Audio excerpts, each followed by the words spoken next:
Hello, everybody. Welcome to the start of the stream. You are here right on time. And so am I, frankly. Not late today. And we're going to play some Dwarf Fortress. It is Thursday, and today will be the last day before Christmas as far as streams go. I'm going to take a few days off, spend some time with the critters, and also Alice. Just kind of catch up on some battery recharge and enjoy the holidays. Open some presents, wrap some presents.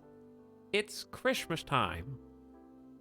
But before we do that, we're gonna strike the earth many, many times, repeatedly, until it begs us to stop.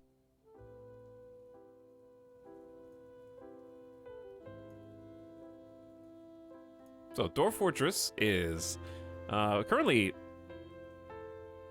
Let's see. Yeah, just updated today, actually. They did introduction of the classic mode. I wanted to make sure that was actually today. So we're right on time. We're going to take a peek at what our fort is actually supposed to look like. If we were playing with the ASCII graphics. And then we're going to promptly switch right back, because I am not going to have any idea what we're looking at. So... But still, very cool. A lot of people were asking about that when we were playing Dwarf Fortress recently. I think there was a lot of... I think there's just some people whose nostalgia glasses are stuck on. People who've played a bunch of Dwarf Fortress and want some of the UI updates and improvements, but prefer the old way of looking at things. You psychos.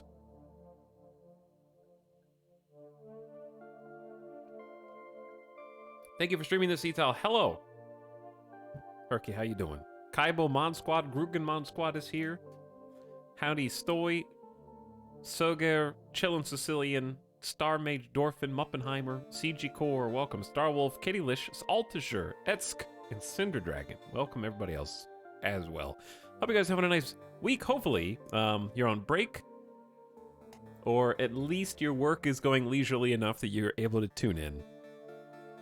The people who are able to hear this are skewed towards people who are not having to work right now. So, the responses will be biased. My main issue is currently adjusting to the new controls. Hey, me too, because all the controls are new to me. Thanks as well, beginning of stream sub Bode, who's back for 9 months, pogging for some Dorf. Thanks for sharing your Prime. Somebody gifted me a tier 3 sub when I had food poisoning. Well, that's the least that we can do, you know? Who poisoned you, Avdo? Who did it?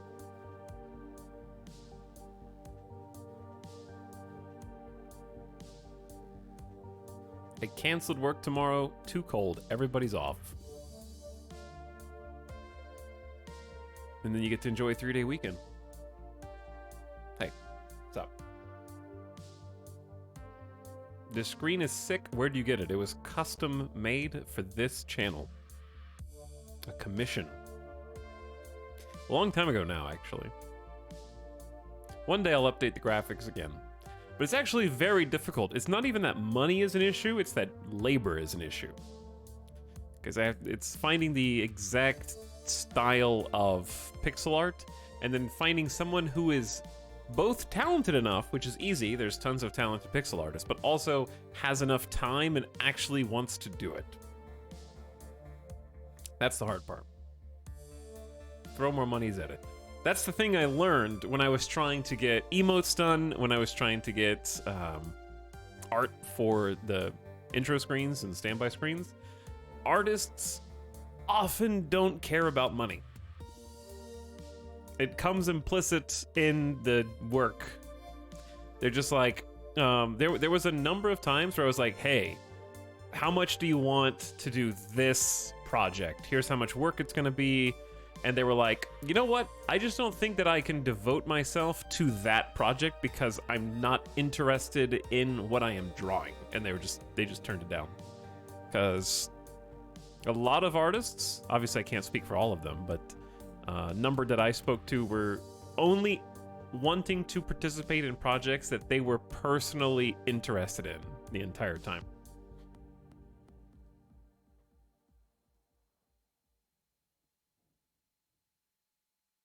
Where did this music come from? Spotify. This is the Katana Zero soundtrack.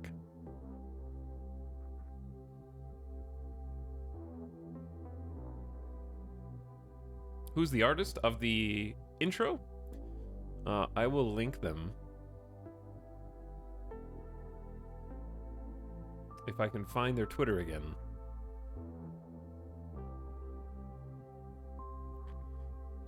Where is it?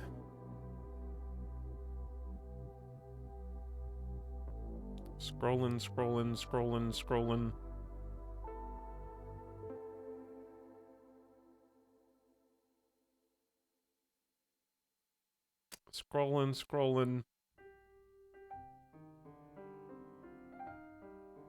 God, it's so far back. Why did you have to ask me this right now, Grugan? I should know this off the top of my head.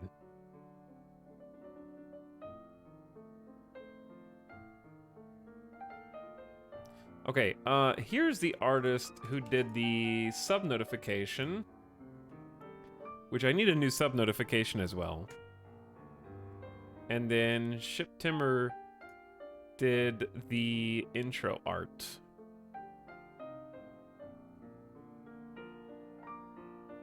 And let's see, their Twitter is this.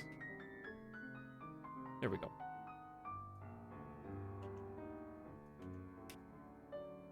Win new emote badges, nodders. We're gonna have to do some New Year's resolutions because it's time. It's time. I'm tired of being stuck in the pending rut as well. I just got tired of seeking the specific artist out and then just being turned down because it was too much work. So I sort of just gave up. Temporarily. But I'll try to get back at it again. Because we definitely do need them. Just change the entire art style every time you want new art. That's the other thing, is like, if you do piecemeal, like, oh, this person did this, and this person did this, and this person did that, then all the styles end up different. And brand, like, I obviously don't care that much about branding, because you can see what our emotes already are. But to some extent, it needs to be similar.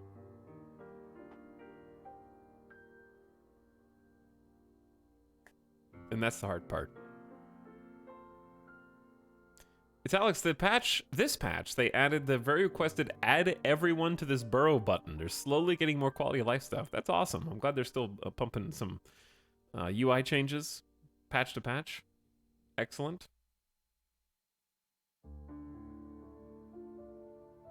It can be hard to maintain motivation for an art project you don't care about.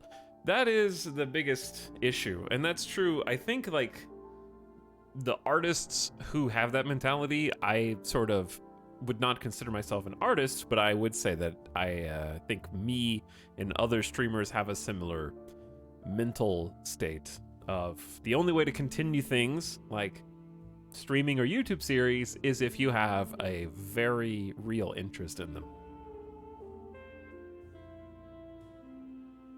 Look at this branding. Stunning. It is, yes.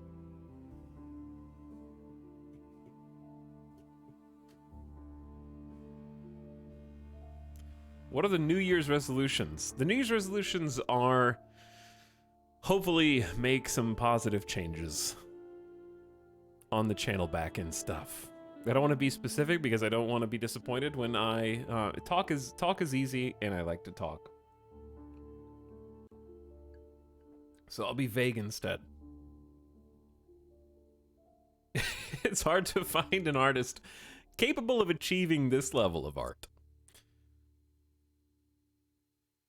The Cox emote. That is, yeah. It's challenging to duplicate that. It's one of a kind, some would say.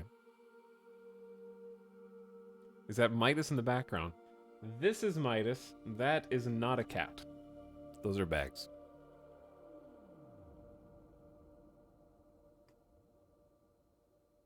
Merry Dorfmas. To you as well, Serene Willow. To you as well. We're going to get started here in just a couple minutes. Just chatting for a little bit. seeing how everybody's doing.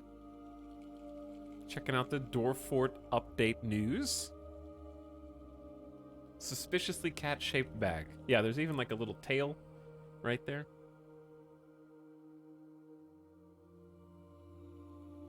That's another, I would say, New Year's resolution is fix some of this.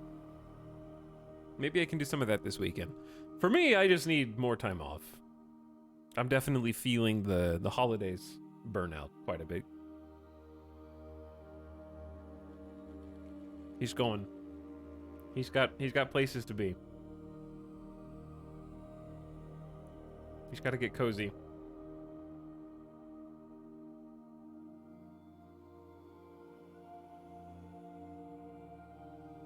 Has Etel answered whether he likes eggnog or not? I've had it like one time and I don't remember what it tastes like. Somehow I have avoided eggnog for almost my entire life.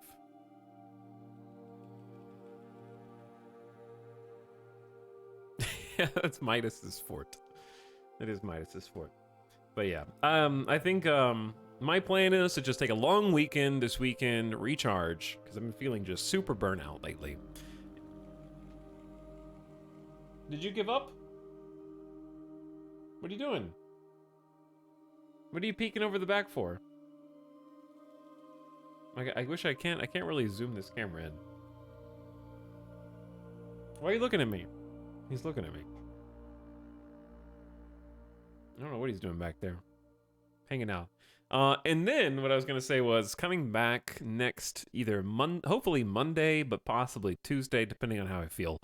And I want to do some games that have been on the back burner, like they've been installed, and I've been meaning to either check them out or go back to them, and for whatever reason, we just haven't. So I want to dial in. Like one game that I've been really wanting to go back to is Astronauts. Because that has been, it's been 2 years since we played that. And there's been a lot of patches. And I have no idea how to play it. So I'm hoping it's not too intimidating again. Because we played their other game extensively. And then some more games sort of in that vein. I remember that stream. I don't like that it was 2 years ago. I vividly remember that stream too, yeah. Like, I remember the actual gameplay on that stream. And that was 2020, yeah. That was September 2020. Weird times. But Astronauts was pretty sweet. And I think it's only been getting better. But I've got a few games installed sort of like that I've been wanting to check out. So we'll do at least a couple of those. I need some of these things to get some big new content. Like one thing that sort of made me sad. Did we talk about this already? Is Valheim. Like I've been waiting and waiting and waiting for Valheim to get big new content, and now that it has some new content, I'm not really sure how to go back to it. Because it's such a fun game that we put like almost 100, we put like 90 hours into it. Back in March of 2021 was the last time we played. And they got Mistlands. And I'm sure it's a ton of fun, but like I don't know how it's definitely one of those games that the first time you experience it is this amazing magical adventure. And I was just smitten by the building mechanics. But now that I've done it for like 90 hours, I'm not sure if it can possibly recapture me again, because I feel like I'm gonna be inclined to be like, well, Mistlands is way down the content pipeline. You really need to skip spending time building. You need to skip this so we can get to the new content. Valheim is such a time sink compared to what it gives you in multiple playthroughs. That's basically what I'm trying to say.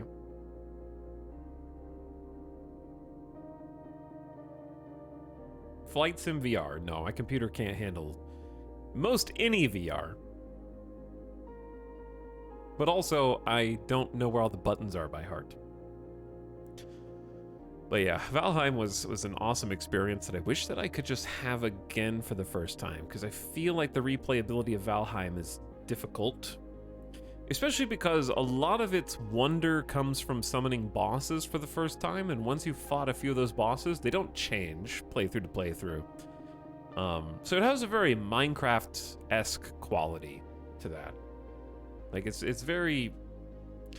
Minecraft's replayability comes from you either like creative, you like building things for fun, or you install mods. Once you've gone through vanilla Minecraft, you don't really need to go through vanilla Minecraft again, right?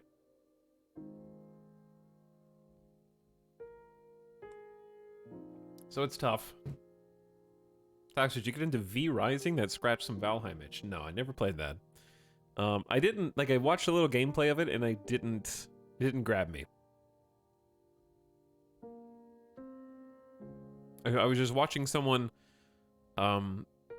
slash bushes from a bird's eye view for 7 straight minutes, and I was like, eh. Chopping trees in Valheim was more fun, because at least they could fall on your head. It's like Breath of the Wild, the first playthrough is incredible, but starting a second one is like, eh. And that's okay. Like, games don't need to be infinitely replayable, so this isn't me saying, like, oh, I regret getting into Valheim, and I regret, but no, I loved it.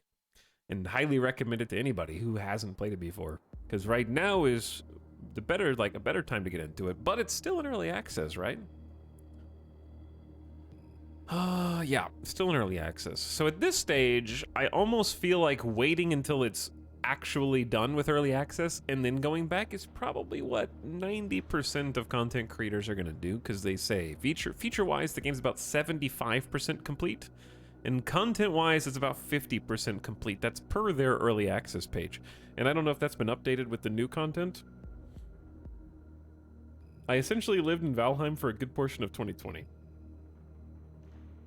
I did too. It's a game where it'd be cool to revisit in like 2 years after you forget. It's been 2 years. No, it hasn't. It's been like 1 year. But yeah, I think just waiting even more for more content is probably the way to do it, because replaying it every single time there's a big new content update is probably not gonna suffice. Inscription is another good example. You can only fully experience it once, but what an experience. Yeah, Inscription was amazing. I keep forgetting that Inscription, like, came out. Or rather, what year it came out. It was October 2021. I was talking with a friend about how good Project Zomboid was in the first 10 to 20 hours. Zomboid's a game that I just don't know how to be good at. I don't know how to win. So I still feel like I have gameplay that I could do in Zomboid. But I feel like my interest always tapers once I find a car. And then I'm like, should I start making a base? Maybe. And then I get to like, oh, let me pick a cool house. I'll fortify this. And then 70 zombies show up and I'm like, well, that was fun.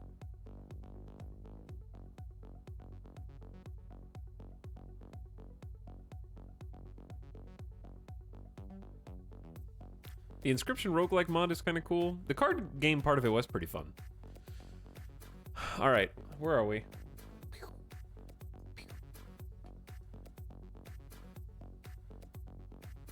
We're over here. I started playing again this week. Valheim, I assume you're talking about, Lantern. But I think you're right about waiting a little more. I like it. I'm going to keep going, but I think one more expansion would be perfect replay time. Yeah.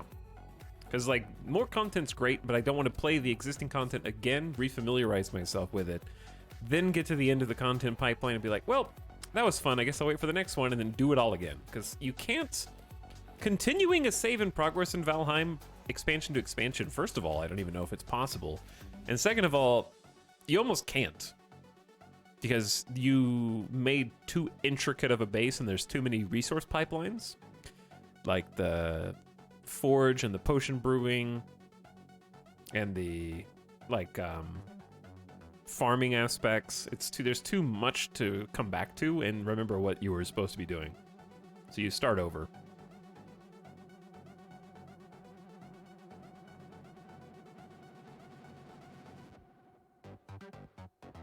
I kind of don't want to mute. Can we just have like Electro House Dwarf Fortress? We could. Welcome back to the Ever Seeing Planets, chat.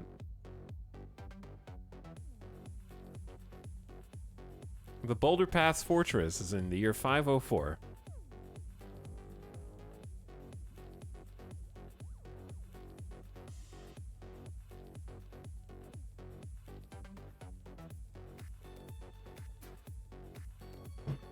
Let's load in. Tox, I found the new Wavetail soundtrack was reminiscent of farm music. Why don't I know what Wavetail is?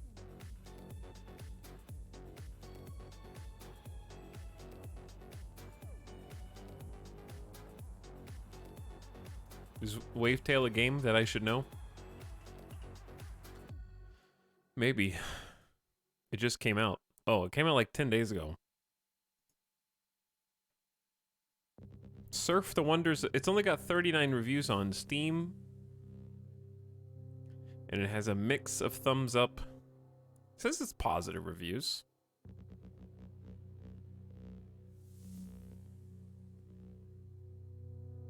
I want to get this game, but I have no experience playing these types of games. Is the tutorial good or will I suck?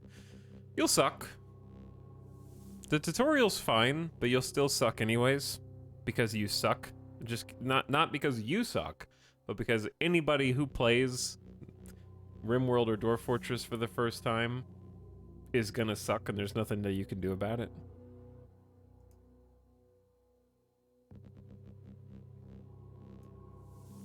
And I don't mean to intimidate you, I'm just saying that it's the same with both games. You're gonna start the game, you're gonna unpause for like 30 seconds, realize you don't know what's going on, and then you're gonna pause, then you're gonna do what the tutorial tells you specifically verbatim. And then once you get to the end of the tutorial, you're also going to pause so you can look stuff up or watch videos on how to do it. But here's the thing, it's not...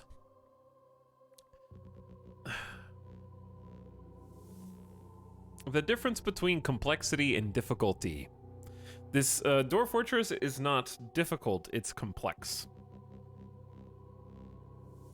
It's a very easy game that's just hard to make the things that you want to happen.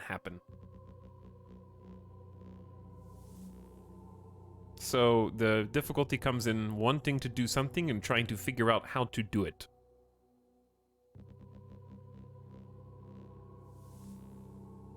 So I wouldn't be too intimidated. All right, let's get the Dwarf. Let's get the Dwarf. We're just gonna listen to the Dwarf soundtrack on Spotify. That way we can just hear all the music.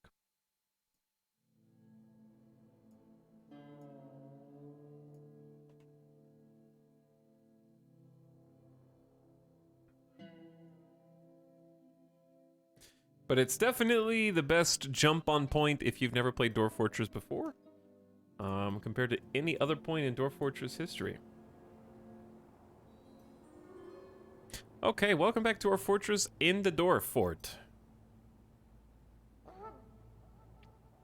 Chat, it's not about music frequency, it's about hearing all of the songs without any of them repeating until the entire soundtrack is done. Why don't you just sit back and enjoy the vibes, you know?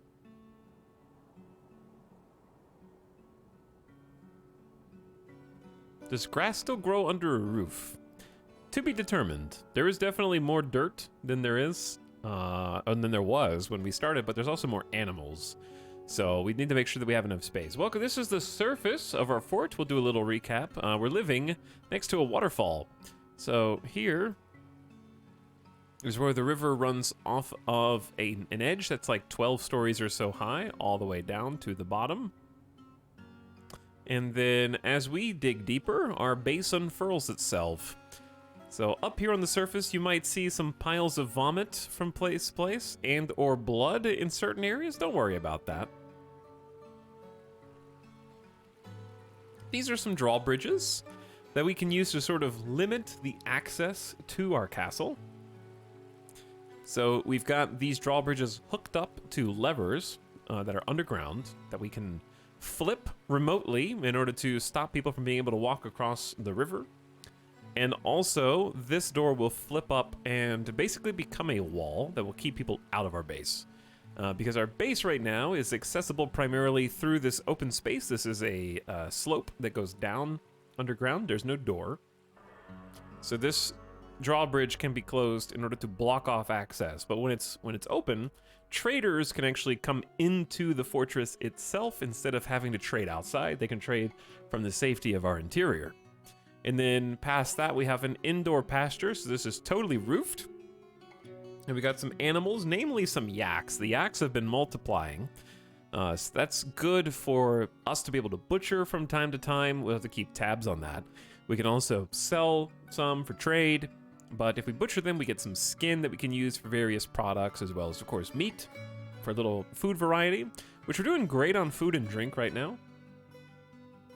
But anyway, once you go down, we hit the first landing. And then we go down another slope, hit another landing. I'd like to pave all this. This is where the traders hang out. And indeed, there are traders now. Does anybody remember if we've already traded or not? There's a bunch of stuff here. I'm wondering if I left this for future me, which is now present me. But if we head down another landing, you can see that there's a bunch of mud because we built this in an aquifer, which we just finished stoning up. And there is some water down here, but it's not too flooded. You can still walk through that. It's only very shallow.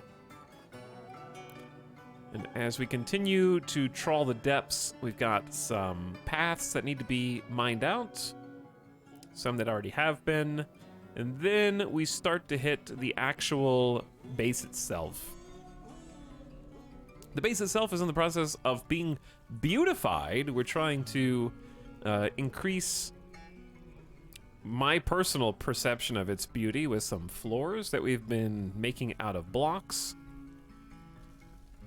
We did wall this up while we were under siege. I wonder if now's a good time to go ahead and tear it down.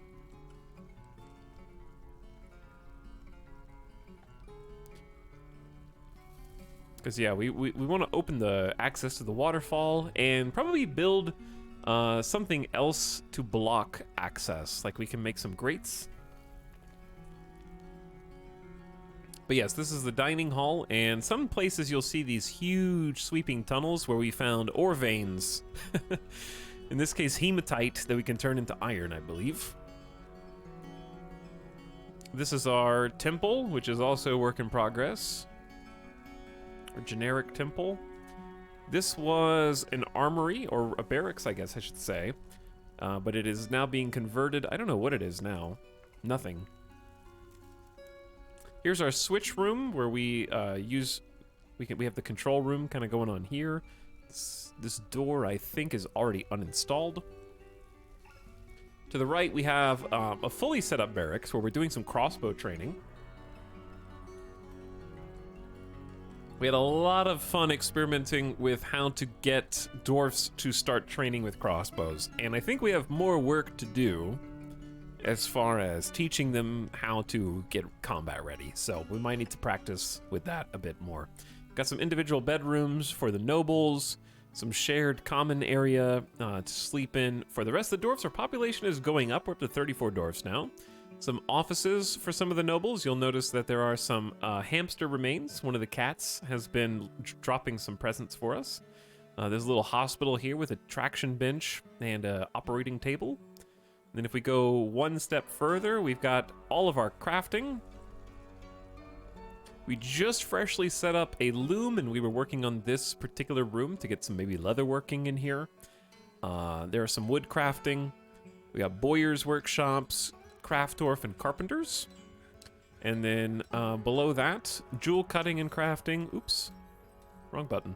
And then below that, we've got the smelter and the metalsmith's forge, as well as some stoneworking and mechanics. And then the kitchen and the stills where we make our booze.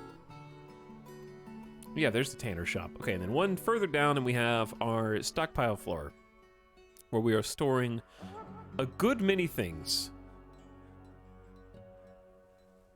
And with much more to go. Okay, so it's a little intimidating to figure out where we were, because I didn't name the save, so therefore I didn't leave any instructions to present me other than I think we need to confirm a trade, maybe. I don't know if we're waiting on any gear. Broker can... Oh, that's what it was. They're stuck in the tree.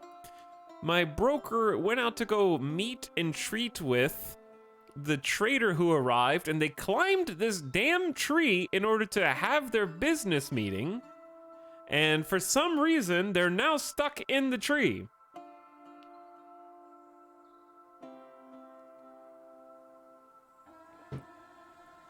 So my choices are either build some stairs up to the tree, which is the safest, or just cut the tree down.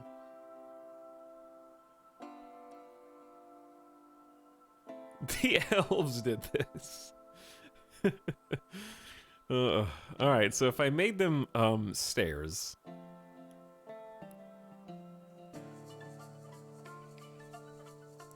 I believe...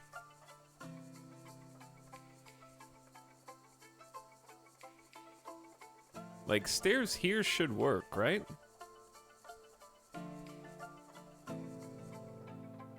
And you can walk up here, step on the branches. We'll see. We're gonna find out. Oh, but the problem is, when are they gonna construct that? Right? Because we got all these other floor constructions queued up down here. Can you make a construction a priority or just the mining?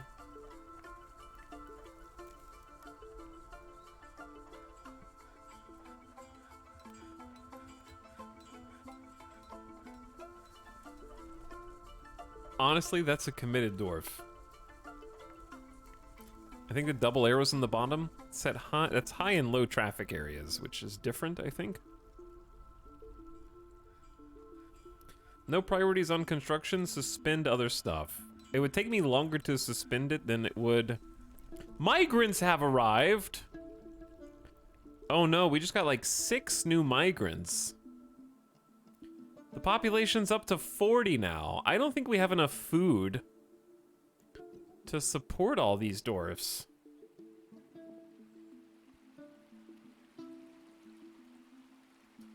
I'm gonna have to create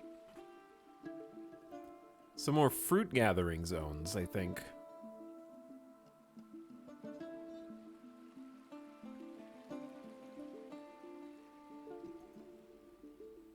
We've been cutting down a lot of the trees.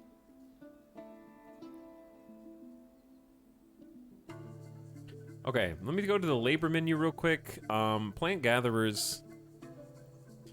We should definitely have at least 4 more plant gatherers, and I think if they're doing other stuff, we're gonna have a bunch of plant gatherers, and then the other people can just be haulers until I figure out what they're actually good at.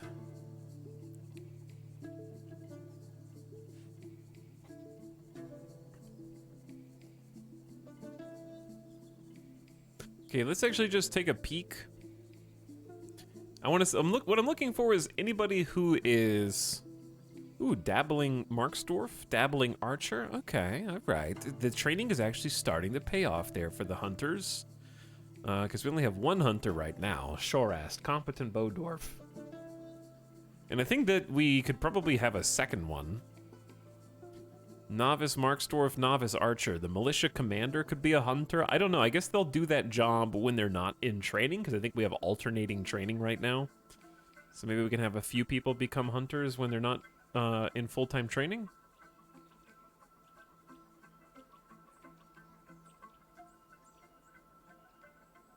But yeah, we should have all of our jobs. We have a novice metal crafter here. I'll probably take hauling off of you then, Zuglar. But we already have 3 metal crafters, and one of them's proficient. We also have a... Oh, yeah, you're a skilled weaponsmith, but you won't work because you're an undead dwarf. That's what it is.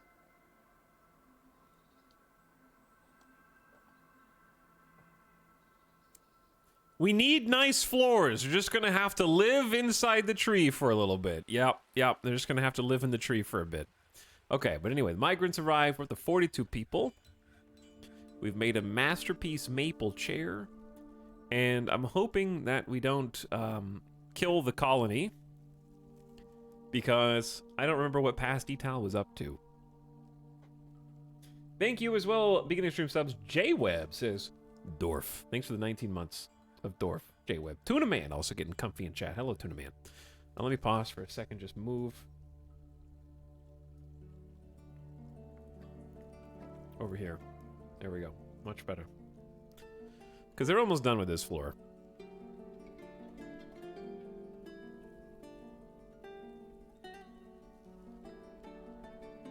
I'm sure that I've forgotten something tragic that we'll remember too late.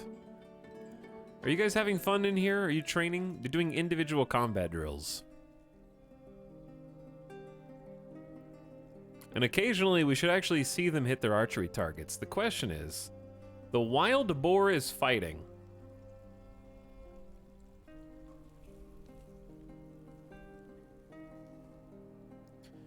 I believe Shoras the Hunter is pew-pewing right now, running and sniping with a crossbow. We are using copper bolts, I think, right now. They look sad. I don't know why they're sad, but keep at it, Hunter. Keep at it. You'll get them eventually.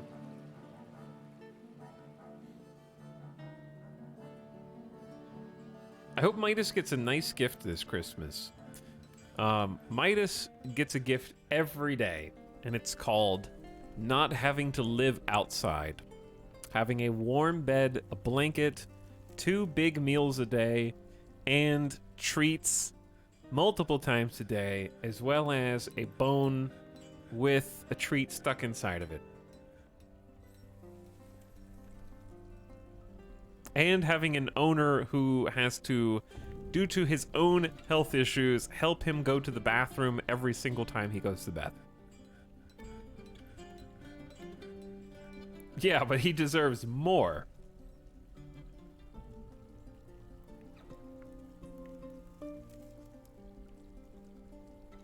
Congrats, Alex. You are officially the adult who hates Christmas antagonist of every Christmas movie. What if I told you that the pets have no concept of Christmas? Okay, they don't even know that it's Christmas.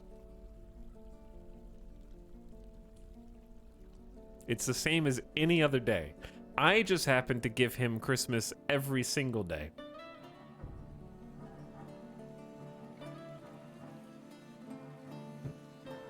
They know. That is not the face of someone who knows.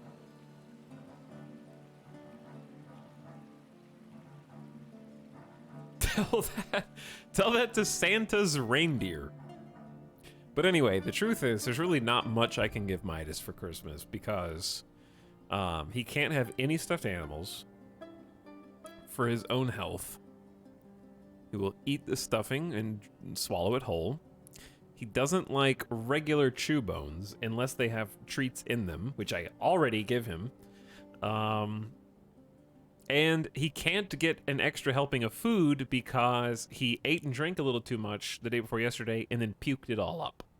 So there's really, like, he can have a couple extra milk bone treats and some pets. And there's really, like, very few options as far as things to give him for Christmas.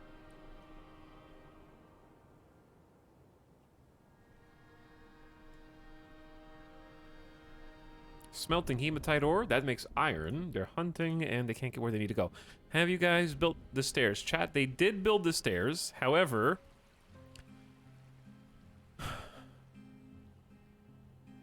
wait, they built the bottom layer of stairs. How do you build the top layer of stairs? The other guy already got down.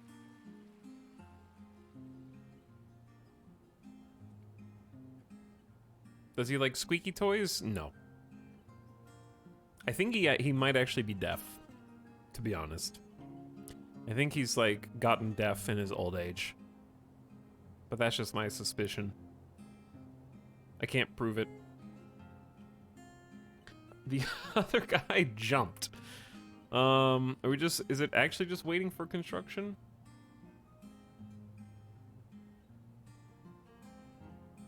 But anyway, you know, like, they mark toys in the pet store by how tough they're supposed to be. 50% of the ones that are marked... Oh, they're free! We got them out. We got them out. 50% of the ones marked for the toughest chewers, he just shreds. So he can only have very specific toys. But shredding isn't good enough. He will consume and swallow the parts. So there's only one that I have found that actually works. And he unfortunately can only play with it for like 20 minutes before he's done, but it's still a nice treat. It's this toy, I don't know what brand it is. It might actually be Nylabone. Yeah, it is Nylabone. It's called the Nylabone Power Chew Knucklebone, where you put these treats inside of the bone, and then they just eat them out of the bone. So it looks like this. Since we're talking about it, this is what I'm gonna get chat for Christmas.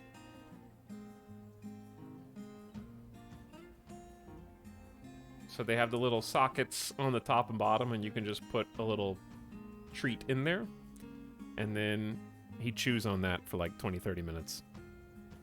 He has to be bribed, but this bone is actually tough enough that he cannot... It's one of the very few, and I have tested almost all of them. He does not like the Kong toys unless they have treats in them, but the Kong ones are a little different.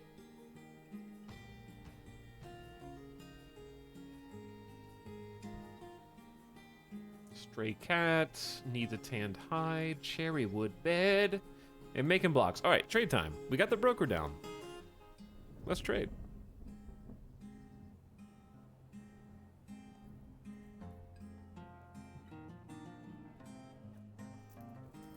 It's good mental stimulation for cats. My cat has a ball with holes in it that spits out kibble when he pushes it around.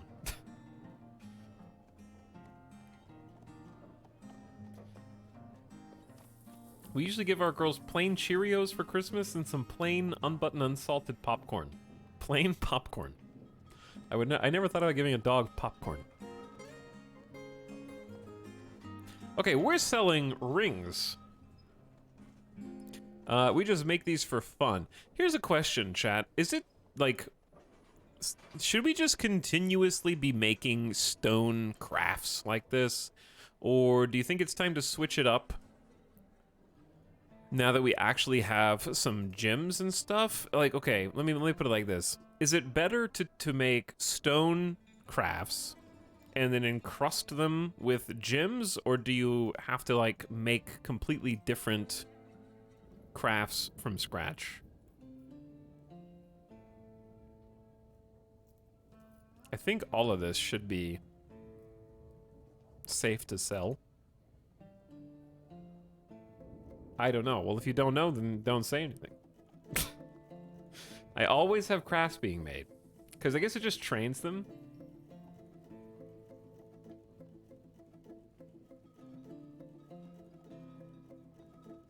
You're not gonna run out of stone. I know, but I am gonna, like, I only have a certain amount of labor.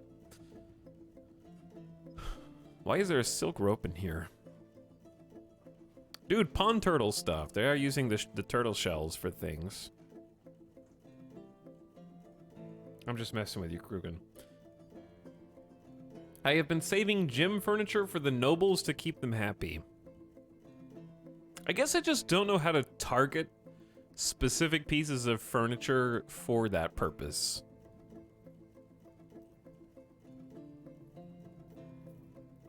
The reason I'm having to click all these individually is because they're inside of a box, and I can't sell the box. Because it might sell some things that I don't intend to sell. Like this instrument. And I don't think that there's a faster way to do this. We're doing an actual simulation of doing a real trade. Because if you click on this, the finished goods bin, it'll sell the whole bin. It'll sell everything in the bin, but it'll sell the bin too, and I want to keep the bin.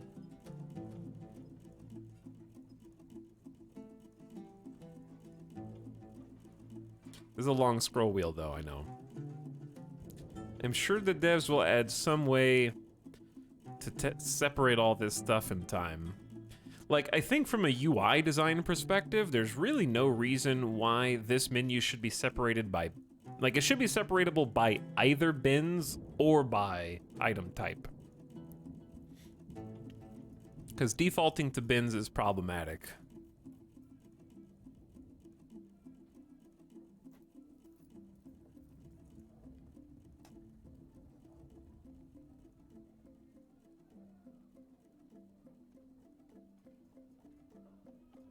Okay, we got a ways to go here.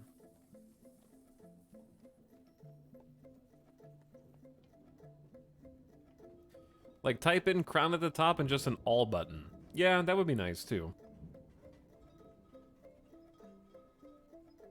Imagine if you bought a box of Lego, but then Lego dumped all the pieces in your hand because they wanted to keep the box. You can actually do that.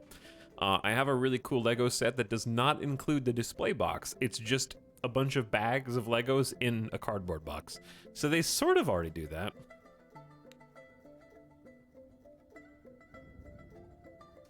Hello, Jimmy Shoes. What's up? How's it going? I would like to actually build some Lego next year, because I've been having these for a long time and haven't done anything with them. We have been very busy. Too busy. Here's the thing. If I could guarantee that we had plenty of wood, I would just sell the boxes and make more. And if I could guarantee that the box didn't have something I wanted to keep. This is going to take a while, chat. However, that being said, it's a good problem to have. The reason it's a good problem to have is because we're actually producing a lot in terms of trade value here.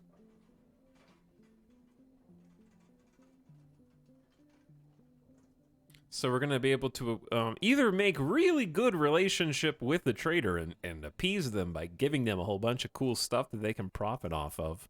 Here's the thing, though. Dwarf Fortress is incredibly generous as far as this goes. Because who really wants a limestone ring that has no gem in it?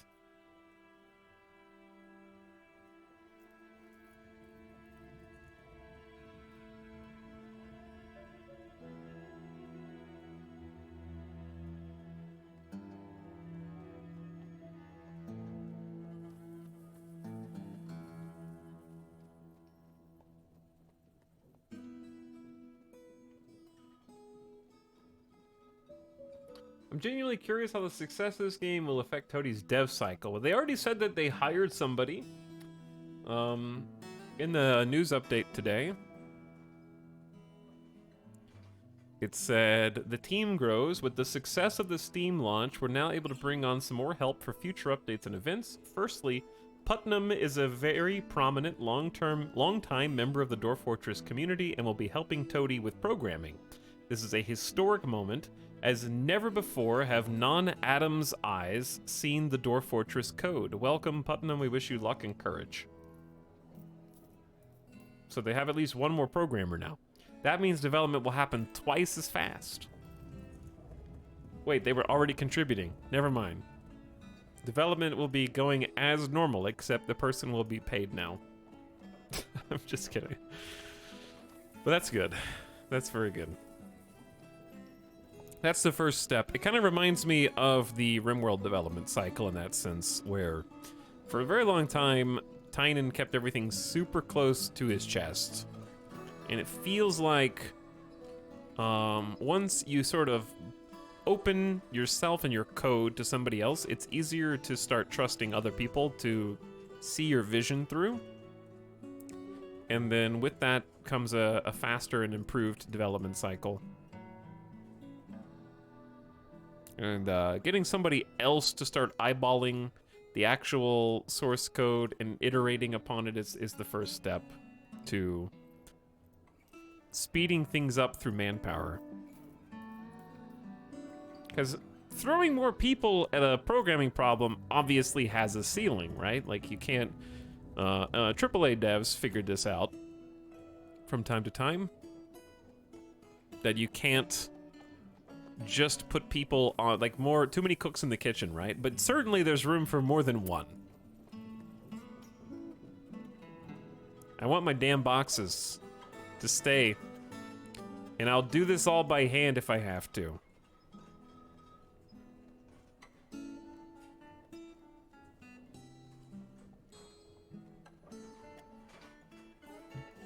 I love that pretty much all the outside help that were brought in for the Steam version were already in the Dwarf Fortress community.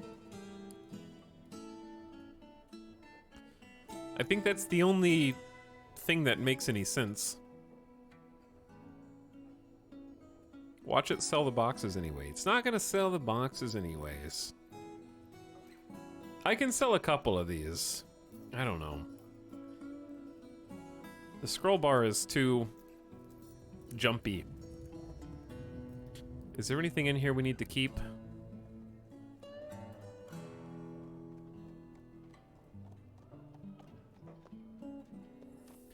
Maybe I will just sell these crates because I'm looking at this and it's getting more intimidating the further down I scroll.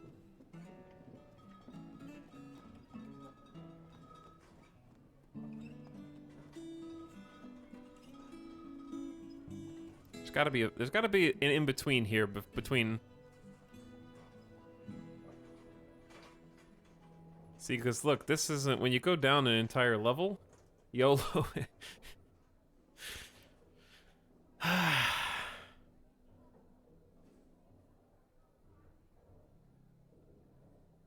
God, this is so many crates of stuff.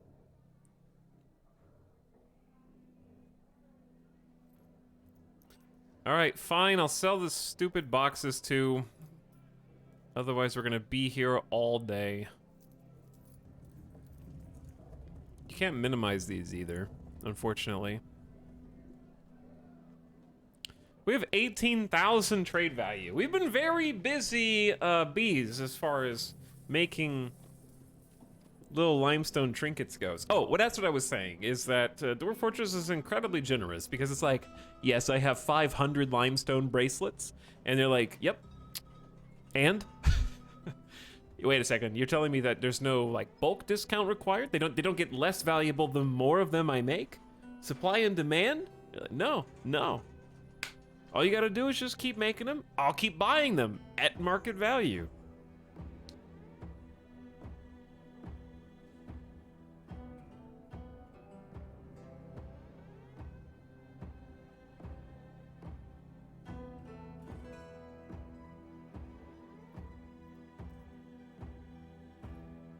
Totally off topic, did you see that Risk of Rain 1 is getting a remake?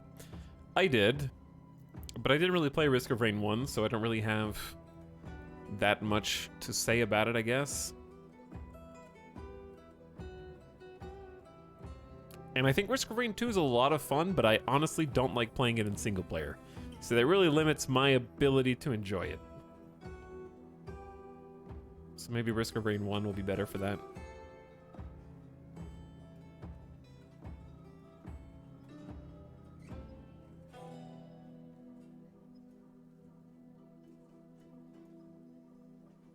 Okay, I don't know if we're actually making rope, so I'm just gonna buy some. Just to have for a rainy day. I'm also gonna buy some flasks, because I don't think we've made any. Buy an instrument. But I really need to buy our seeds. I need to buy seeds. Are these animals? A peach-faced lovebird. And a pig.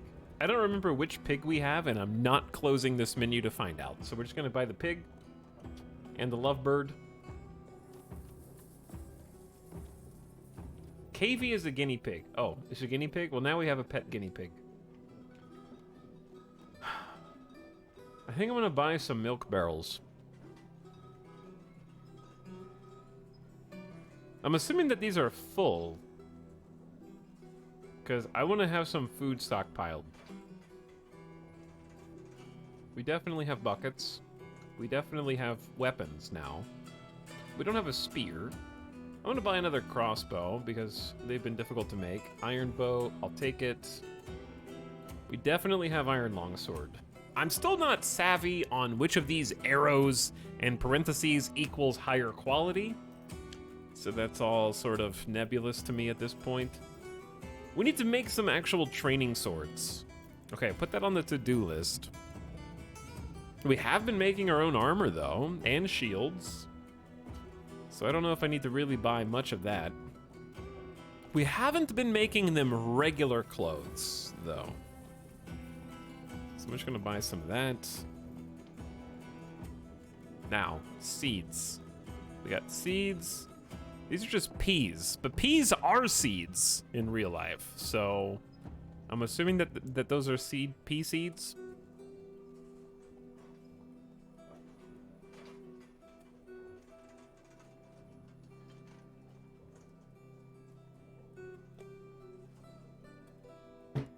The parentheses means it's imported.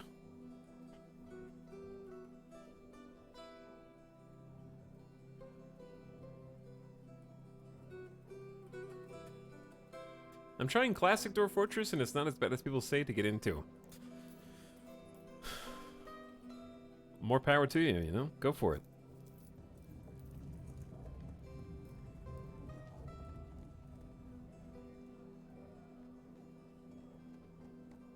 Okay, this is just cloth.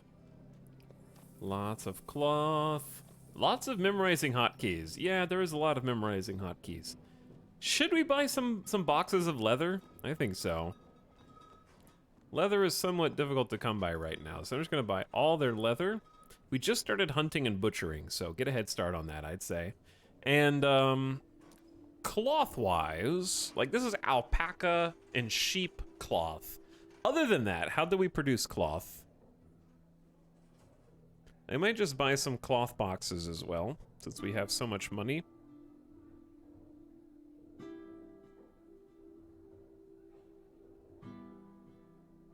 But some of this is really expensive.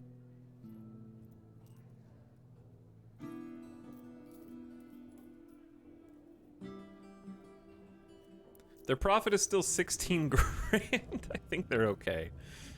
Gotcha cloth boxes. Assorted goods. There's some more leather. Well, we're gonna be good on leather and cloth for a while, I think. Oh yeah, pigtails. We do grow some pigtails, but I don't think we have that much.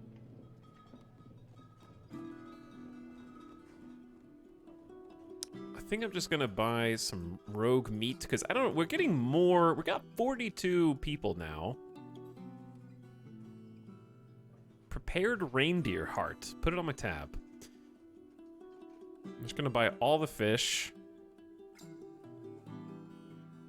All the leeks. Just all the plants. All the leaves and fruit. Berries. Thread. Why not? Large loincloth. Hell yeah.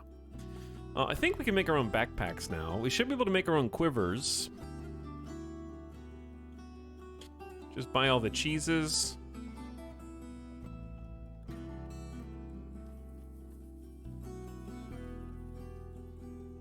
I don't know if we're making our own crutches, and I can just buy a few. We can make some more, though. Whew. Let's buy some codices for our future library so they can actually read them, and some parchment, because why not? All right, they're still getting 12 grand in profit, so I'm just going to take a few of these crates off the table.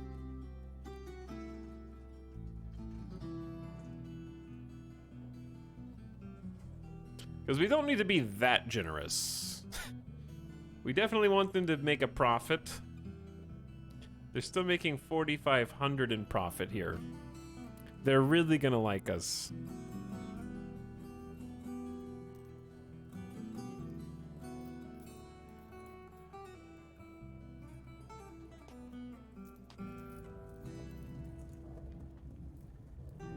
What do you think? Is 4,500 in trader profit too much?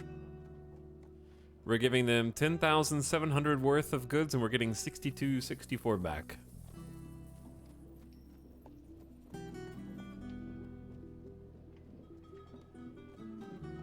Flaming, forbidden, imported, exceptionally decorated, finely crafted sword. Is that what all that means?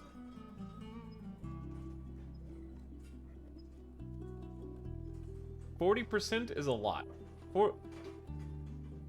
40%?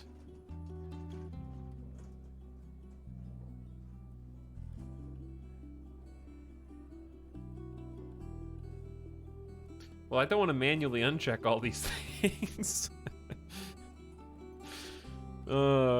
Just take it, dude. This is like, okay, listen. This is like getting Taco Bell with Uber Eats, okay? You already have to just be okay with spending 50% more for your tacos for the convenience of not having to get your ass up off the couch. You're gonna tip somebody like the amount that the food is worth. You're gonna pay taxes and fees because you don't want to have to undo it. All right, now they're not getting enough. They need, just for the number to be green,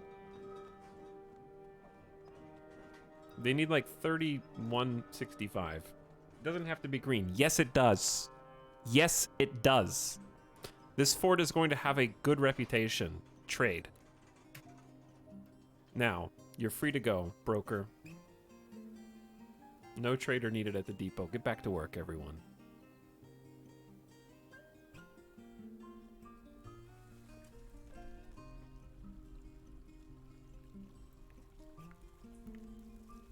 For a while, it was more economical for me to order DoorDash instead of driving because of gas prices.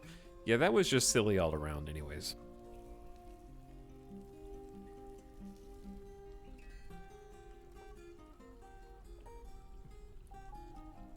All right, let's actually take a look at the base in the classic mode. Since they're going to be unloading stuff.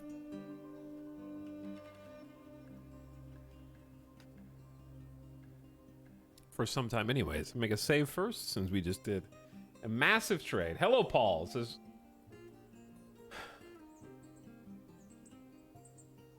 River has no idea why I bought her some grass plant today, or why the neighbor gave her a fish toy, nor does she realize it's my 53rd trip around the sun. Oh, Merry Christmas, nerd. Are you referencing Firefly? The only media property with a character named River that I know of is Firefly.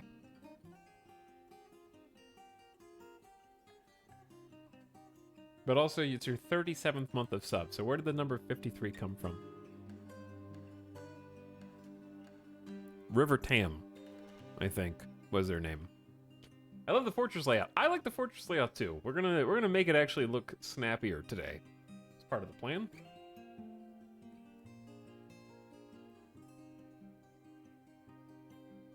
Because I'm tired of looking at just regular stone floor. The downside of paving your own floor is that if you ever want to build something there, you do have to systematically remove the floor for reasons before you're allowed to build anything on it, which does create problems logistically later. You just have to be really sure that you like the way that you've got things set up. That's all. Okay, so if we go to the game settings.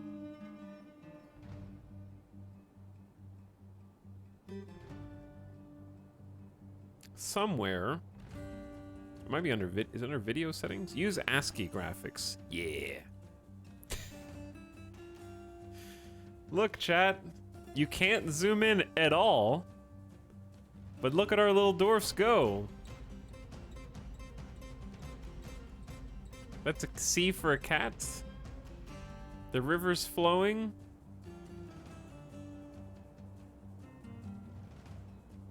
What? Oh, this is the trade depot? Our little dwarfs. I see the code in the Matrix.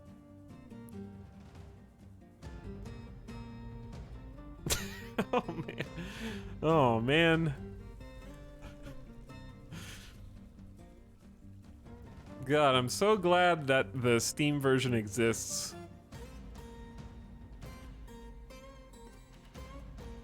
Because I can't tell what's happening here.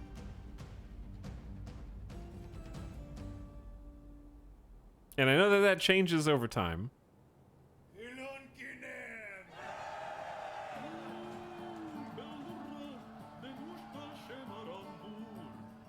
This spirals out of control very quickly.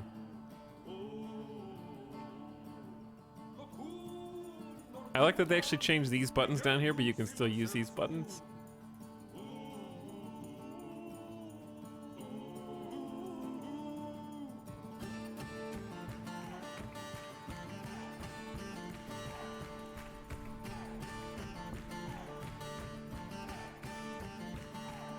The translation to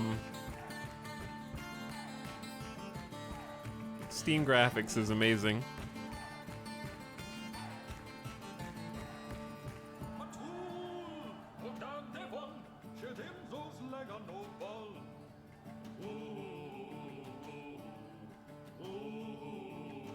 Very cool, very cool.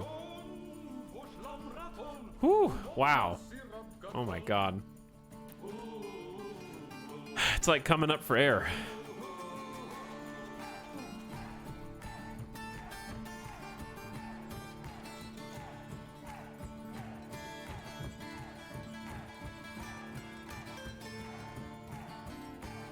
Masterpiece iron chain leggings. Uvash Turlineth has become a rooster. I'm sorry?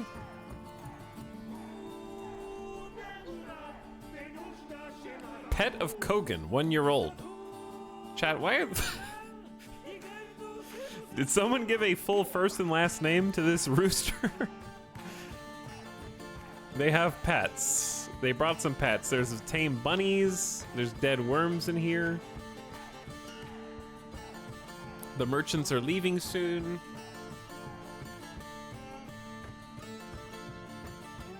There was a hunt going on. A wild boar was being hunted. And we've been forging iron greaves.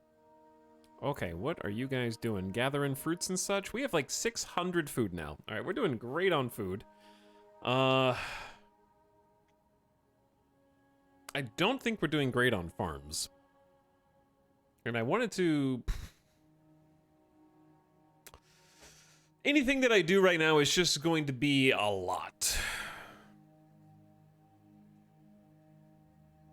I think that's acceptable. We should at least finish some of these projects, such as floors.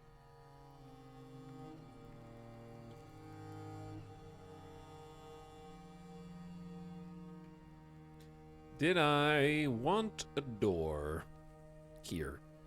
See, we're already going to run into the exact problem that we were discussing a second ago, which is a need to remove certain floors so that we can build up various walls, preferably out of limestone. Oh, I need to click the continue building button. Keep placing.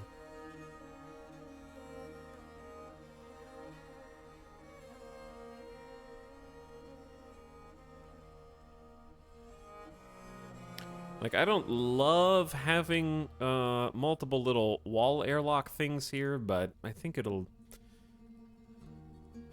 even out. We could also create a door there into this room.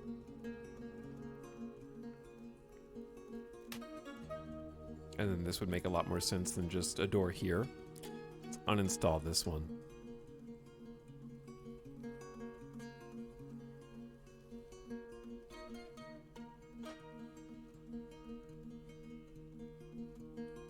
You should be able to build most things over constructed floors. Well, you can't build walls over constructed floors, as far as I know, because we couldn't and don't have the ability to do that on here. Because I had to specifically remove floor from the tops of these walls to build. What is Midas's last name, Mr. Streamer? It's Midas. It's M. Bison. Midas Bison.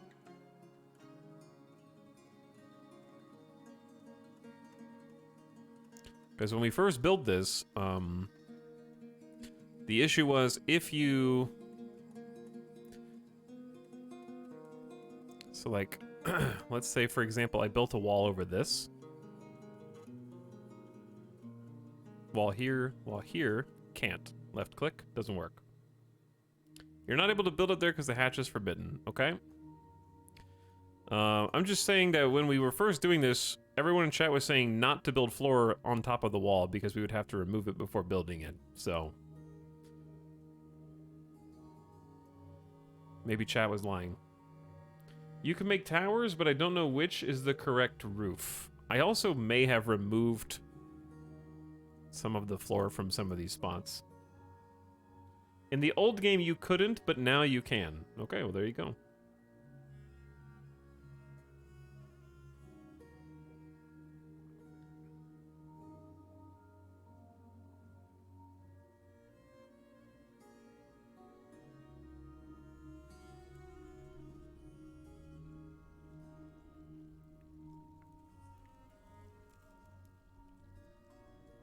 All right, I need some doors. Doesn't really matter what they're made out of.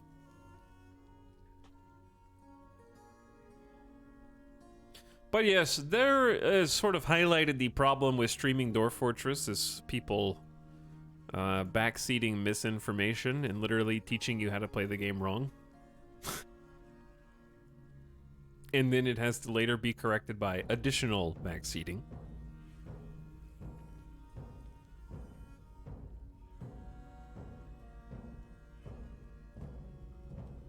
I built floors over floors, it just wastes material. We trained him wrong on purpose, as a joke. Wouldn't be the first time.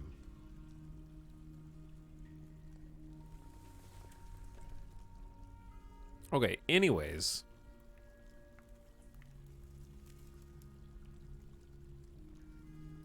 Let's get some more floors going.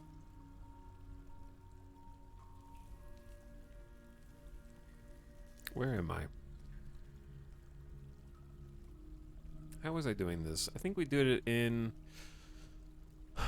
This would look cooler. One thing you can't do is build under a door, or you can't build a floor under a door, which is unfortunate. But yeah, we can build a floor on top of floor, and that's kind of what I'm doing here.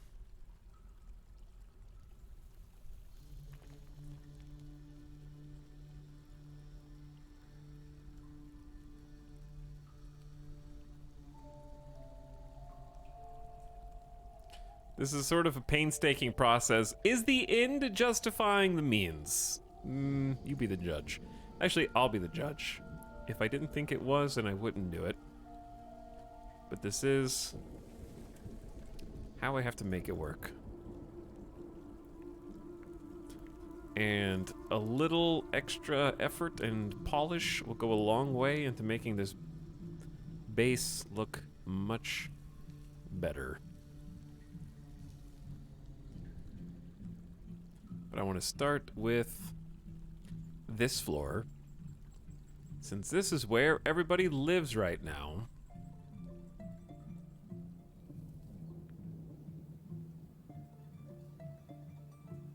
Okay, we're basically out of microcline. And we're going to be using a lot... Oops, misclick. A lot of limestone blocks as well. One thing I would like is another checkbox here that says keep building after placement, and then another checkbox that says use same material after placement. That would be a beautiful thing.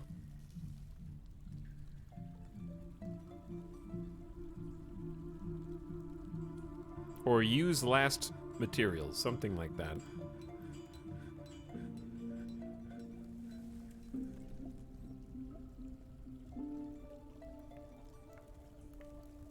For those of us more decorating minded, shall we say.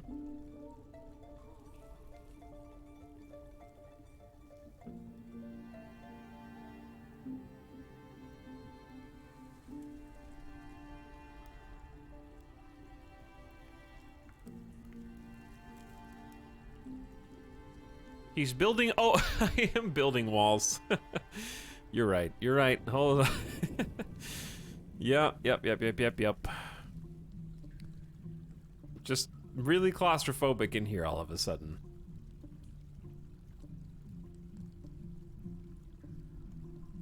Hold on. Deep breath, chat. Deep breath. It's too early to be getting stressed out about building materials.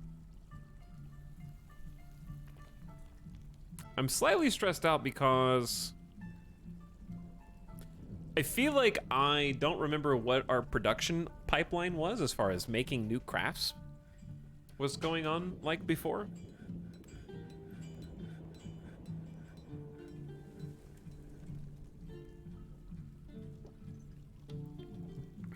Because I remember all the things that we were doing, like training the militia and all of that good stuff. We have a new Marksdorf as a result. The traders are gone. We've made some beds, made leather quivers. We need magnetite. Is anybody still locked into burrows? I don't think so. It should be paused. Yeah, burrow is paused. Is that a mist generator? You mean waterfall? Waterfalls do be misty. Does Dwarf Fortress have events like RimWorld? There are raiders and various types of evils that can occur. People can jump onto your map and siege you. A lot of things that happen in RimWorld are sort of self-inflicted.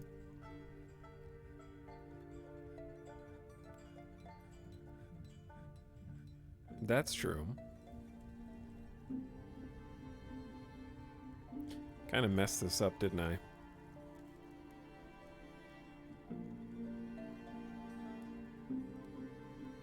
Don't worry about it. Where does the water go? Down the waterfall, of course.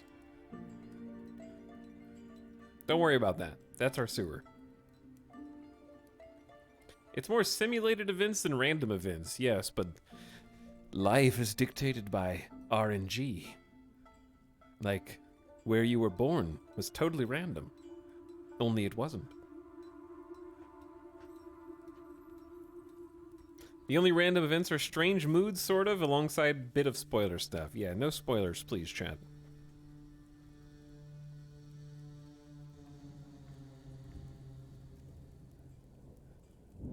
Just a reminder.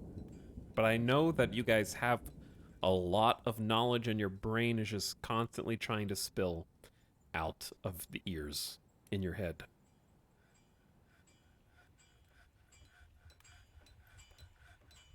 A recruit has grown attached to a copper crossbow. Oh, good. I'm sure nothing will come of that.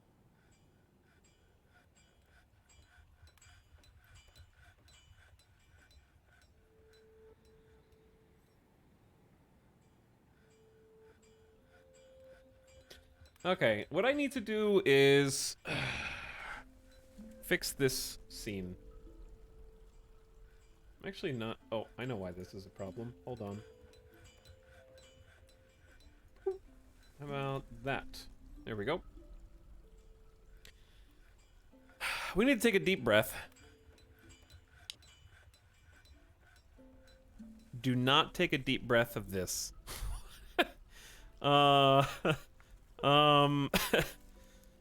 Did you guys not stash all the stuff in the butcher's shop?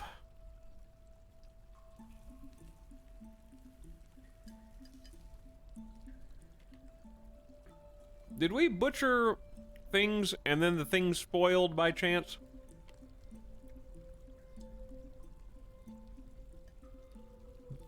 Well.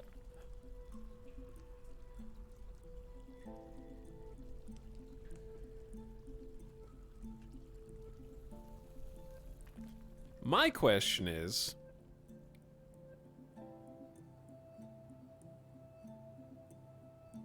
where does meat get stored?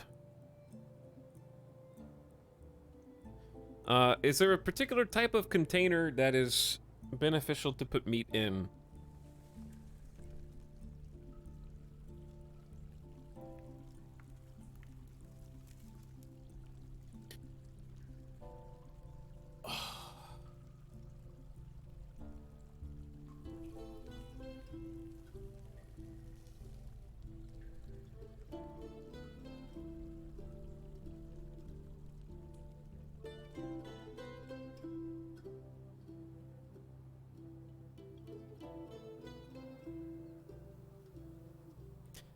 Okay.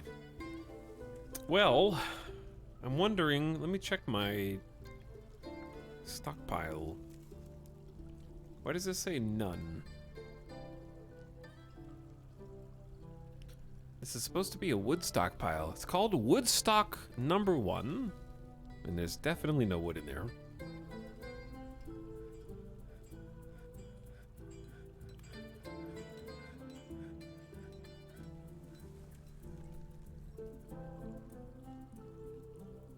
Didn't we have some surface? People have just been going out and getting surface. What are you doing? Gathering plants? Oh, you're actually gathering plants and not just sitting inside of the temple all day? Interesting.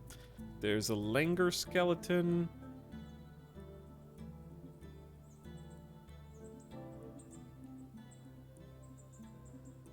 All right, the reason I'm looking up here is because I feel like we chopped... Yeah. Okay, we did chop some trees. We just haven't hauled any wood because apparently my stockpile was not configured to receive it at all.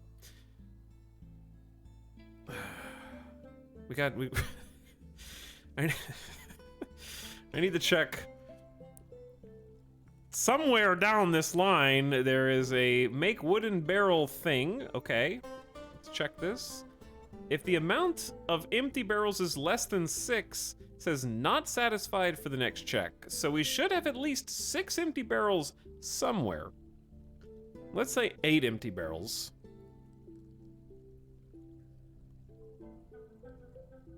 Or even, yeah, at least 8.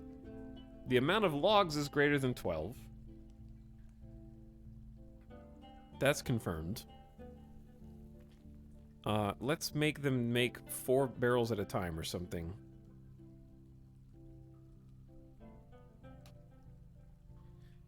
My question is, if we had empty barrels, see there's an empty barrel right there. So is it just that we don't have enough, maybe haulers to get all this stuff done? We have a ton of haulers now.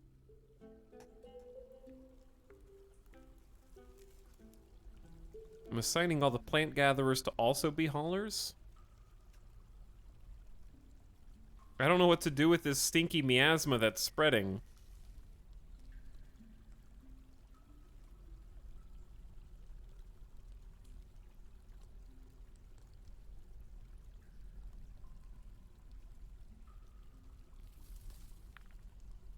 Well, it seems like it's dissipated.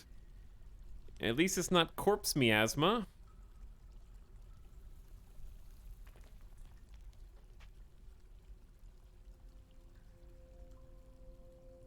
It's hard to keep track of what everybody's doing and where they are. Are you guys all gathering plants? Okay, they're all gathering plants up here. What exactly are you gathering? Are you gathering persimmon leaves? Or like cherries from the cherry tree? Finally watching a Dorf stream now to learn the UI. No. That is the entire game. One does not simply learn the UI.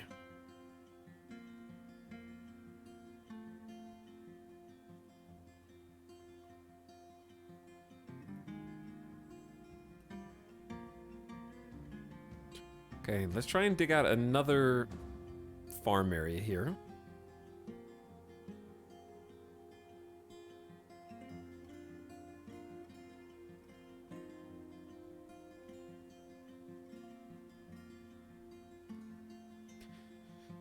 Okay, this is difficult for my brain to calculate. I think this is right. And I know that we're digging into an aquifer here. But the water, in theory...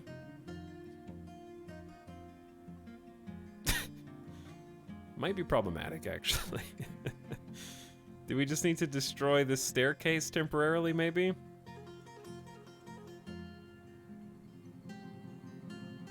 Just at least destroy the down staircase for a little bit. How do you cover over that? Just build a floor?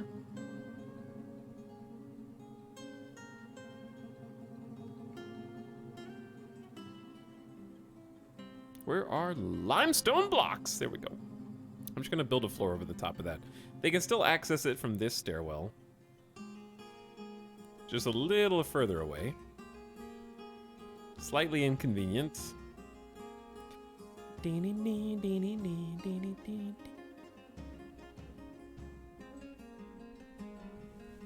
yeah, we're up to 42 dwarfs now. As long as we have at least 100 drink and like we have hundreds of food, 258 seeds, some meat, some fish, some plants. Oh god. There is chaos in the butcher shop.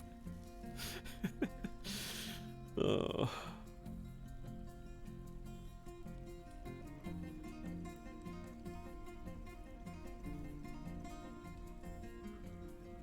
The miasma flows.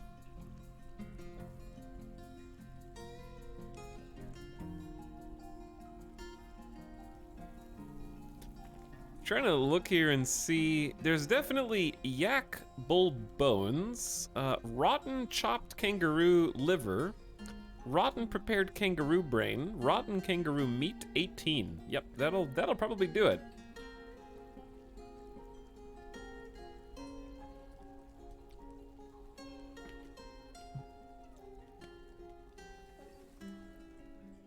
Can you vent the stink? I mean, I've tried timing people out of chat, but that really doesn't work.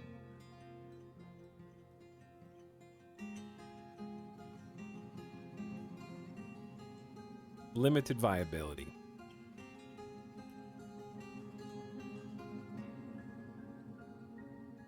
I didn't know what that was. I accidentally right-clicked it.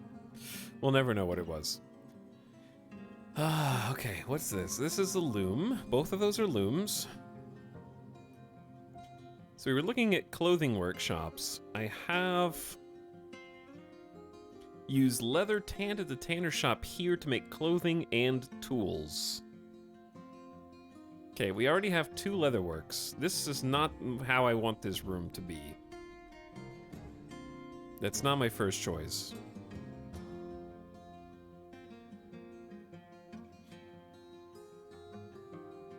So I think I'm gonna get the cloth buildings as well. Why is this one wall too far?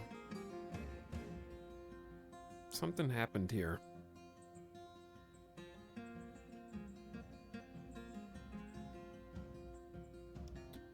Math is hard. Okay, actually, yeah, this door should not be there. That should be a wall. And this wall should be gone. And then this wall should be gone, and there should be a wall there. Okay.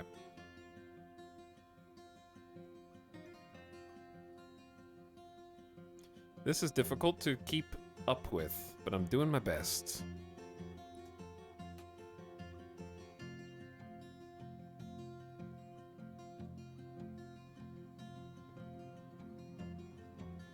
Evening, chat. Hope you all are weathering the blizzard okay. What? There's a blizzard?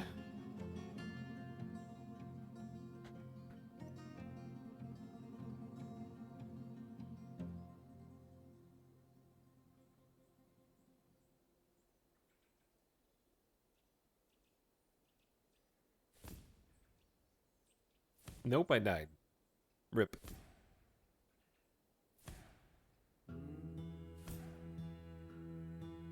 I don't think that there's a blizzard in Las Vegas, but I'm happy to look outside and be proven wrong.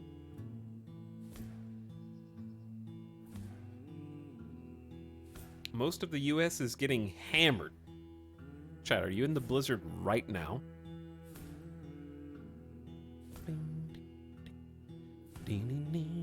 Anyways, welcome Jam and Ben, and anybody who is affected by that, stay safe out there.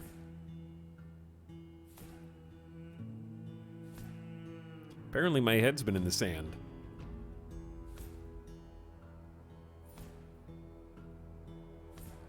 Fortress looks awesome. Catcher training any fun creatures? Not yet. That would necessitate me learning how to catch and train fun creatures, which I'm not quite prepared to do. But I'm glad you like the fort. This is only my, I think, Chad, is this our 3rd fortress? Ever? I think so. I don't remember. Let's do some clothing. Oh, it's this song.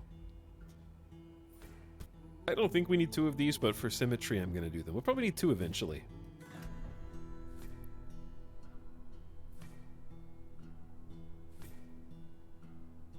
Got a new herbalist. Making limestone blocks to make up for all the ones that we just used a ton of limestone blocks trying to put some floor down here, but this is looking nice, taking shape. They're building this really fast.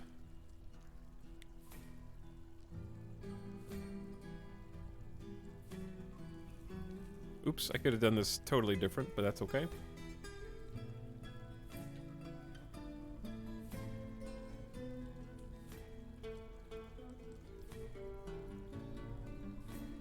Kind of using the same sort of inspiration from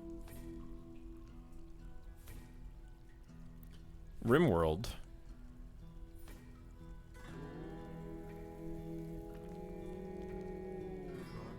As far as how we make our floors look there.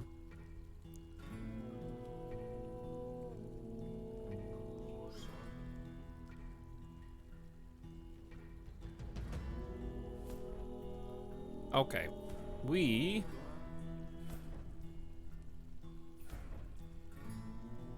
Ooh, too much chaos. We're almost set in this hall. But I'm also basically out of blocks. That's okay, that's what they're there for. Alright, let him get to work. It's 4 degrees in Oklahoma. Oof. It's a toasty 55 here by comparison. 10 degrees in Texas right now? Insane.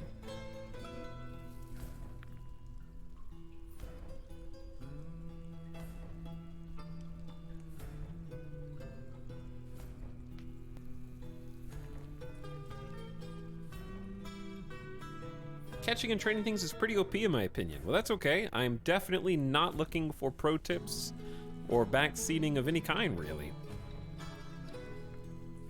But it does sound like fun.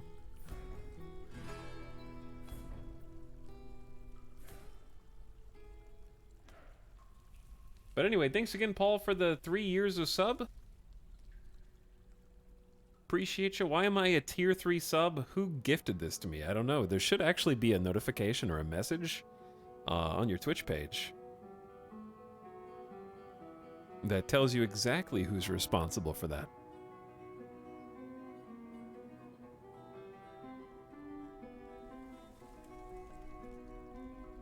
But now you're a tier 3 sub and there's no escape.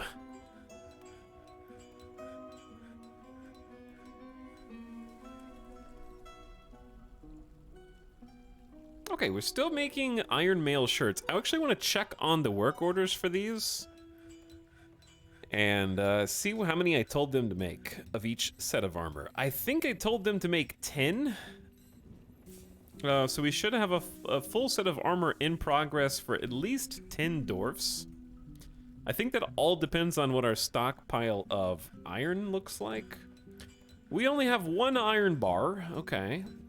So as far as like ore goes, we have 83 hematite. I think hematite is, if we check labor stone use, hematite is ore of iron. So they just need to keep smelting either magnetite and or hematite, which we do have. It's queued up here.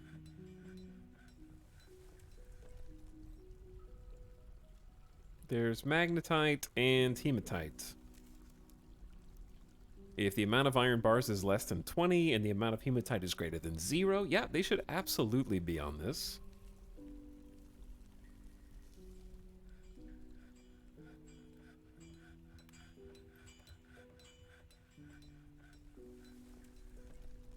I think we just may need more people who are capable of smelting. That's probably the issue, if I had to guess, is just a lack of total people, because they made a 2 furnace operators. For some reason, one of them is on hauling duties, which definitely shouldn't be the case. So that's my bad. And neither of them should be on plant gathering. That's also my bad. Who's the other one? Urist. Where the heck is Urist? There you go. Okay, go back to work, you guys. We could train another person in furnace operation. It would sort of just be from scratch. But it might be nice to take one of these people.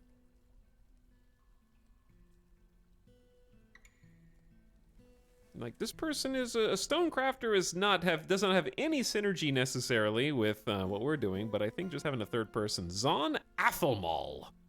You are forbidden from hauling. All right, let's try that.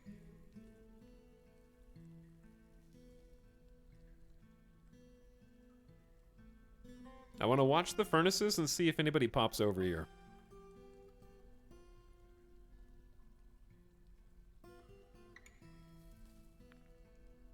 Hey, what's up, Captain Chug? People happy in the chat. What up? Welcome back. How you doing?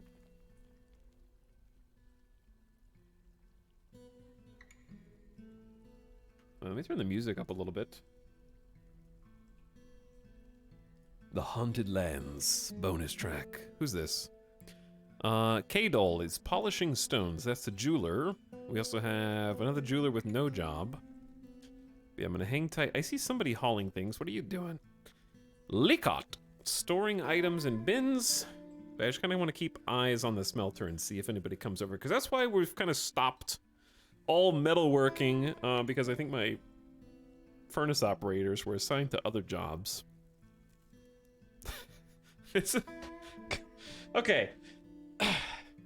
Is it weird to say that Dwarf Fortress reminds me more of Factorio than it does RimWorld?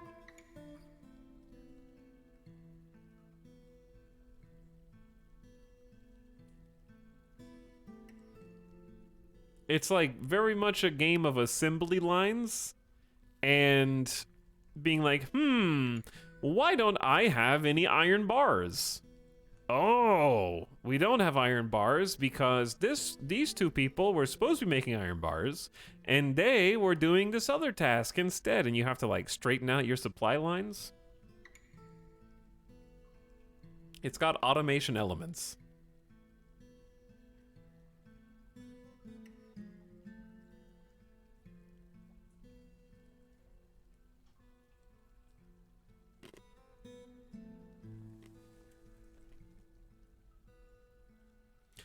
Saying your fort is not supposed to be maximally efficient is just like saying nothing, though. Like that doesn't say anything. That's like saying, wow, we're out of food. What do I need to do to get more food? Let me straighten out that supply line. And you go, your fort's not about being efficient. Your dwarfs are supposed to starve. Like that doesn't make any sense. There is gameplay methods to make sure that certain things are taken care of. And you doing those things does not mean that you care too much or you're being over efficient. It just means you're playing the game. Can confirm your dwarves are supposed to starve.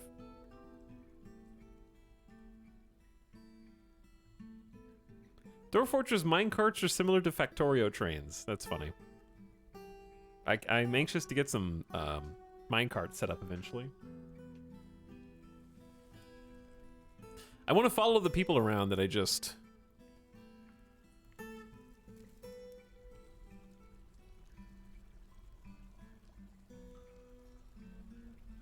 whose jobs I just changed, I should say. Abon and Urist Inodudil. Inodudil. Inodudil. Aben and Urist, where are you guys?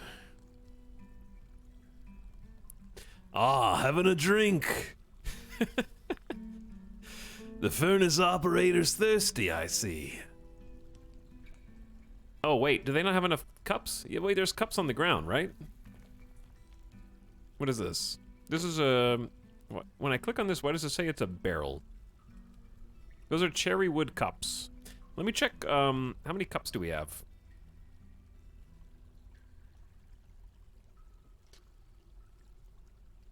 If there's fewer than 16 goblets, I don't know how many cups you need for 42...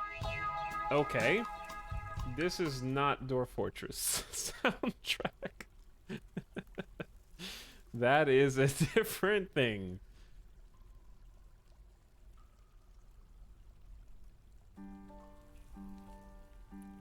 play it. I can't. Dwarf Fortress. How many cups do I need?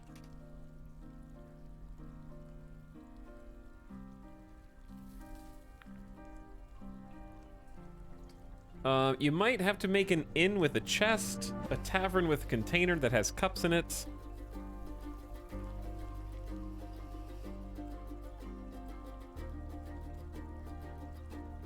Set a zone for a meeting hall, assign the location to a tavern/inn. We could do that now. That might be a good idea, actually. I make sure my dwarves can select from hundreds of cups.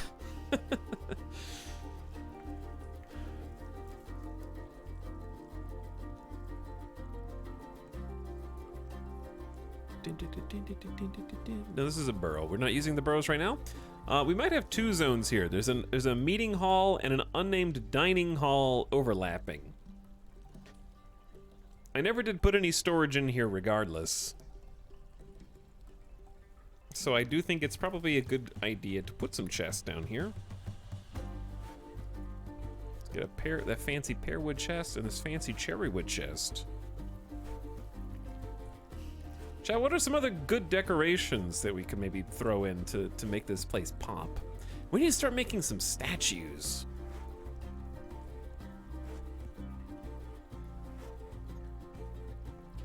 How make statues? I assume that's stonework.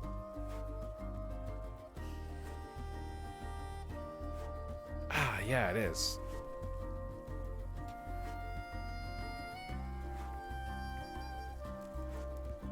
Okay, let's create another work order to make some stone. Oops, wrong buttons.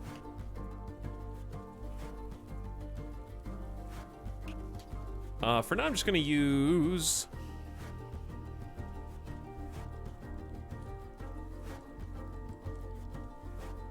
a regular stone, I guess. Make rock statue. That would be the word.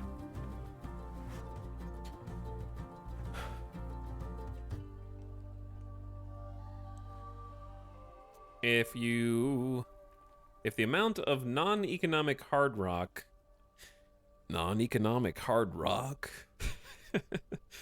let's say is greater than 30. Should we use any rock that they want, or should I specify limestone or something since everything else is limestone? Or we can make them blue with micro.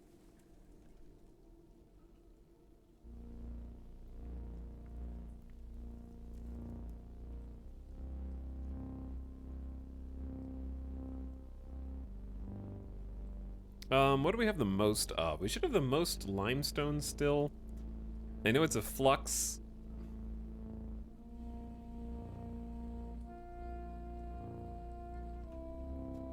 But it's nigh infinite.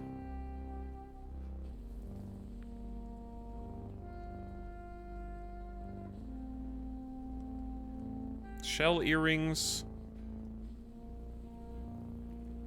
If the amount is greater than 5 of any unrotten shell body parts. Decorate with shells. We're getting rid of all the turtle shells. Making leather quivers, forging iron battle axes. Mr. Streamer, you only have like 50 Z levels of limestone left. Actually, not entirely true. Once we get down here, we get to conglomerate wall. The flux layers are closer to the top.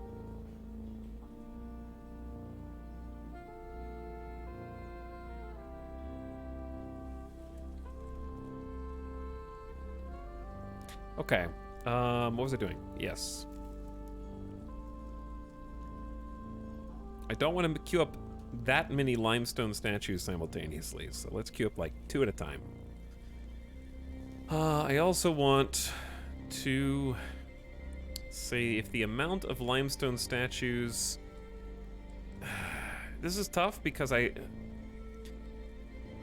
I don't know if this counts limestone statues that haven't been placed or also limestone statues that have been placed. Because I only would want to count limestone statues that haven't been placed in this check. But I don't know what we will check.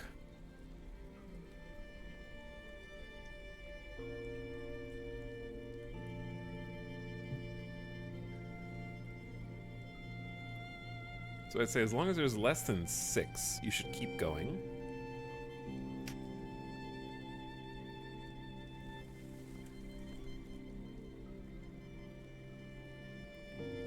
What's up, recent subs? Hello, K-Nord, with the Etal Jeff in chat. Yes, more so than any other video game right now, K-Nord. Thank you for the almost 2 years of sub. And Resilient also for 79 months, as my fortress became infested with giant emus. I didn't want to kill them, but they scared the dwarves. Rip. Okay, at first I thought you were saying rip to your dwarves. Like the emus killed them because of fear or something. But thanks for sticking around for 79 months. Much appreciated.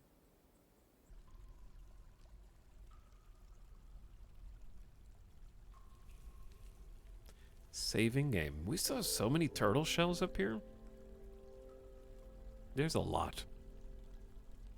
I'm using them for various arts and crafts, but I assume the fisher dwarves keep refilling the stockpiles.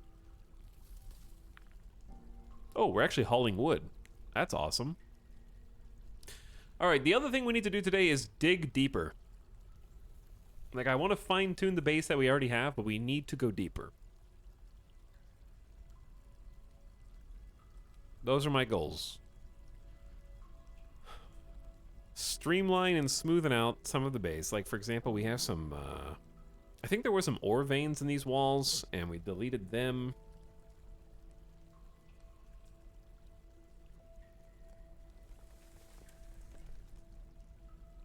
I need to replace with limestone.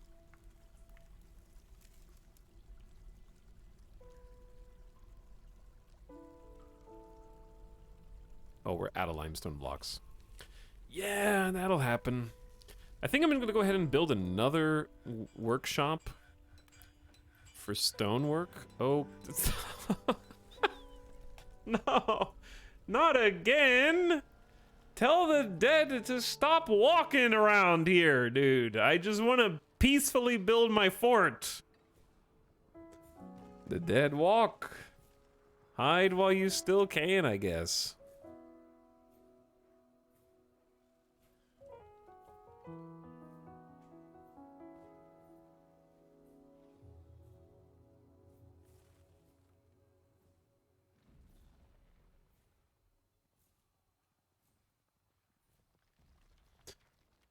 Use microcline.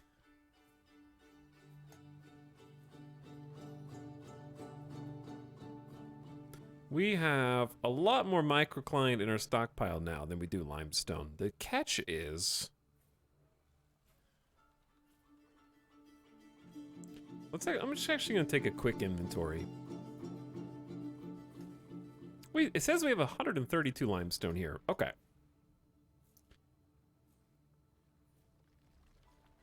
Is that pudding stone? Dude, I love pudding stone. 132 microcline as well. So we might need to do some more dig.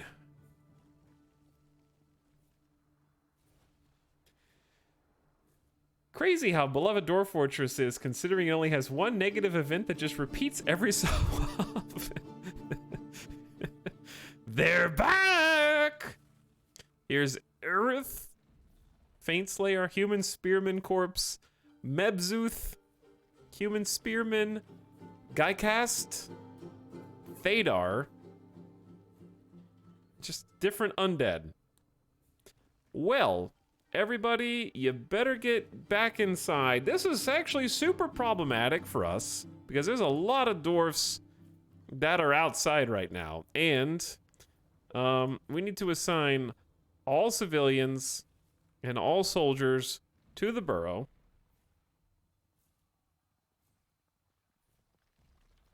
We've tried to start training ranged but I haven't had time to build a tower. Okay, this is for sure unpaused. So, like, everyone should be assigned to the burrow. But I can't, there's so many dwarves outside that some of them are gonna get slaughtered, I think. I can't make them stop being out there right now. I wonder if you can delete the zones. If that would slow them down.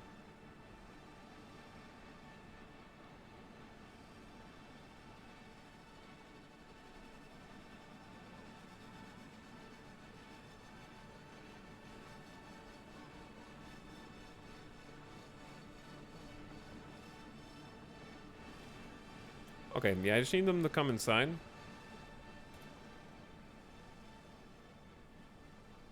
The icon beside paused might help. Toggle whether workshops can source materials from outside the burrow. Okay, we'll click that. Because the problem is, like, I have to close the front door before somebody comes in. So we're gonna give them... Oh god, the Fisher Dwarf is gonna die. Oh my god. We've had this problem before, chat.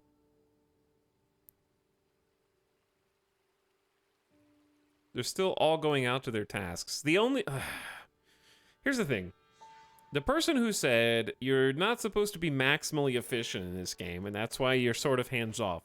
I get that, but the problem is that there are various ways to exert control over the dwarves. And because those ways exist, you have to do them. Or else you're just inviting a faster reset of your fort.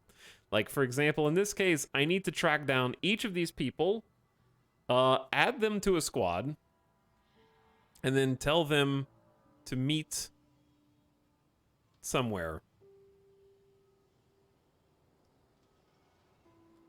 So this is Amost, Lyric, Libash.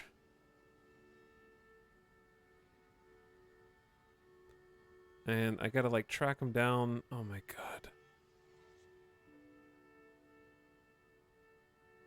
Lyric? What was her name?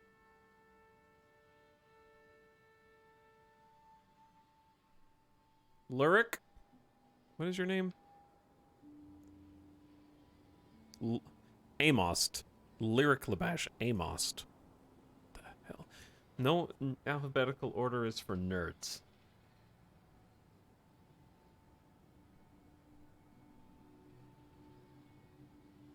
Add every dwarf in the fort to some squad. You don't even need to train them. It helps a lot. I guess I could just do that now. Yeah, that would probably be easier, huh?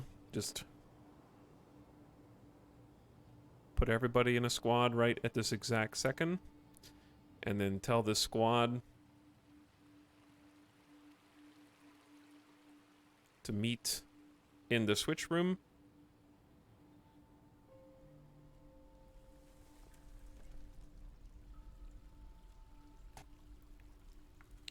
Okay, then another squad, no uniform. And then anybody who is not already in a squad gets added. This is the equivalent of selecting a bunch of people in RimWorld and then recruiting them and unrecruiting them very quickly to sort of reset their tasks.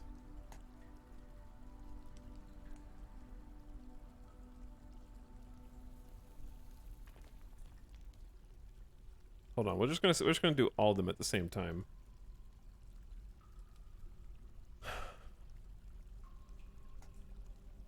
But yeah, because this is a possibility, you would have to choose not to do this on purpose, and therefore just sacrifice a bunch of dwarves for no reason.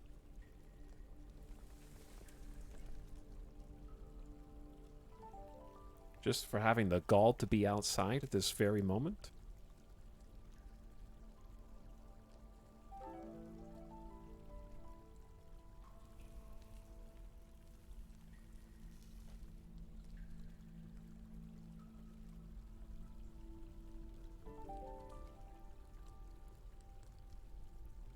It's odd there's no alert system. If I recall, there was one in Classic Dorfort where you could trigger an alert causing all civilians to cancel current jobs and go to their defined borough.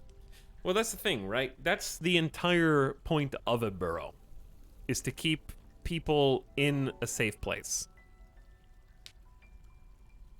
So I feel like, logically speaking, if you like play with burrows but you don't try and save the dwarfs that are above ground when a raid comes, you're sort of cherry picking which micromanagement you want to do and which you don't.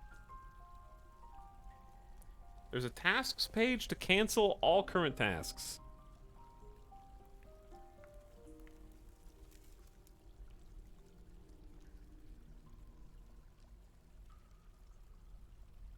How do you cancel all current tasks?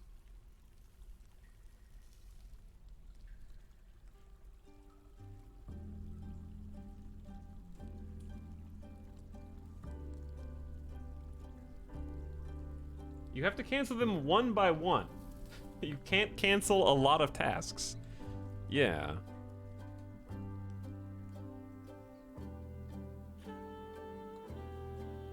It's the red icon. This? You can only cancel like 3 tasks, chat. There's...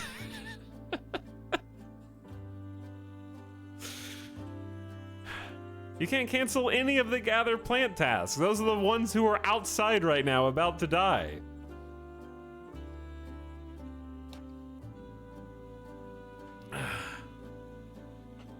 Okay, anyways. They should all be moving in towards their objective now. Let me see. There they go. See, they're going. They're running. They just gotta run fast because the undead... Oh my god, that's a veritable army of undead. Jesus. That guy is fat. Pete Claude is back! He's leading the charge. He came back because he smelled blood. Okay, he's going so fast that I'm not sure. Oh, the animals! Shit. Okay, the animals. I gotta create...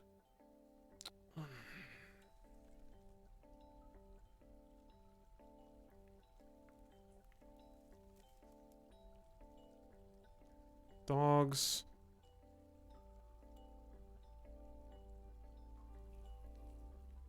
Why are the dog? Okay, the dogs, the other cats.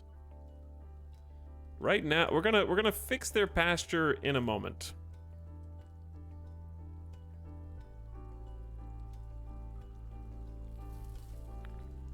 Oh my god, there's way more cats than I thought there were.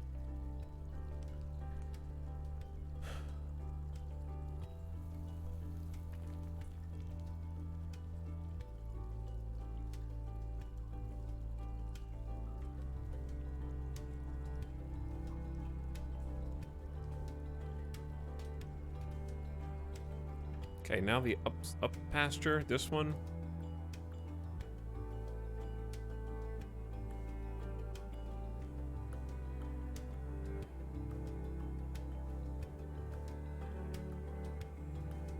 There we go. Peacock is like kind of moving in fast, chat. Okay, we've crossed the bridge. Anybody who hasn't crossed the river bridge at this point is just out of luck, I think. This is the river draw bridge. Pull the lever. This is the most important task in the entire colony.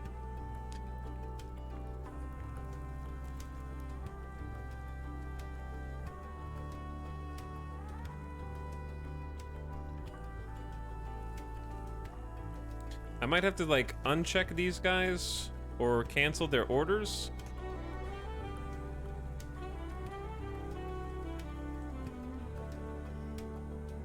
Sorry, cats. If you didn't come, you're not gonna make it.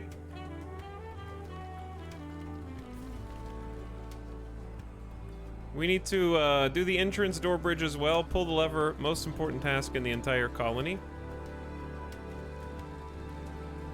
Don't. Oh no! Where did the cat? Where did it go? Did I just catapult it?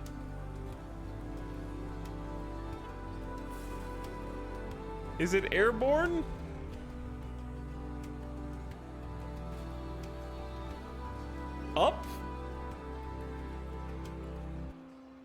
It's in orbit now.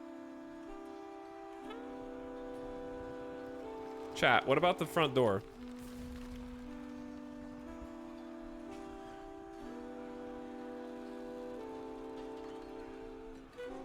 Nobody's coming to pull the front door.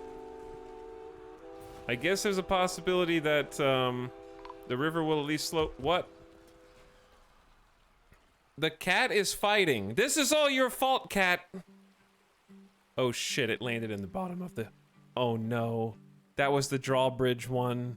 Oh no.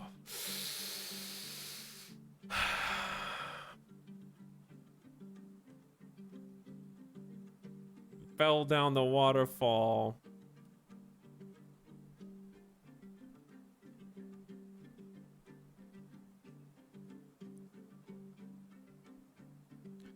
Chat. K-Dol Rimadonal's mangled corpses here. I'm not really sure who this is. Is this one of... Is this, our undead dwarf? They got stuck outside? Yeah, it was Zom's husband, I think. Got stuck outside somehow?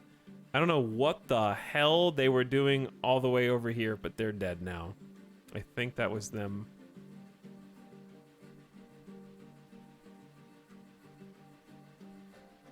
The blue guy. I think that's the blue guy died. I don't know why they're out there.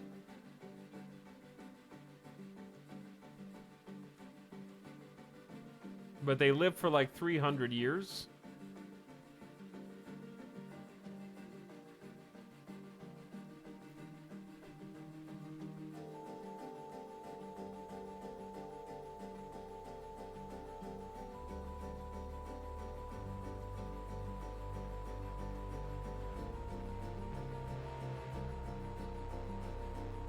One of the living cats has adopted a herbalist. Damn you, P-Claude! Okay, we closed the front door at least. Sorry to anybody who got left behind, but yeah, the blue guy, I think, was a noble. He was the broker. Well, now the spouse is gonna become the new broker, I guess. That guy was kinda useless.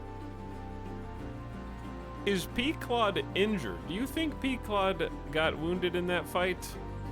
Doubtful.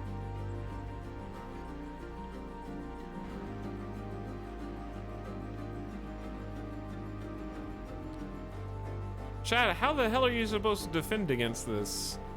Are they migrating to a different side of the map? They're going past us, it looks like.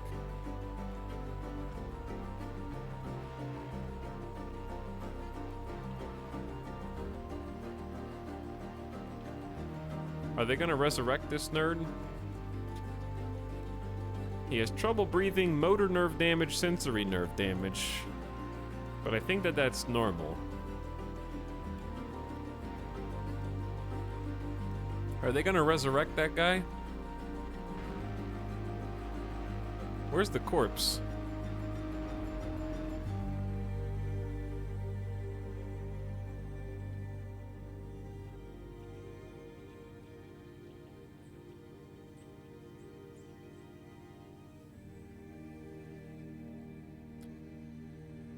I think they're going for the other cat. I'm sorry, Catos. Okay, you guys are free to roam around now. We can delete this pin pasture. You don't have to stay in here, don't worry. I'm gonna close this up again. Just in case. Have we not made any limestone blocks? Okay, we'll just use what we've got then.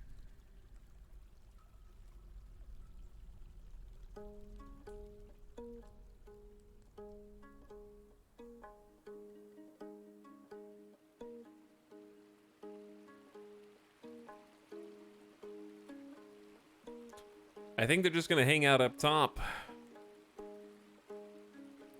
The cat is fighting, the human faint slayer is fighting. I'm sorry, cat. I can't save you all.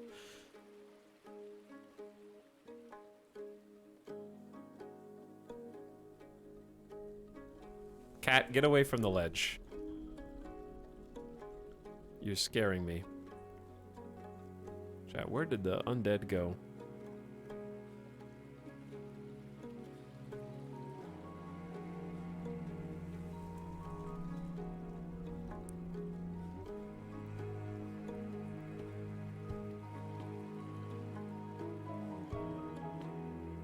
Where did Peaclod go?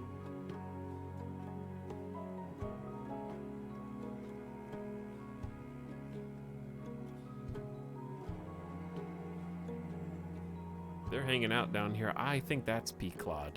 Yeah, that's Peaclod.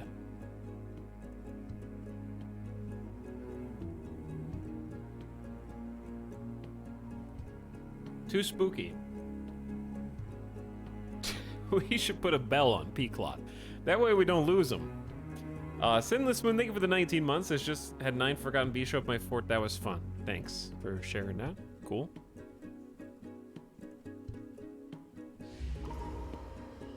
What is that noise? Cadle has been taken by a fey mood.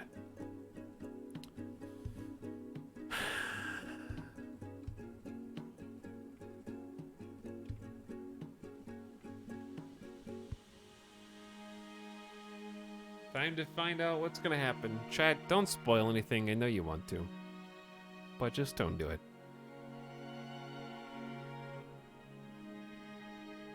Cancels drink? Wow, that is an impressive mood. Honestly, I don't think that this is anything special, chat. They were just, like, nothing crazy is gonna happen. The reason the mood is weird is because a dwarf stopped drinking.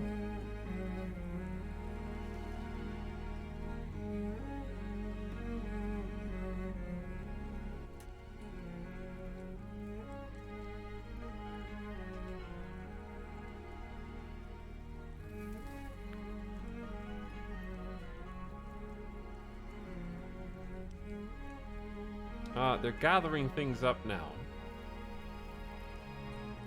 Rotten carnelians. Oh, no, rough. Okay, those can't rot. Rough yellow jaspers are being hauled. I feel so good. She felt euphoric due to inebriation. Cadle has claimed a jeweler's workshop and begun a mysterious construction.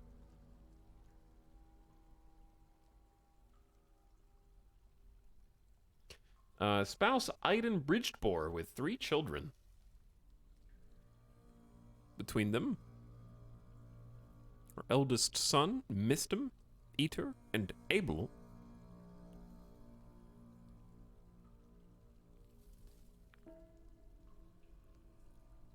Always deal fairly.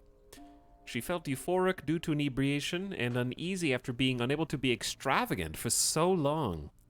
She's content remembering being near a waterfall and fondness remembering making a new friend. Her husband is Iden the Stonecrafter, who is currently gathered up in the temple. Lots of people praying in our sad temple right now.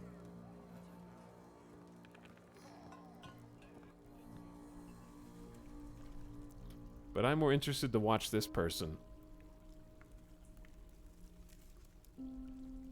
I have emerged from the lowest Z levels to catch a live broadcast. Thanks, Salamanders. Welcome back.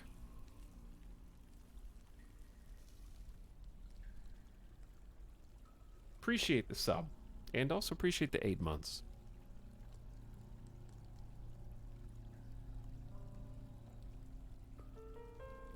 What you working on, Cadle? What you working on? What are you making? Tangentially related to dwarfs stopping drinking, a really funny bug. Okay, hold on. A pink jade bracelet has been made. She offers it to the accidental clasps.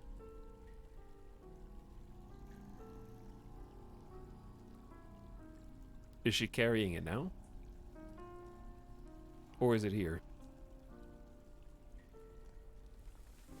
Is it this? This is a pink jade bracelet worth 2,000 bucks. All craft dwarf ship is of the highest quality, encrusted with single-cut pink jades and a single-cut yellow jasper. On the item is an image of gizzard stones in carnelian. Oh, thank you. That was, like, super nice. And she has become a proper gem cutter. Apparently that was a learning opportunity. At the same time. How about that?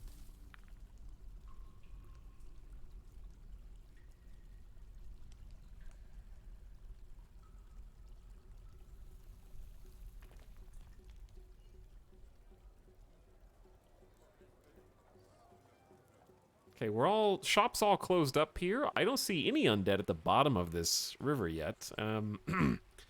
Ignore that. That's nothing. That is nothing. I forgot that I did make the other stoneworkers out of other material. Well, we have one more shop for them to utilize now. I'm assuming they're all in this temple because they're idle. That would be my guess. Anyone who is just an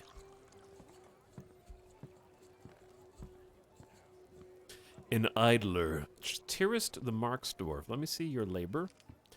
You're on haul duty. Is there just nothing to haul? I'm surprised. They're all just gathered around praying all day. We've become hyper-religious.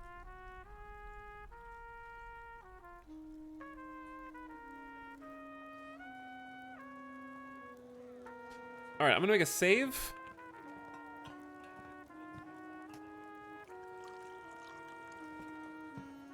I wish I could say, okay, when you save and continue playing... No, don't succumb to the invasion. I wish you could save it to the current timeline without creating a new save. We're just a little hamlet, a hamlet. Haven't saved in a bit.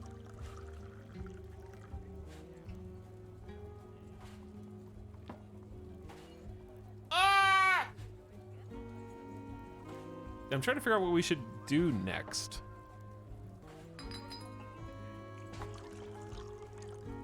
Maybe we should just train some new stoneworkers. I might assign a couple people more to work some stone, because we have 3 stations.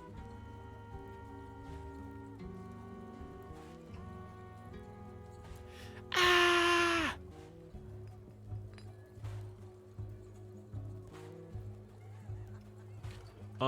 But yeah, my goals today, dig deeper, see what's down there. I think we need to do some more training, like some more squad training, so I need to learn a little bit more about that. Like, we did a pretty good job last time of setting up a barracks for them and giving them crossbows and figuring out how to make them use the crossbows to train, so we're getting some marks dwarves. But I need to get some melee dwarves as well.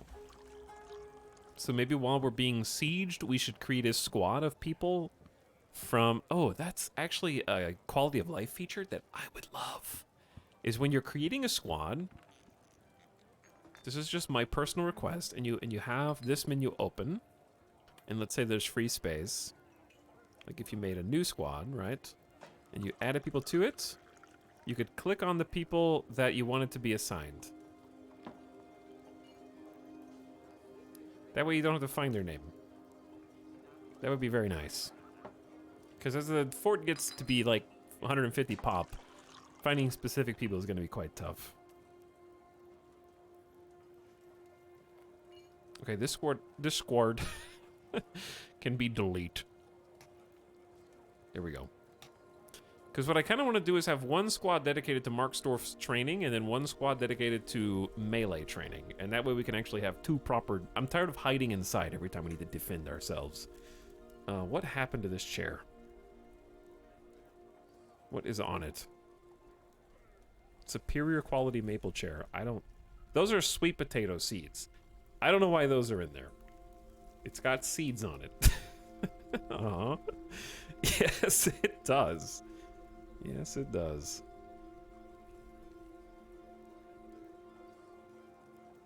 It do be having seeds.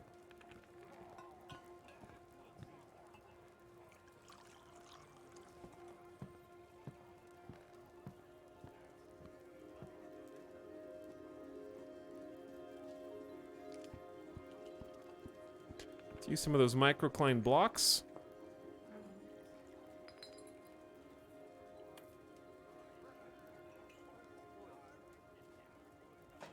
What did I just click?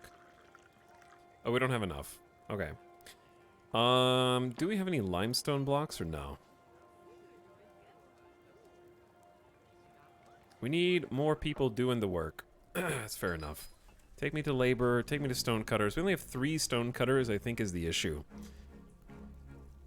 So we're gonna take some of these people who are also haulers and just teach them how to do other things. Carpenter, enjoy your stone cutting. Peasant, learn stone cutting. Let's get a 3rd.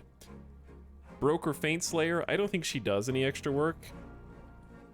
Other than just be important noble.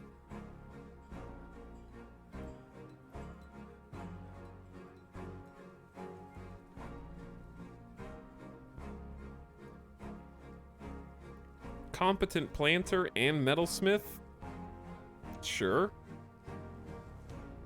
There are a lot of dabbling planters out here, huh?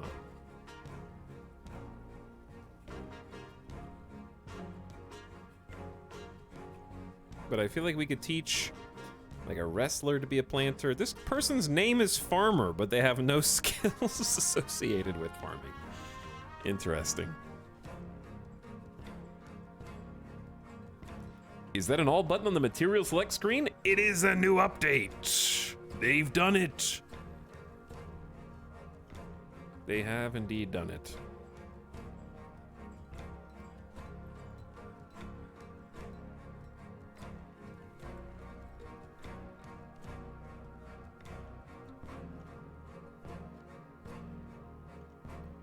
Okay, this is probably going to be an issue.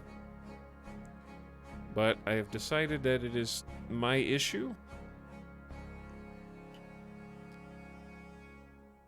I also did that wrong. Oops. Heh. Oops. Oops.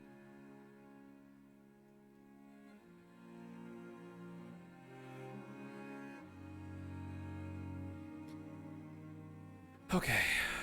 Time to dig out another farm area. I need to really... We don't have any plump helmet seeds? What?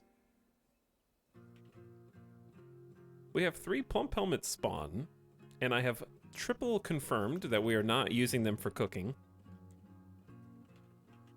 Chad, how do I get... We have 63 plump helmets. How can I make them use the plump helmets for the drink so that I can... I think I know the answer. Where's my brew order?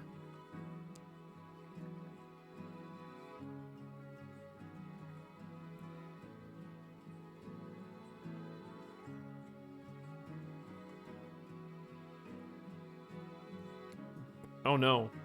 Have I made... oh, a manager. The manager, yeah, died. Oh, yeah, the manager died. Well, your wife will take over in your death. Man, that is so sad. Okay, she's got 3 roles. Manager, broker, and bookkeeper. They don't get worse the more jobs they have assigned, do they? Certainly not, right? Very sad. Brew. Okay, are plump helmets fruits or plants? They're fruits?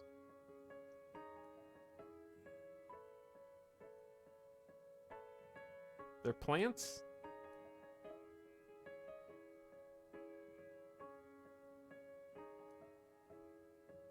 I don't know where my brew order is. Is it specific to the still, maybe?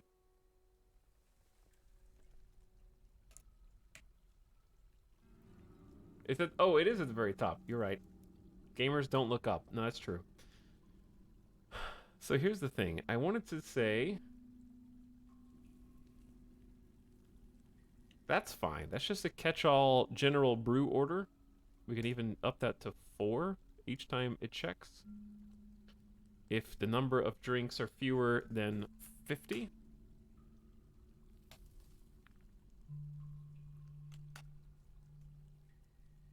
Okay, but what I want to do is create another brewed drink that targets a specific material type. And that material type can be if the number of drinks are also fewer than 100. That way we're always prioritizing the plump helmet so we can keep growing more. And we don't need to worry about seeds. We need the number of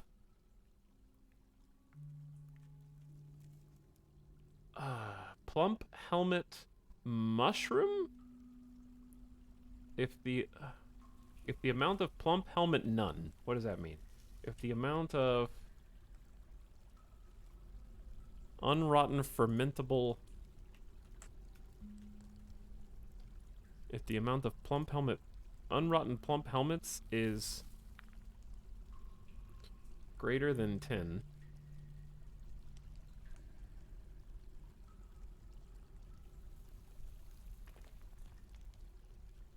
To target a specific material type, you need to link to a specific stockpile, else it will say, yeah, I have enough plump helmets, so I will brew drinks, and then they will proceed to use anything to brew drinks. Okay. So what you're saying is you can't target a specific kind of drink, because there's no magnifying glass here to brew plump helmet drink.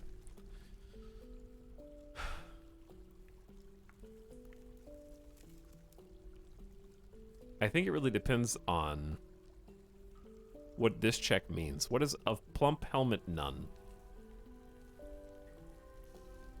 Because I'm checking for the amount of drinks, and then I can specify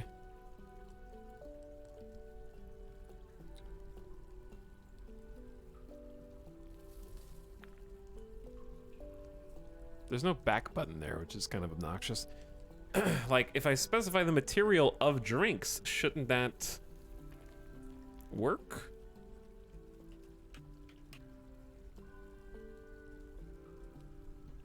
But I don't know if I should be checking for plump helmet mushrooms or plump helmet plants. This is a conditional check. Yes, it is a conditional check. But if it's checking for plump helmet drinks, and the amount of plump helmet drinks is less than 10, then it'll just keep brewing everything until plump helmet drinks check is satisfied. So it'll sort of be a shotgun approach that eventually results in plump helmet drinks getting brewed. I think the second question is there any downside to having an abundance of drink? Because as long as it doesn't go bad or spoil, if it's stored inside of barrels, then it should be fine.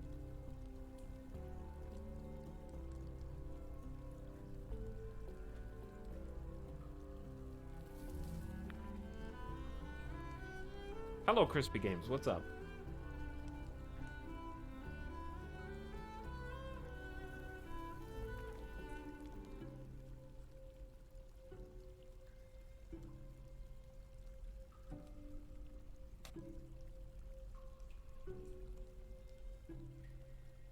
Okay, what? I think I'm just gonna do this. Then I'm just gonna increase the generic amount that we're making.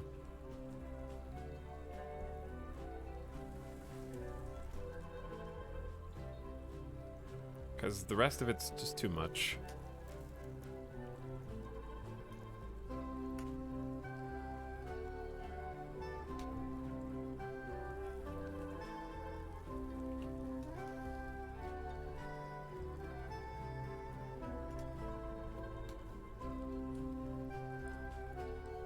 Too overcomplicated for a thing where if we have enough plump helmets, then we don't really need to be consistently growing more? I don't know. It's confusing. It's too much specificity for one thing. I have to make a specific stockpile, link a specific still to a specific stockpile, and then there's too many checks and balances for like one request. All right, chat. Brain hurty. I go get my own drink. While the undead continue to walk amongst us. Among us.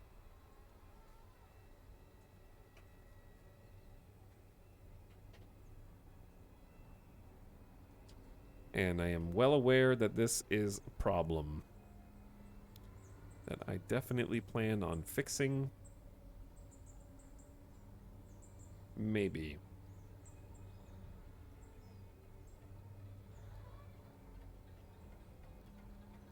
I think the easiest way to fix this problem is simply to put some doors here.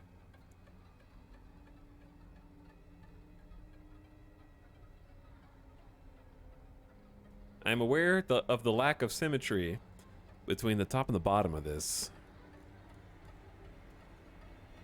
And also the fact that we don't have any... Why does it say we only have 18 limestone, but when I look at the stockpile, we have 120 limestone?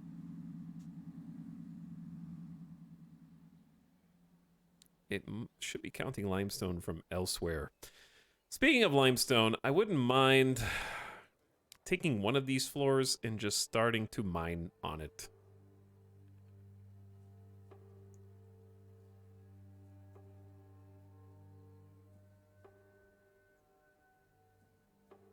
For example, here, I'll just use microcline because that's what I have available. And just picking a direction. And just going on out, all right?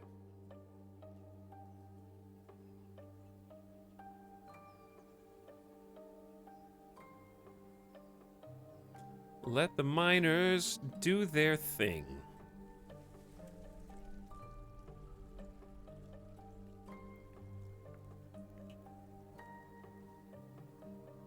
Okay.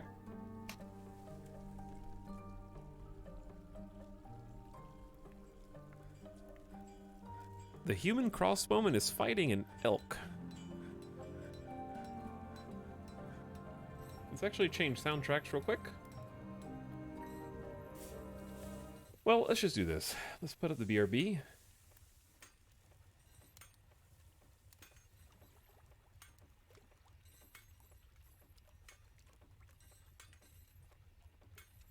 Dwarven child, constructing a building. You are 2 years old.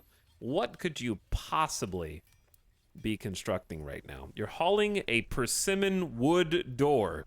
Dwarven children are incredibly strong and stout. Okay, well, it's a very small door. It must be, yeah.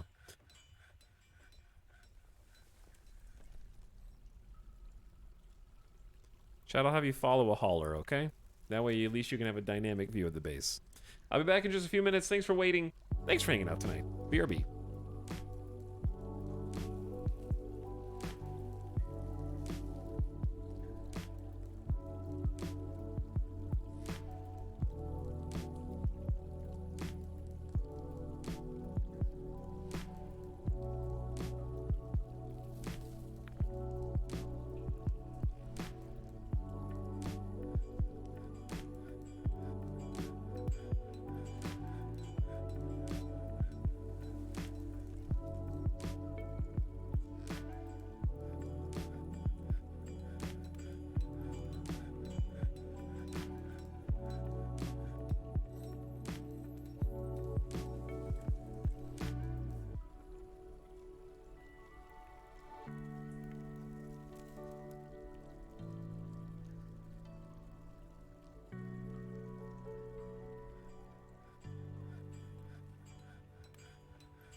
This person has lull in their name.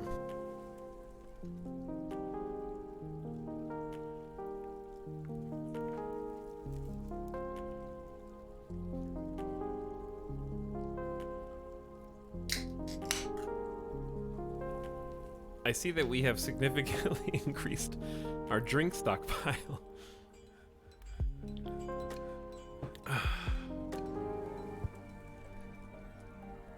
Because I see where this was the drink stockpile, and now I think it might need to be a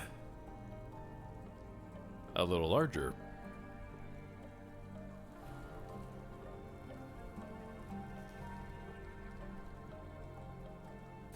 Masterpiece wheelbarrow? Marksdorf? Brew drinks complete. Babies. Baby cats. We need to iron bars. Damp stones located. And oh god. I don't think any of this. There's been a kitten found dead. I'm so sorry. I am so sorry.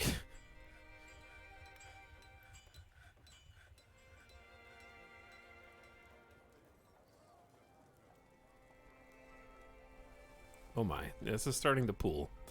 Kind of need to get on this. And, oh dear, that's a 4. It's filling up. This is filling up. All right, I need to stay on this. Don't open this door. Dead inside.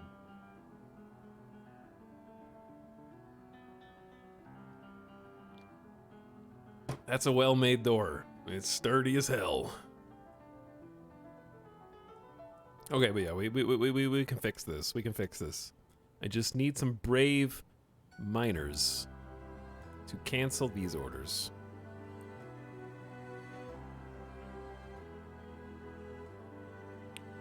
Dude, where the hell are the miners? We have like a bunch of people who can mine.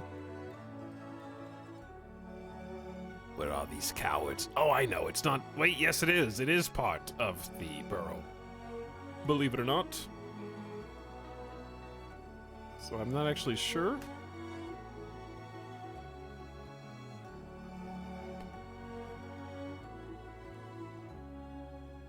Oh, they're coming. They're coming.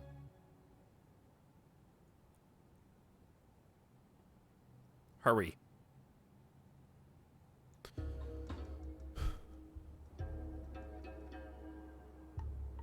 Just dig faster, then this can fill up.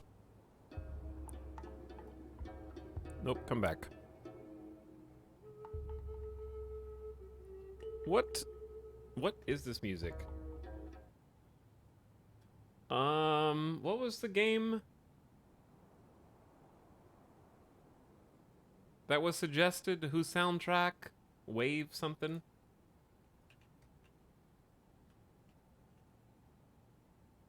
Wavetail?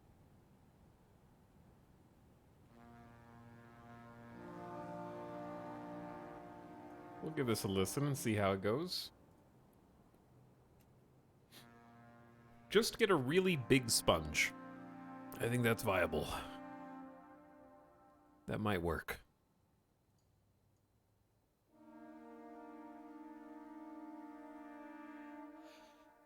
I'm allergic to really big sponges.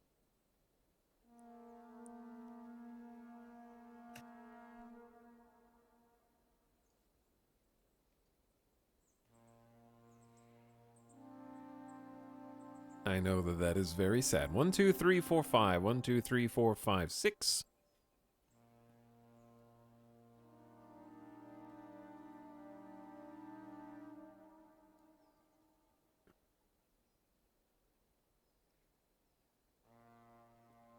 You guys, you're not Your done. opponent Oh dear has God. snapped. Okay, Okay, I'm going to retreat now.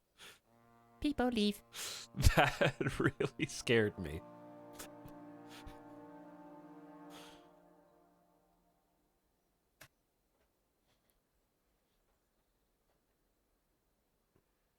A Pride gifting 20 community subs. The game is unmuted, right? Yeah, the game is unmuted. It's just very quiet. Dwarf Fortress is a very quiet, solitary, somber experience, I guess.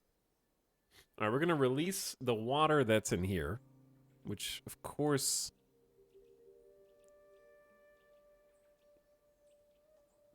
is going to go about as well as you expect.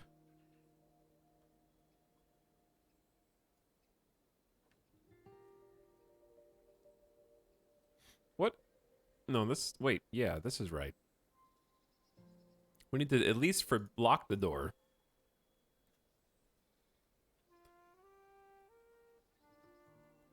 All right, here comes the water spilling out. Are you guys okay? Yeah, they're okay. Come back. I have more work.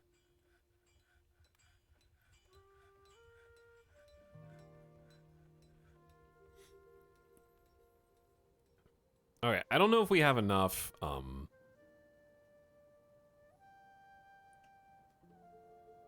actual... What's the word? I don't know if we have enough stone or limestone for this, but we're going to find out.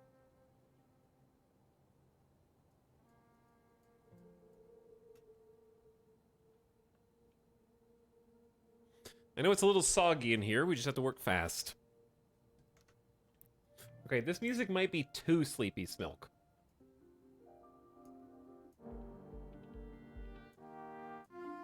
But, I mean, it is good. I feel like I could... This one's literally called the Sleepy Triplets Town.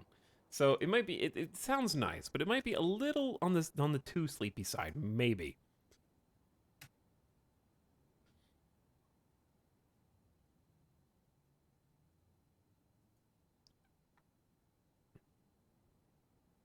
Why are we making 100 microcline blocks, but no limestone blocks?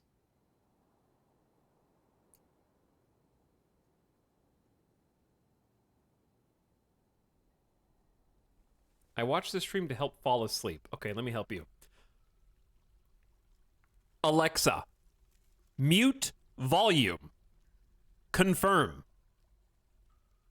Alexa, turn off device. Confirm.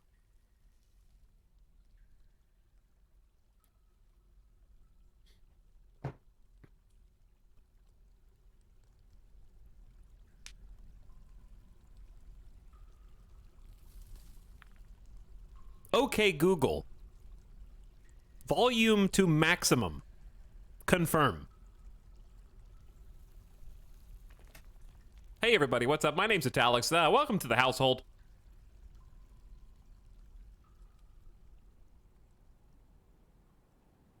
He's doing it again.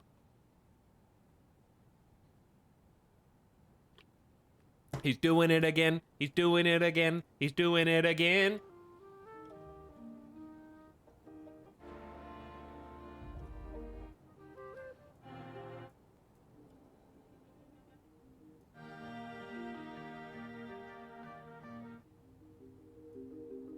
All right, let's listen to this one.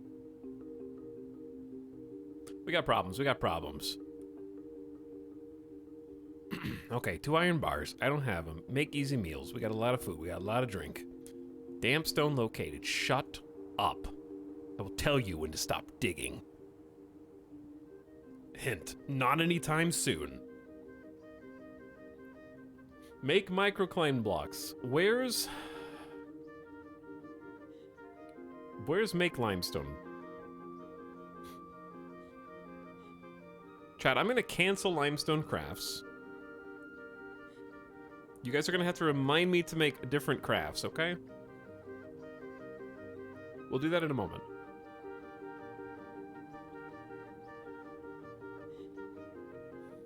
With just any other stone that we can use. Because they're just burning through it all. Alright, what else are we using limestone for? Probably everything.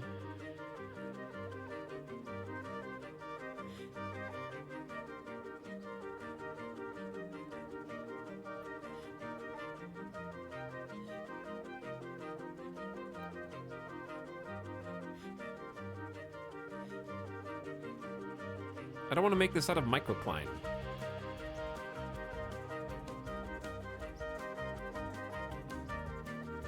All right, I'm making it out of microclimate. Because that's what we got.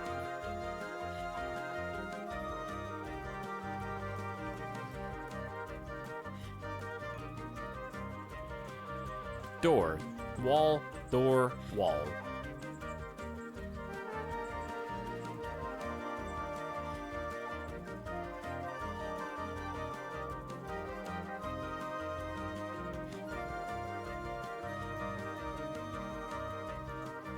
We're gonna start patching this up.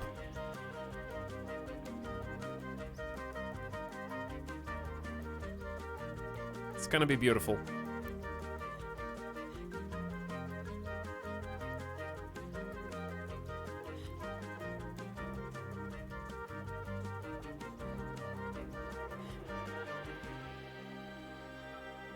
Or how do you do this?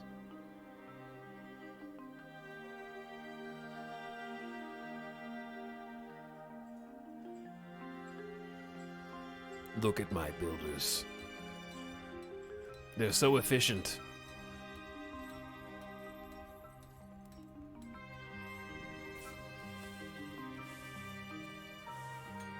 The water is flowing, though. We're plugging the gaps.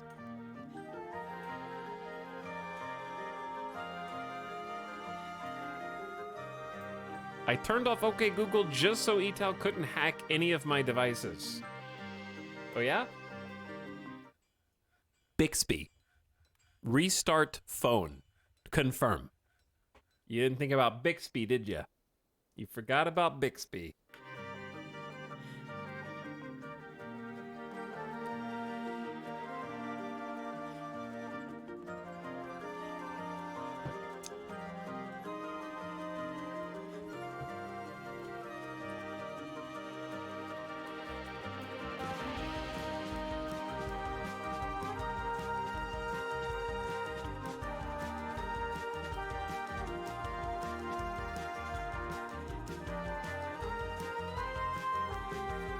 Oh no, we can't get to the corners because dwarves are dumb!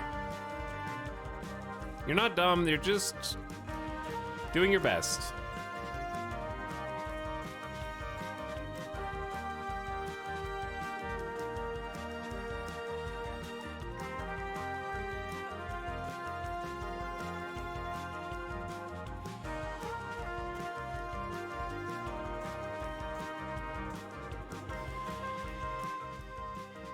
Let's turn that down a little bit. There we go. We're jamming.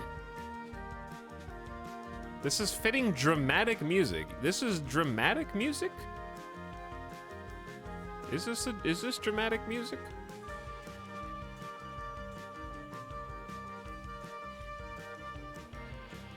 How nice of you to install an Olympic swimming pool.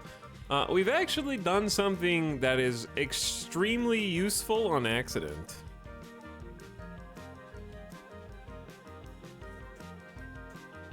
Which is created piles of mud that we're gonna be able to grow stuff on.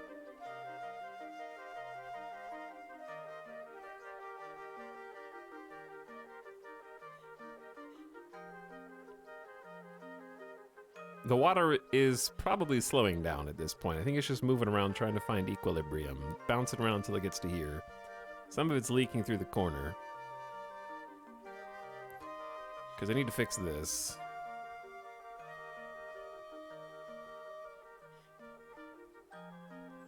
Unfortunately.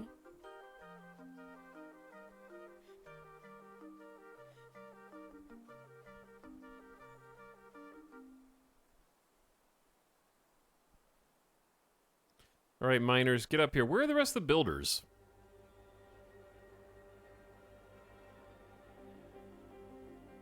He skipped the entire moderate half of the soundtrack? Yes.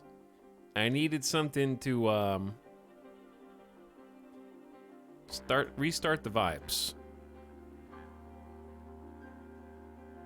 It's working. I'm enjoying this.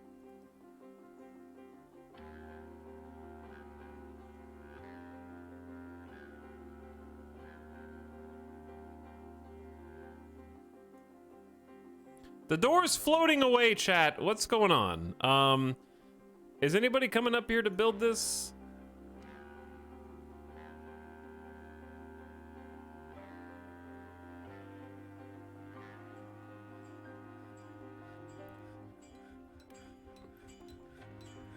It's only 2 out of 7. They should be able to build all this.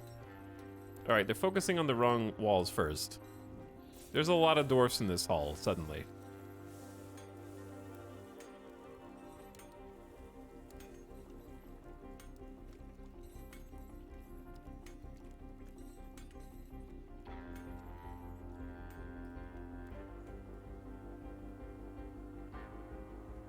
Okay, most of this should be sealed at this stage. We've stopped almost all the leakage. 1, 2, 3, 4, 5, 6. Yeah, 1, 2, 3, 4, 5, 6. And this should be microcline as well as this one. What is going on the left? We got a lot of notifications. An animal's given birth to a stray blue peacock. Polished stones completed. Rhesus has stolen limestone amulets and pigtail shoes. Okay, good job. Masterpiece maple barrel. Somebody is fighting a raven. I don't know what's going on there. I've been wanting to redo these farms for a while anyways.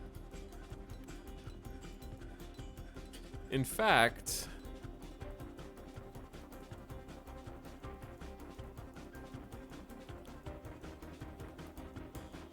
no, let's just leave it as is. Are the undead guys still out there? Yeah, as long as it says siege at the top left, if that siege warning disappears, then the bad guys should be gone.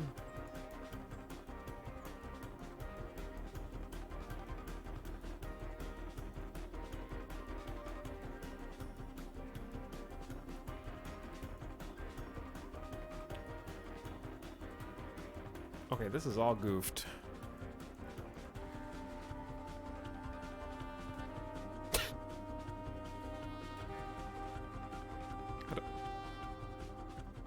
I think that is that door installed? I can't tell.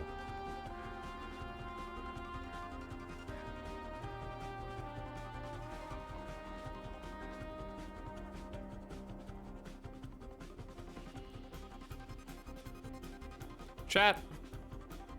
Is water still leaking through the wall that I just built? Or no? Is it just damp? I think it's just damp. As long as I get this diagonal.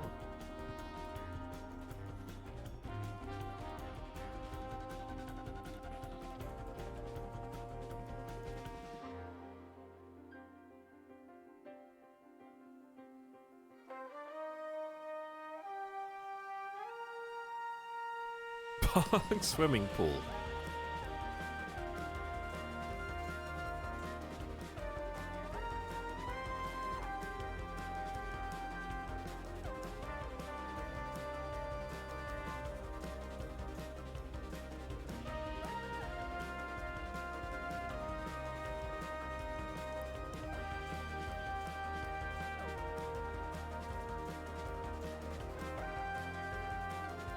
Huh.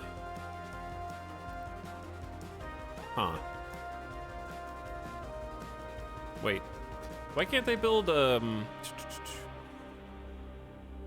Can't build water at this location. Yep, there is water at this location. You are correct. How did I build at the other spots then when there was water there?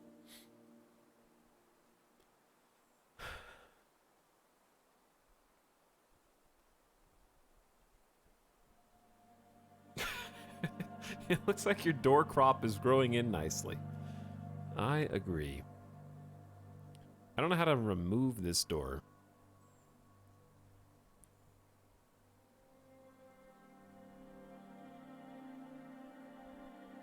Maybe it's already removed.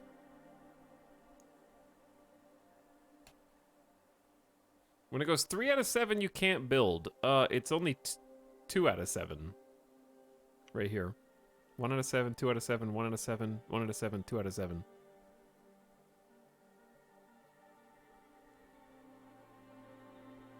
You can't at 2. Oh. Anyway, I have a solid wall all the way around this. So where would it be leaking from?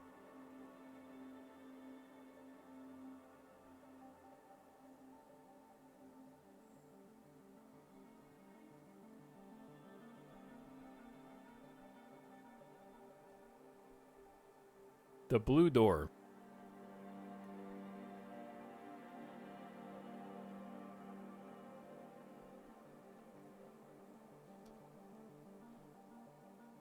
I know that's not a door. But it's a missing door. I don't know why it would just be leaking out of there, though. Alright, if this starts going up to 3 out of 10, is there an aquifer above? I don't know, maybe? Probably? We never had that problem before. How do you stop it from leaking from above?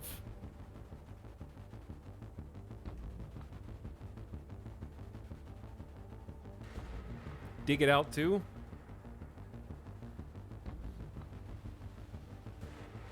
It's gonna be a huge pain.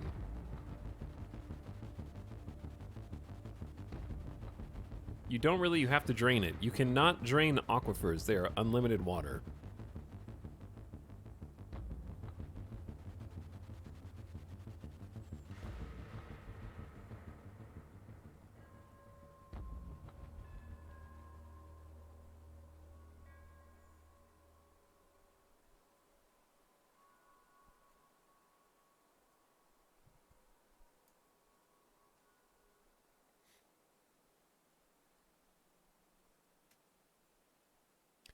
Yeah, because it definitely looks like this is gonna start going up.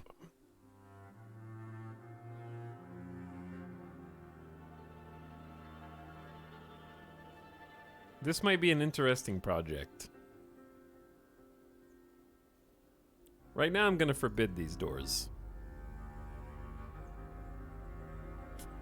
Just in case.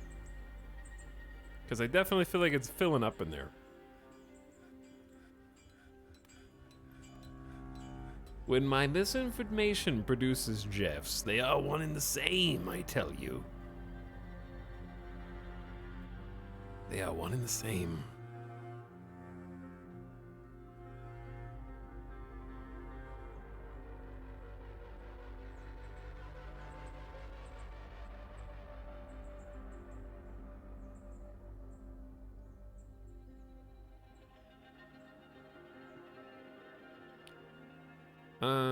What if we did just a couple revamps in here?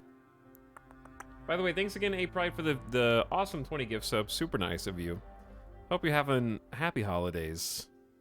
Sorry, I'm just super distracted trying to figure out how the hell to fix all these things.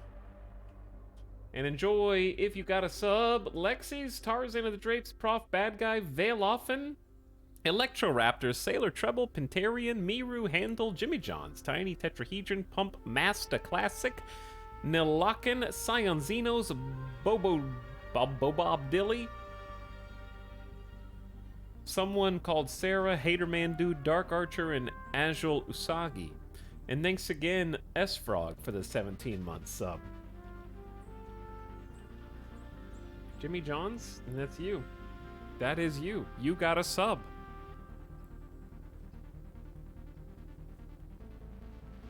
Oh god, yeah, the water's 100% filling in here. It's getting larger. F is the default keybind for water levels. Well, I mean, that's a good tip, but yeah, you can see it just by looking at it. It's going ham in there. Okay, we're gonna have to figure out how to deal with that. I guess you can just let it fill and never open the doors.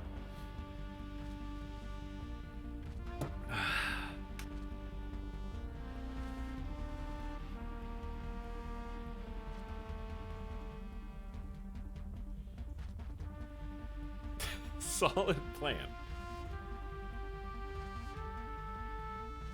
It's a feature now. Okay, chat. Can you link switch up to a door?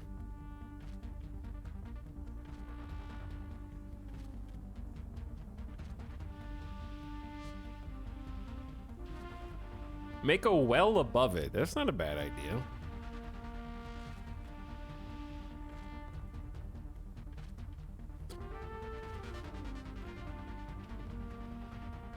Okay, so there's gonna be 1, 2, 3, 4, 5. 1, 2.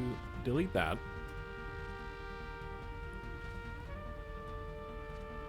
Build a microclimate wall here. Uninstall these doors.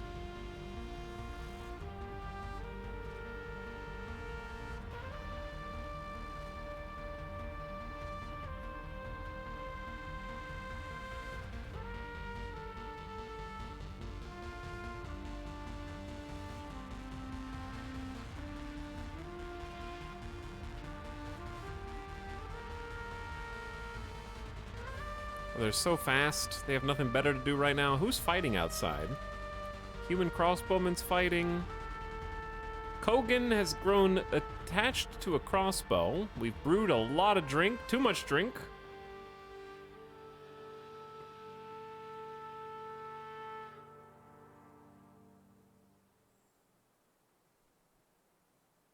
Can we remove this door right here?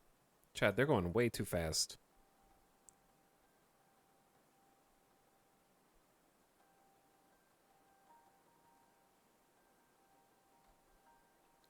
Okay, 1, 2, 3. That's all gonna be micro. I guess we're just converting the microcline up here.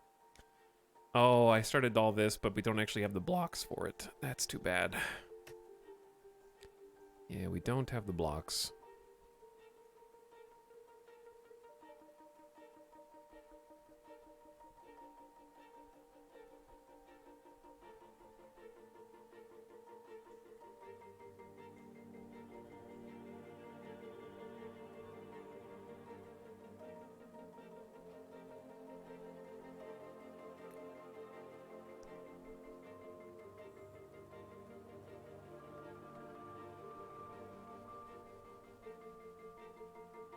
Okay, well they're gonna do their best with what we do have. We can at least replace the doors that we took off. And there'll be some order and cohesion to it.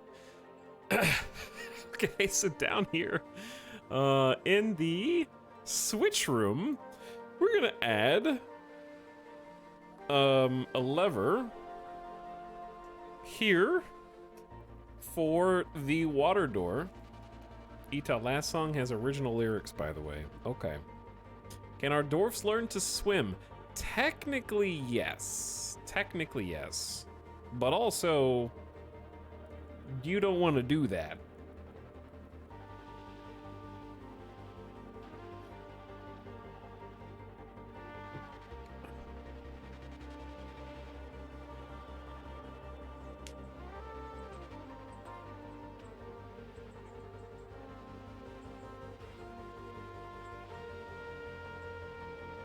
What I think I like the idea of turning this into a well, but I have to do it from above, so I need to carve out some of the aquifer.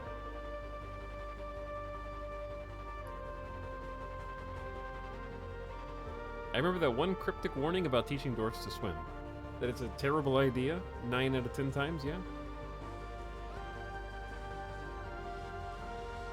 The crazy thing about Dwarf Fortress is you can just spend hours upon hours doing what amounts to basically nothing. Like, I've spent like 45 minutes just digging out this light aquifer room, lining it with stone walls to try to prevent it from leaking, realizing that it's leaking from above anyways, and now here we are. Just like 80 stone blocks short. And some forbidden doors.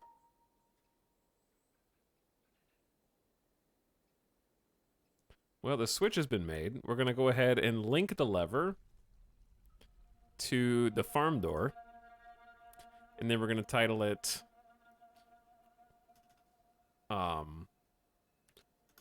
Flooded Farm Door Caution.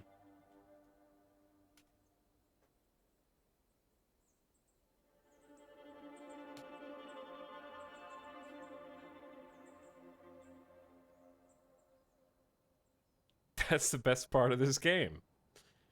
Yeah, it's filling up in there rapidly. So, like, my thoughts were, what if we opened it remotely, let water go in here, right? Like, what if we... do you need to remove farm plots for water to turn ground into mud? I don't think you do. It looks like there's a dusting of mud under the farm, but we can, like, irrigate the farm.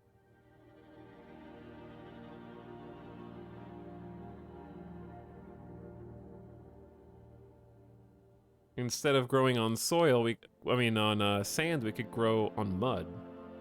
Mud is better, yeah. If the door is forbidden... Oh, man, they messed this up. If the door is forbidden, though, I'm not really sure if they can access it for the purposes of the switch linkage. Or if that's a suspended task.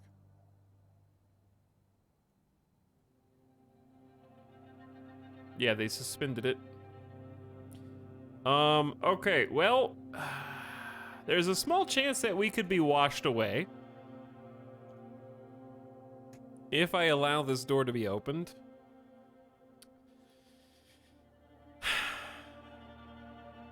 Wish me luck, Chad. Wish me luck.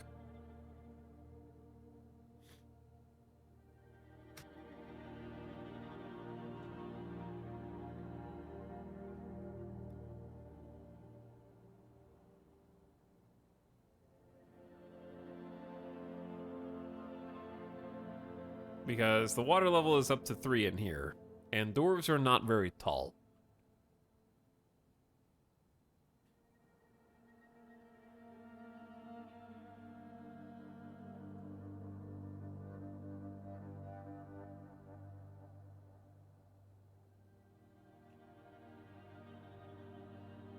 Oh god. Don't open it. Okay, good. Lock it. Forbade it. Should be linked now? Yeah. It should be linked. No, link to a building. It hasn't been linked yet? What was that person doing? They're trying to do it now. Oh, they're doing it now. They went to go touch the door first.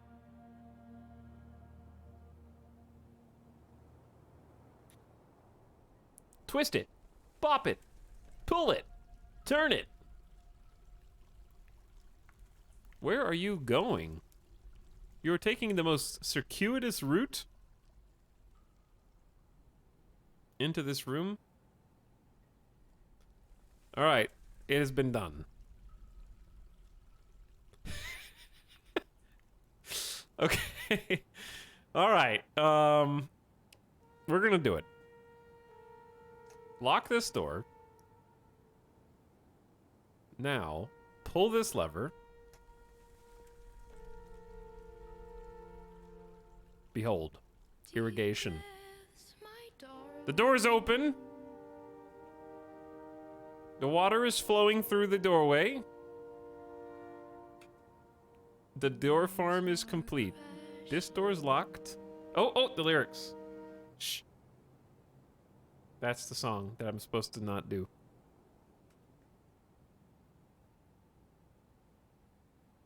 I mean, I already did half of it, so it's too late. Blame Smilk if the channel gets deleted, okay? Let's listen to...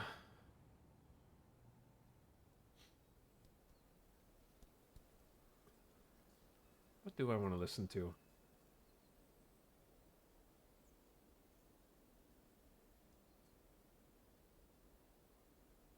Chat? Suggestions?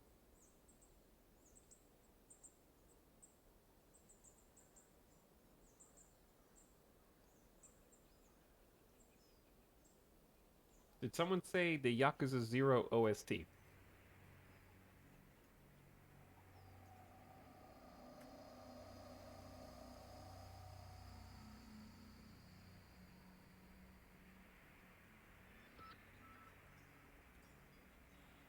Alright, how much? I think we just want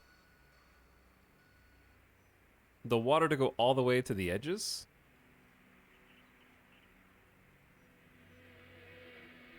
And then probably pull the lever back.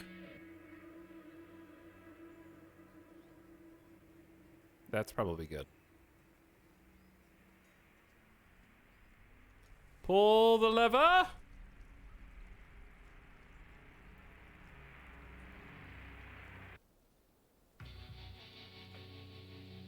All right, the door shuts. Damn. All right, that's pretty cool. So now the water passage has stopped, and it should just evaporate naturally in there on top of the farms. I need to micromanage check all the farms.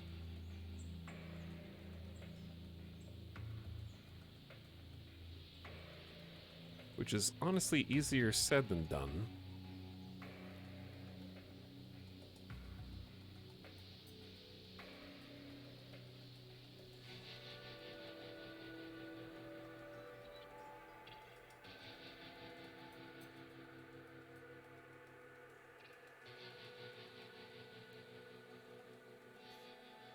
I love how complex you can make things with levers and such, but boy, a lot of it goes over my head. Yes. Me as well. But that's okay. The door... I like that the water, the flow is carrying these doors around.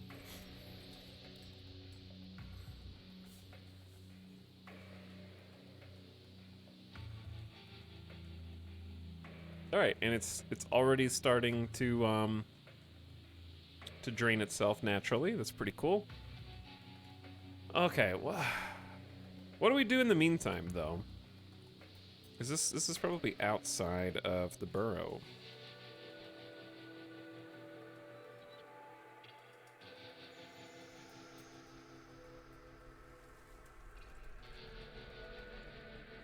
Doing that to find more limestone? Dig deeply and greedily. I want to dig deeply and greedily, but there's a couple things. There's like I feel like there's 100 things on my to-do list. The issue that I'm having with Door Fortress is, it somewhat triggers my ADHD. I think more than RimWorld, where I'm like, okay, I need to set up, figure out how to get a squad, like a separate squad of 10 with training swords, training melee fighting. How do we do that? I don't know. I'll figure that out later. All right, I want to decorate the temple. How do you do that? I don't know. We'll do that later. Oh, yeah, I wanted to set up a tavern and an inn so we could actually use the chests to store cups so that they could have cups locally in here and then use those to drink. Maybe attach a little stockpile of drink to that.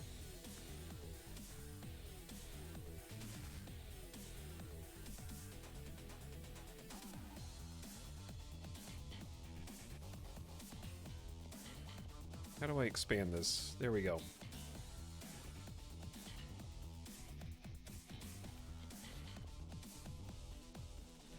Melee squads are at least a lot easier to set up than ranged, yes. That is, we did already set up ranged squads, so I think the second problem is we just don't have enough resources. Let me see if our iron bars have been increased. Nope. We only have 1 iron bar.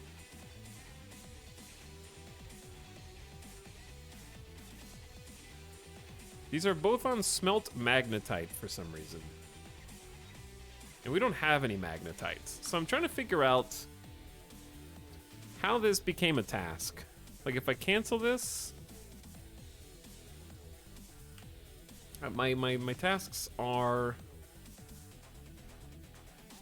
smelt magnetite 3 out of 5, smelt hematite, can use any shop. And I have people specifically designated as furnace operators, and they don't seem to be smelting any hematite, unless there's an operation to smelting hematite that I don't know. Can a regular smelter smelt hematite?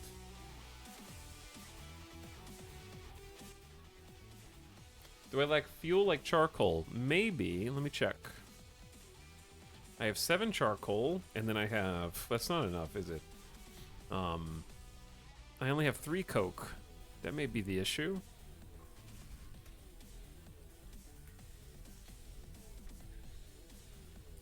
So what I need to do is find some bituminous by mining, probably.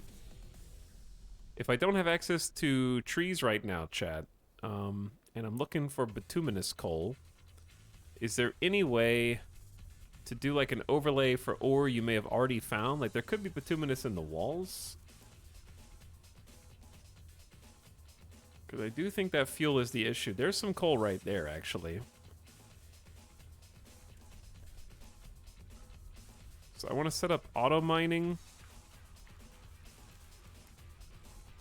where we're finding the bituminous.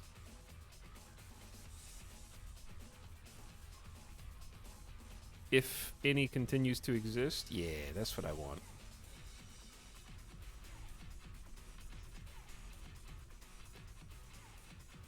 So probably just need to go back through the areas that we've already been digging out and like look. Oof, this is gonna start leaking, isn't it? Or is it? It's just damp. We need to watch for water pooling up here.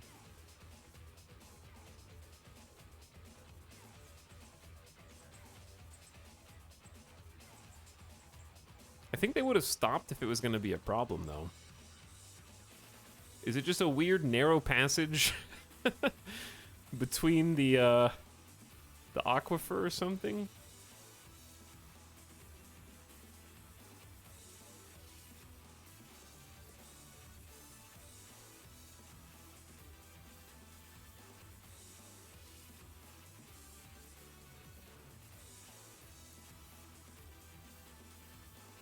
All right, that's going to be very interesting later.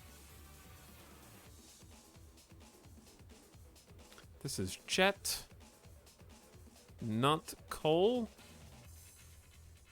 That is also jet. All right, they at least found some bituminous. That's one of the raw fuels that we need. Here's some coal down here. So auto mine is just going to have them go and like check the vein until they can't find anymore, and they're just going to follow it all the way to its natural conclusion.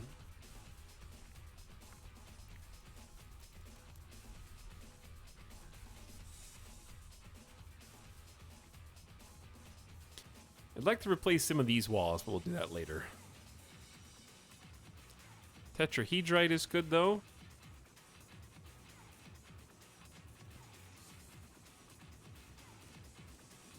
Malachite is copper.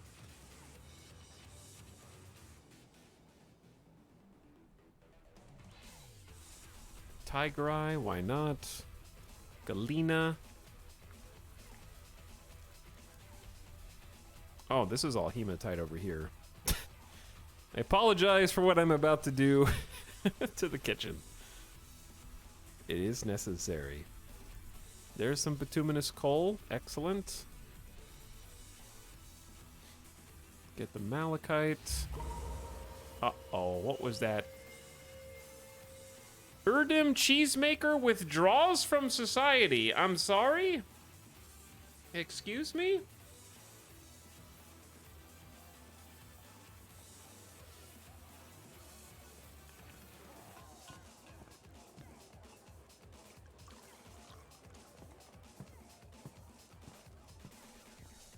Peculiarly secretive. In a strange mood. They're currently gathering up maple logs and microcline.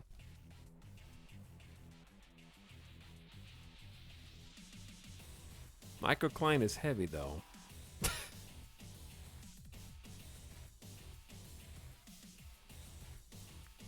70, let the poor lad retire. And he's going to this craft store shop, so he's gonna make something there. Competent cheesemaker.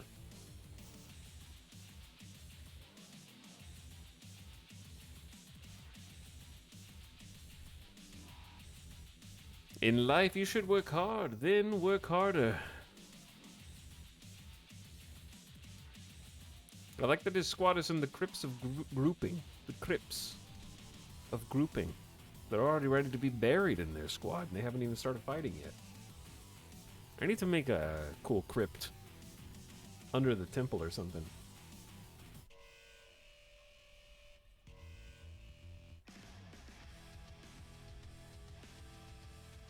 What you making there, friend? All right, the soundtrack's going a little too hard. Let's do...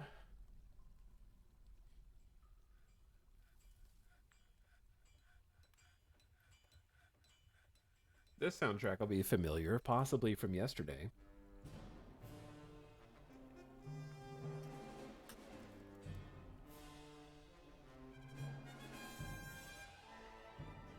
Cut gems has been complete. You're striking all kinds of ore. Odin has begun a mysterious construction. Currently in a very strange mood. Hey, we have fuel again. We're hauling bituminous. Yeah, I think that is why we stopped doing the ingots. We just ran out of fuel and I didn't realize it.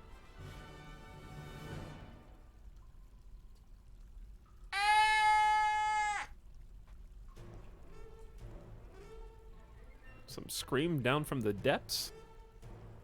Maybe we need to dig deeper to find out who that is.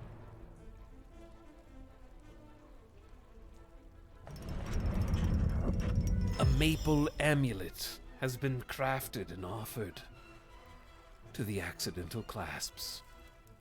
It is yours now.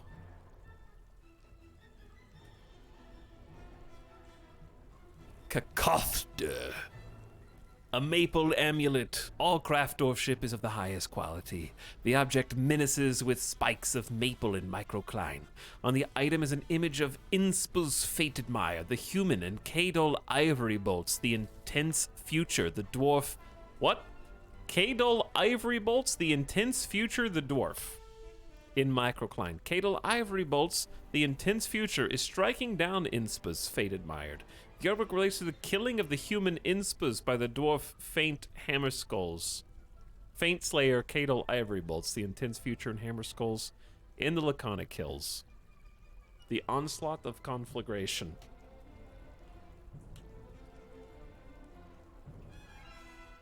The Intense Future is such a title. Yeah, it is. Alright, we have plenty of coal now to go. Oh. What's this? Are you guys leaking water from here?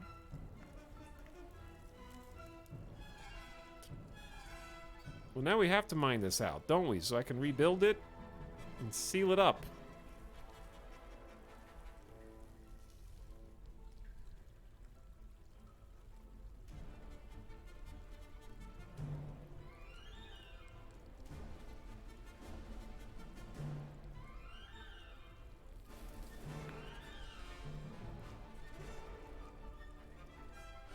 Hopefully it's not coming from the roof.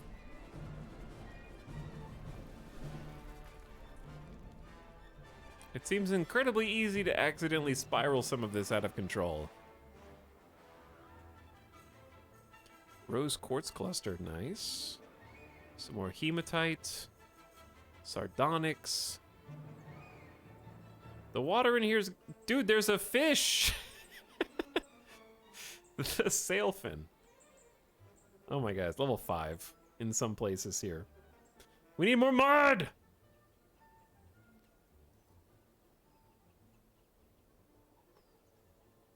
More mud, chat. More mud. Pull the lever!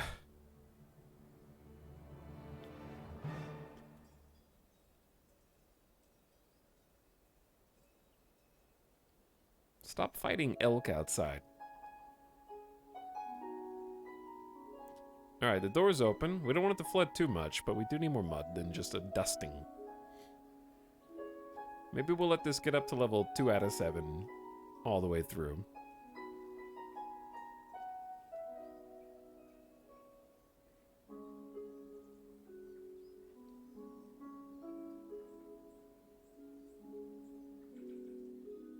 This is too peaceful.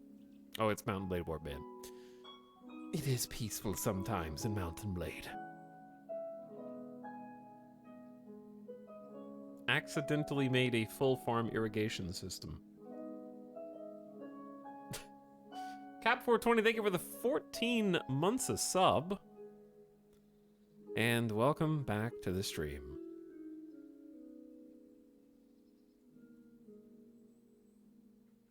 All right, that's probably a good time to go ahead and throw the switch again. Boop, boop. Close this door with the switch. Stops the water from coming in. Then it'll keep filling up on this side, and then it will drain itself via osmosis. Just kidding. Via the word that escapes me. It's going to evaporate. Ah, yes, it is going to evaporate.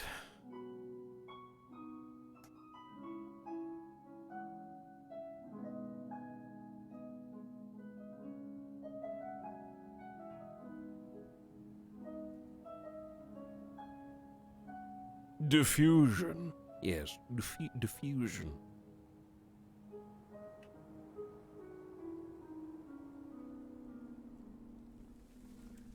Okay, I'm kind of just scrolling up, down, and around. I think the issue is this is outside the purview of the burrow. The siege is still very much on. But at least we have fuel now, so the furnace operator should be quite busy actually making iron bars. That's excellent. And then we can forge greaves. Do we have any copper? We actually have 23 copper bars left, and then what do we need? Malachite for copper?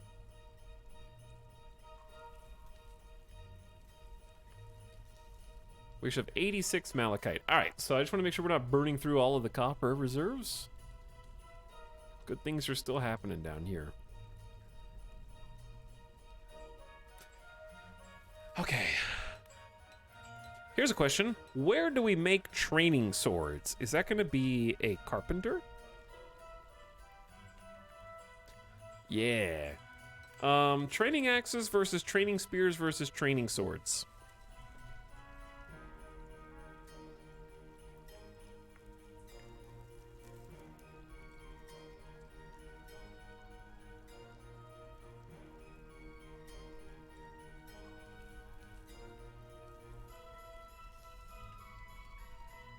I think I'm just gonna have...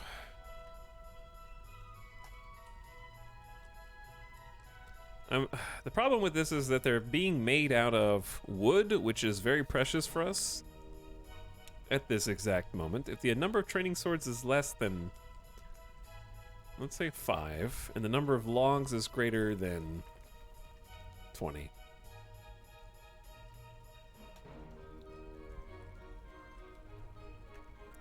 Let's make some training axes as well. Chad, what good is a spear dwarf?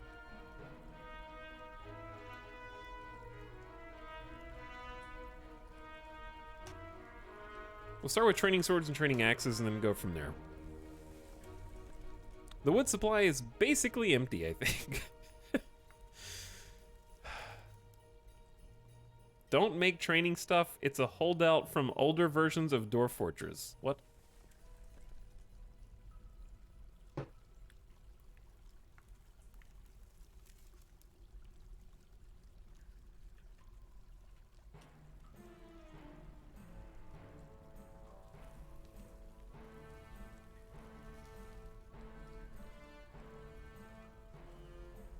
Yeah, it's true.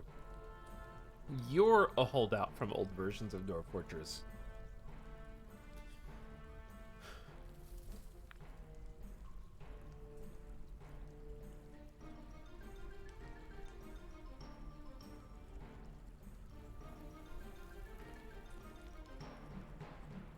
Okay, training weapons are edgeless wooden weapons made at a carpenter's workshop. There are 3 kinds: axes, spears, and swords.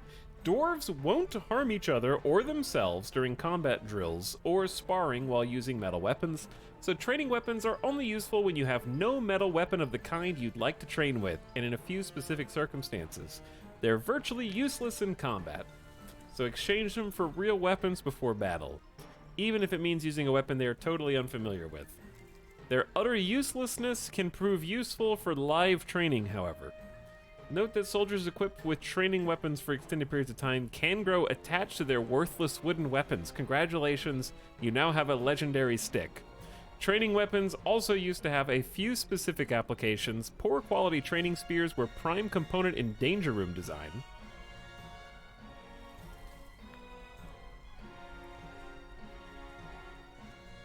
Okay, well, I won't be making those then.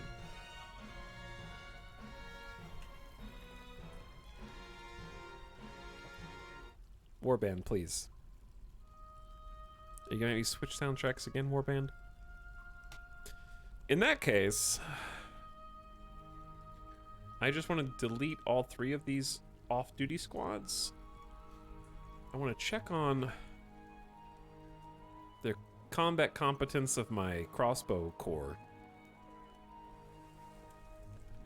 That would be skills combat. We have Novice Marksdorf still. Novice Marksdorf. Chad, I've had them on full-time training for what feels like a very long time. This one hasn't even shot a bow, I don't think. You know why? Because they don't have any arrows. We had a problem with this before. It might just be that we don't have enough quivers. So let's try and get 10 quivers for 10 crossbows. I swear I have... If the amount of crossbows is less than 10, so there should be 10 crossbows for sure.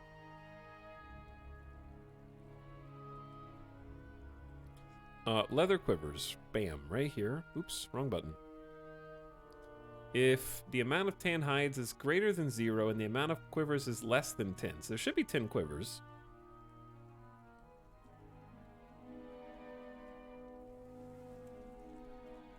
I guess I gotta just check the stock, huh? We actually have 20 quivers.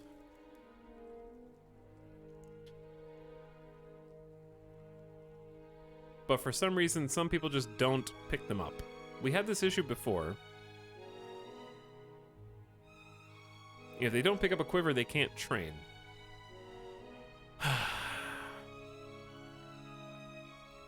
I might have not...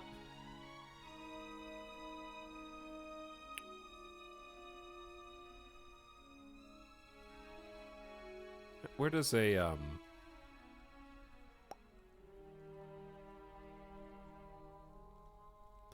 Where does a quiver get assigned anyways? Because I can see this has clearly a quiver right there. And they're all assigned to be crossbow dwarfs. Which is weird.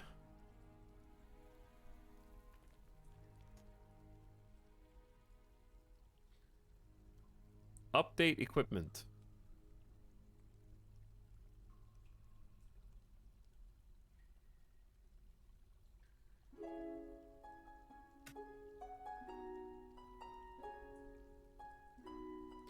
Now they're all scattering to store items in bins. Are they taking their stuff off?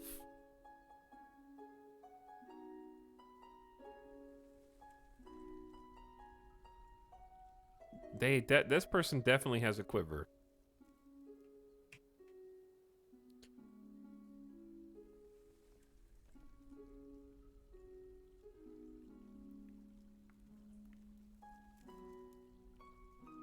This person's actually training. Oh my god, they don't even have the skill. Okay, that might have fixed stuff. That might have fixed it. Dude! Zom, look at all these earrings and rings Zom is wearing. And they've never even fired their bow. Cool. I have 5 targets for you guys, and I know they're set up correctly, because we quadruple checked.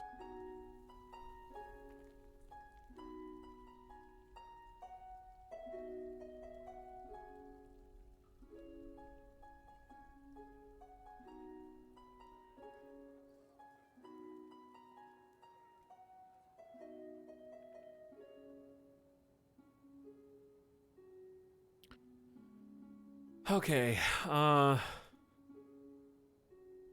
there's still limestone here. I don't know what the hell the dwarfs are doing at this moment. They're doing whatever they want. But my plan was to go through and basically double the amount of armor that we have. Okay, so copper shields, if you have... We have 10 shields and we have 10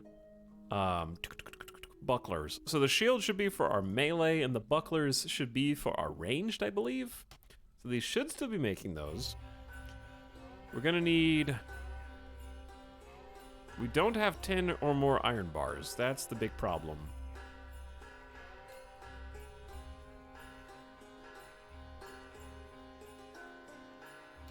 All right, you know what? It's time for some more furnaces, I think.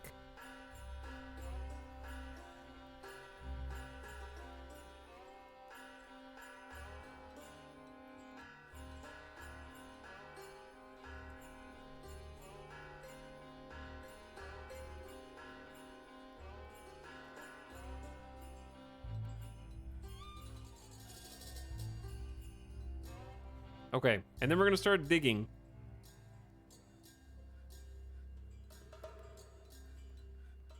Because I think that these furnaces are all going... We have 36 coke. We definitely have enough fuel to smelt the things that we need to smelt. I think we just need more furnaces to get it going. All right, where are we gonna start digging down? We need to dig deeper and greedier, chat.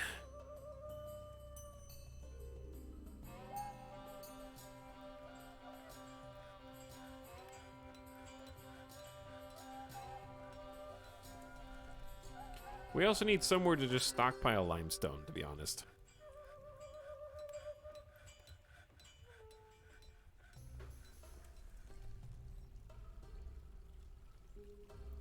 Okay, if I wanted to copy this room, it's 1, 2, 3, 4, 5, 6, 7 across, kind of.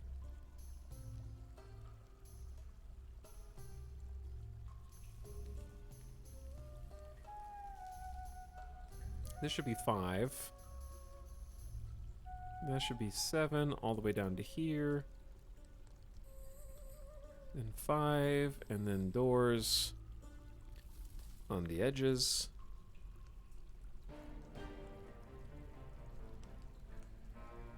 Ding, ding, ding, ding, ding, ding, ding, ding, ding, ding, ding, ding. All right, they got plenty of jobs now.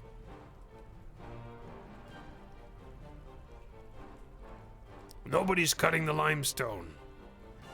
What are you cutting? Microclimb. That's not even the top priority job anymore. Is it a chat? When a bill appears in the work order here, does that mean it's specific to this shop? Doesn't explain why the other shop's not being used.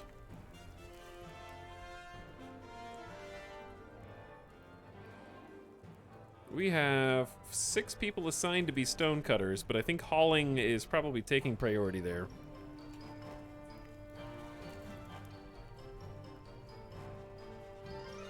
Oh my. That's a lot of stuff. I think just keep going.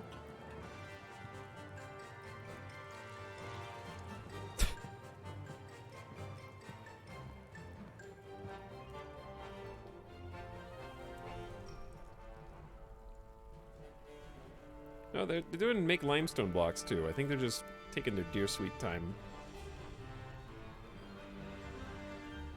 I'm also tempted to just, since they have to walk with the blocks in their hands, I think I'm gonna make more stairs.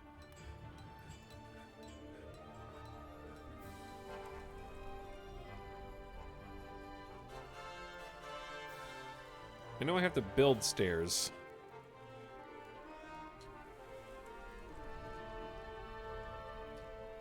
Must span multiple elevations. Oh, it's because the stone stockpile is in the way.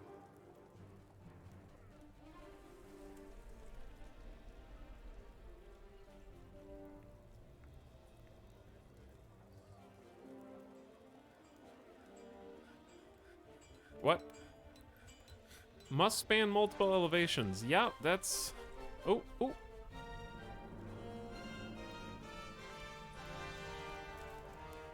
There we go. That way they can go to and from the workshop much faster.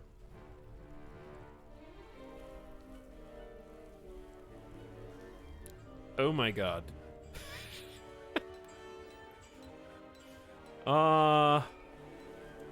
Does anybody need this much rough-hewn gypsum, chat?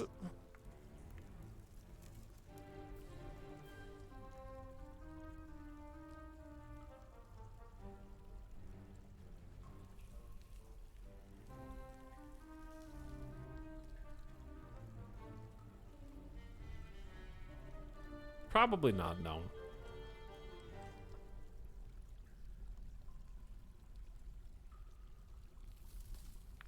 The kitchen is sort of butchered at this point, no pun intended.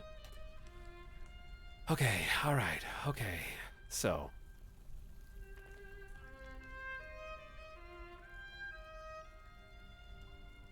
We struck a whole bunch of ores. We got 254 drink, 560 food. Animals are fighting the undead outside. We're hiding inside while the undead walk among us. I said it. I said it. And we're locked in at 41 dwarfs right now.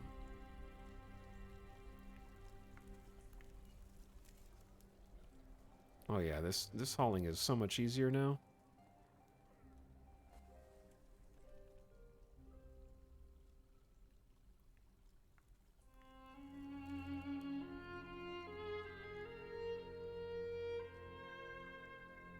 Apparently limestone is for nerds.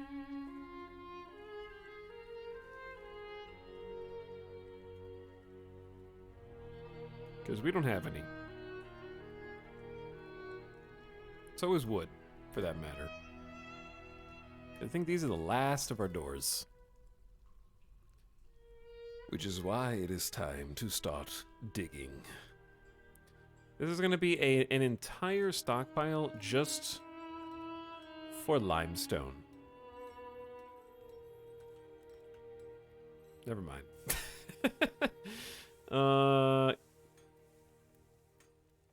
Can you even make a thing just for... No?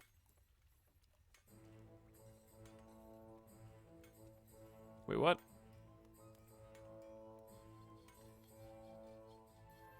Oh, here it is.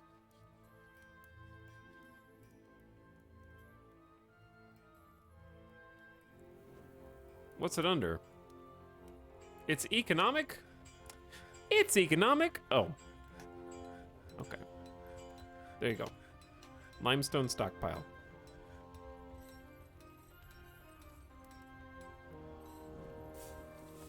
Let's have this stockpile. Receive from that one.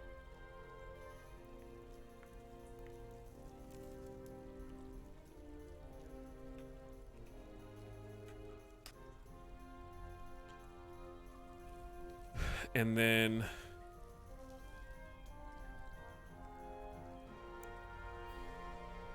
Wait. Is it giving... You can't have one that goes both ways? Dude, what the flux?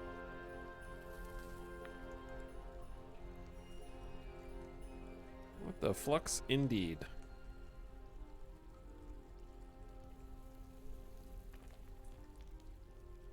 We found lignite over here?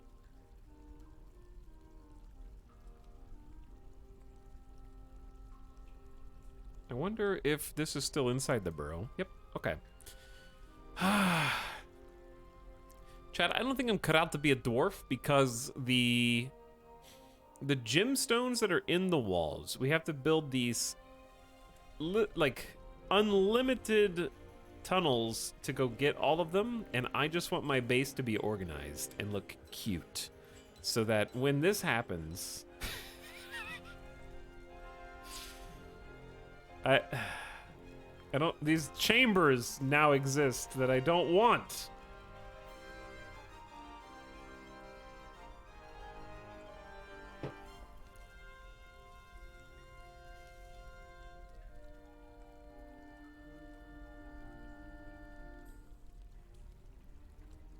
Just fill it back in. Too bad. Chambers are dwarfy. Natural rooms. They're so natural, they're unnatural, you know?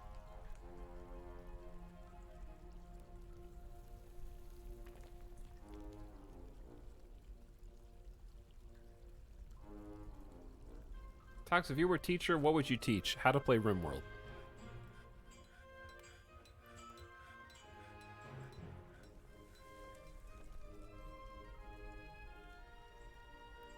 Oh, wait.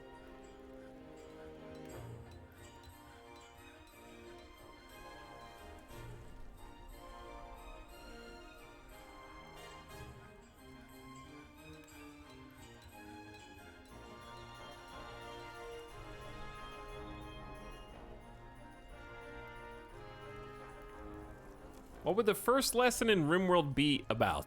How to tell the difference between Cassandra Classic and Phoebe Chillax.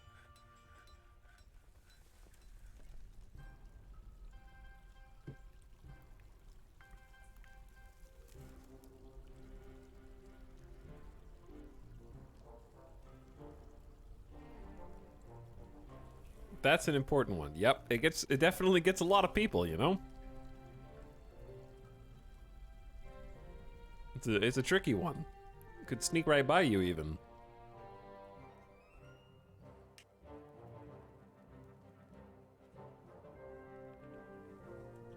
Oh no. I forgot about this room. Ah, it is deep out here.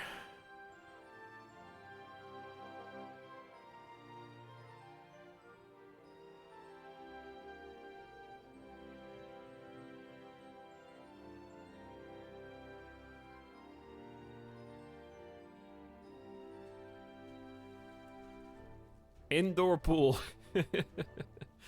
Yeah, it doesn't seem like the water is receding in the farm. Chat, what the hell was I doing a second ago? The thing is, I want another 10 dwarfs to train in melee, but I only have 40 dwarfs. And very few of them are idle right now. It's just these nerds.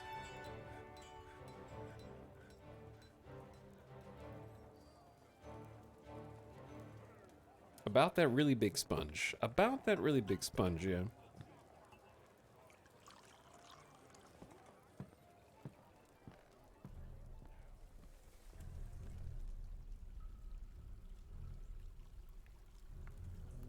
What about it?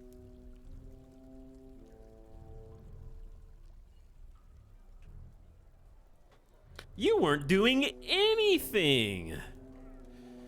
You weren't doing anything.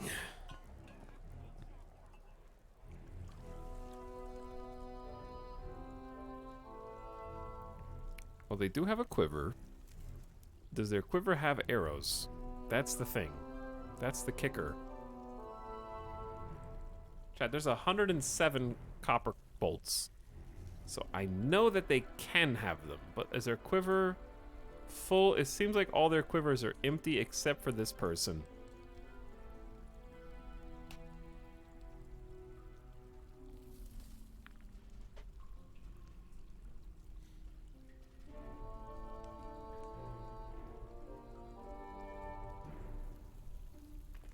Does it have anything to do with how we changed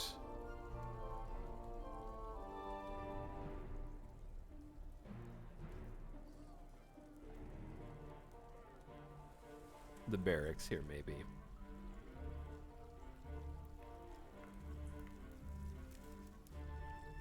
Because at first we had the barracks overlap, and then the problem with that was people were getting in the way of the crossbow training.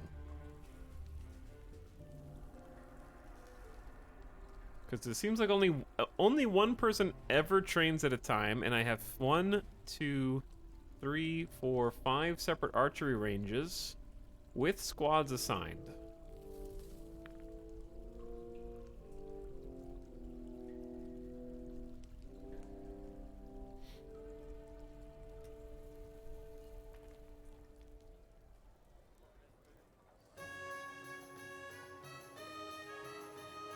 What is this? Create a new squad. New militia captain squad appointed by militia commander?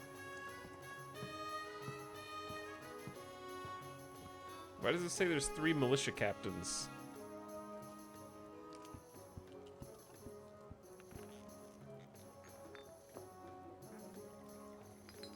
There are.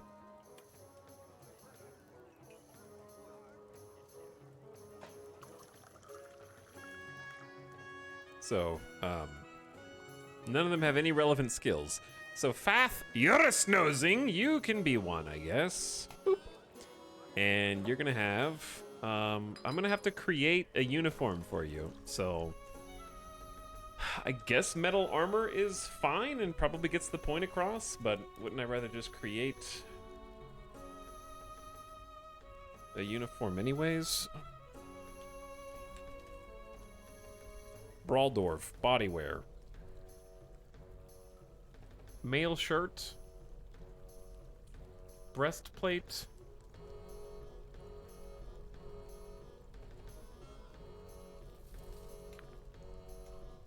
Helm.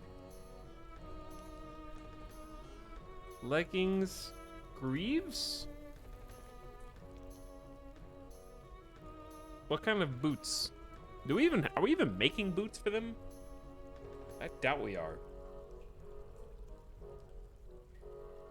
I would assume high boots. Gauntlets. Can they wear gloves under their gauntlets, chat? 2 axes and a loincloth. Shields and should I do individual choice melee weapon? Okay, when you guys say yes, I'm asking like questions multiple times. I think that was based on the lag. I'm gonna assume that was all the way back when I asked if gloves can be worn under gauntlets. Am I missing any very important layers here?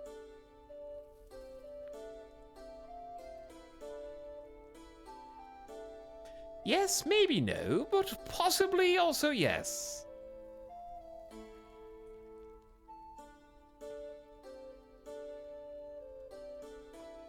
"12 capes.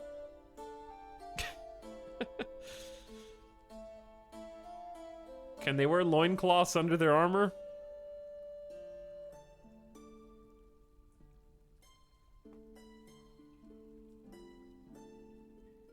Why is it capes, parentheses, foreign? What does that mean?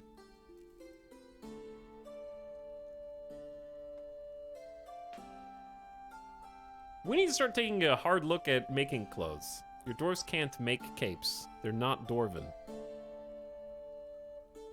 Then delete it.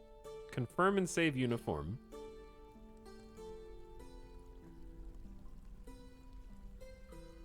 Assign Braldorf. Then add people to the squad.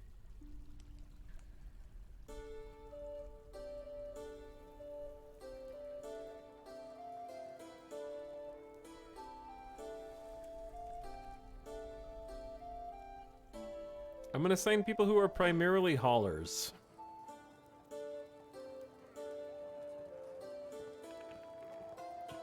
Rigoth. Dumed.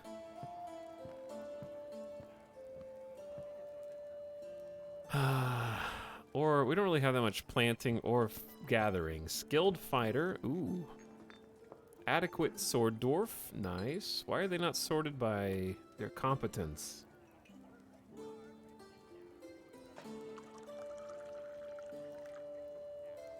Novice wrestler.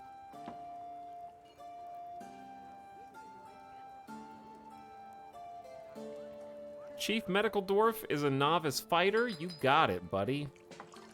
And then we'll take some generic farmers. This herbalist. And this woodcrafter. All right, you guys are gonna start training, not killing, training. Your training is gonna be staggered. The greater gyms. And then we're gonna assign you to this barracks as well.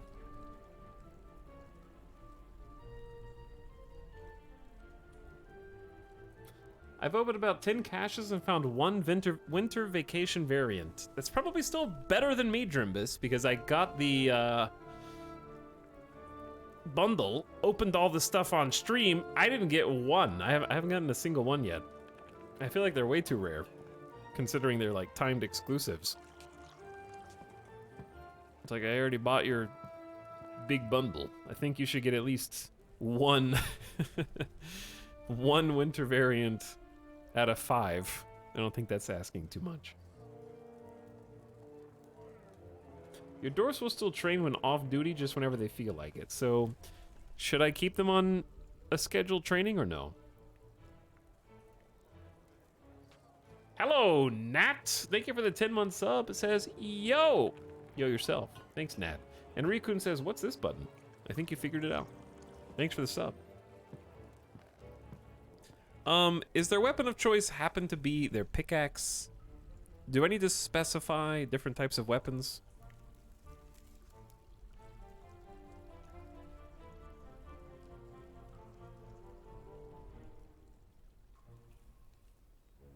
That's an iron warhammer. That's an iron warhammer. That's an iron... Okay, never mind. Those are not pickaxes. Those are warhammers. Actually... Training is for a standing army. Well, I guess I can change their schedule to just off-duty and they can train when they want.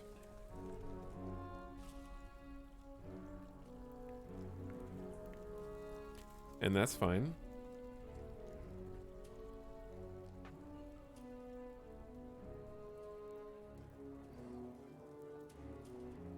All right, let me check it. I want to really look at how many bars we've got. 27 iron bars. Nice. 40 copper. We have a bunch of fuel now.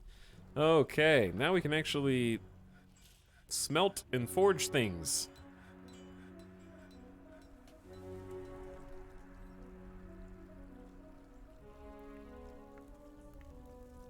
I don't know who's doing it, but I know that it can be done. There has been a stray cat found dead. That's very sad. Thadar Risliosplek is down here in the river. It's been long enough. Some of the undead have made their way.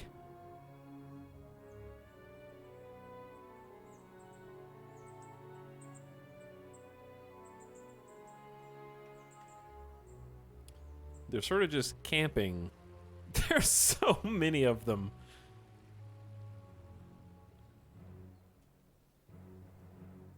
There's so many of them out here.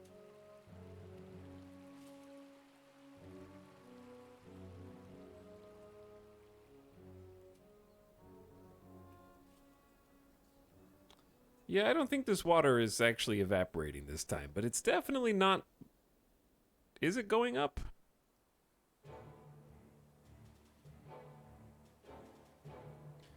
I'm just gonna let them open this door too. I wish there was a way to hold these doors open.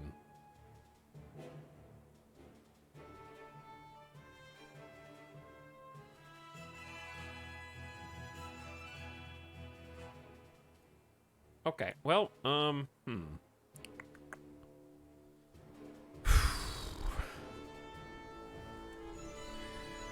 Music, please. I need a different soundtrack.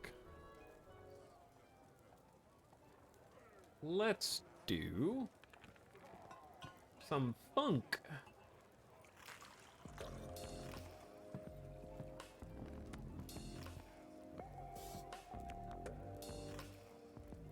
Get some funky jams.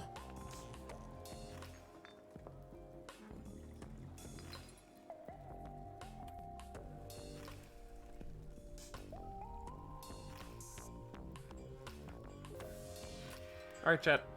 Where should we start digging down? Here's the problem with digging down. I'm gonna have to assign the burrow to that. So I need to remember. Also, stop digging.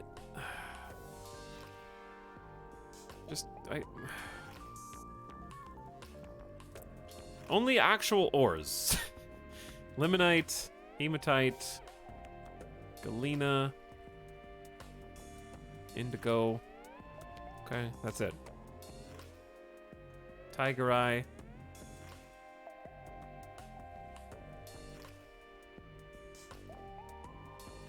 I have returned and we're under siege. Yeah, that was ages ago. We've just been under here chilling.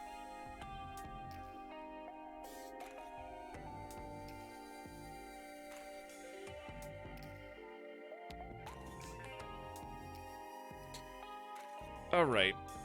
So, if I was gonna start digging to wherever, I needed to be somewhere that dodges the aquifer, so we don't have to deal with that.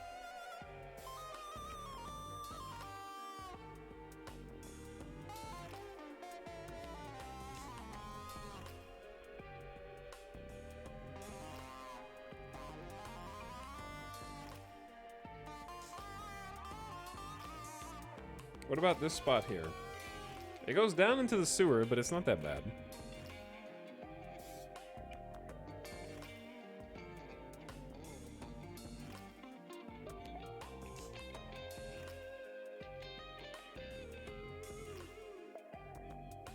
Well, if we do... Hold on. This could be a pain in the ass. Down, down, down.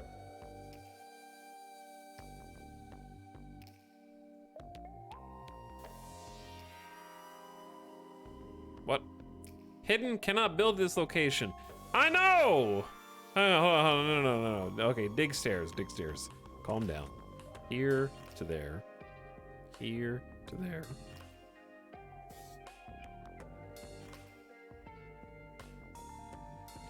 We're going, chat. Wish me luck.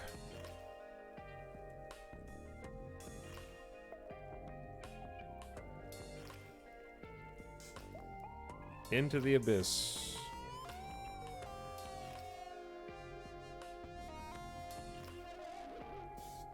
Alright, we'll start at stopping at elevation 20. Negative 20, I guess.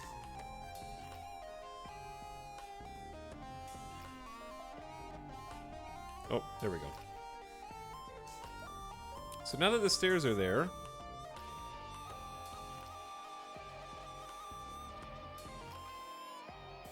if you do this, does it erase them? Oh my god, it does.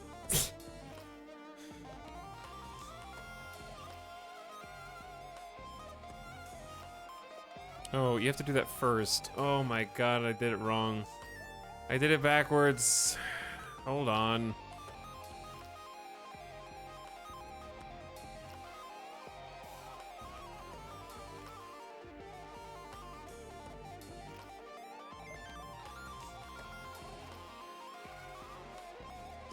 Is this game as painful as it sounds? It's painful in that it hurts in a good way.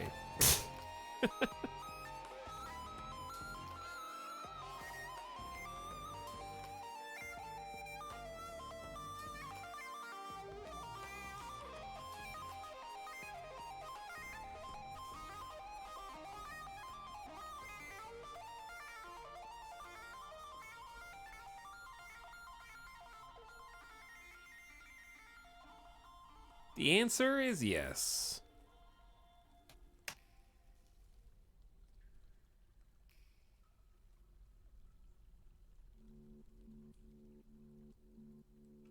Okay. Trying to get dwarfs to do specific things that you want them to do in a way that's not going to get them killed is basically like being a first grade after school care teacher. Okay, just because you tell them not to jump into the deep end of the pool and not to put their fingers in sockets doesn't mean that they won't do it.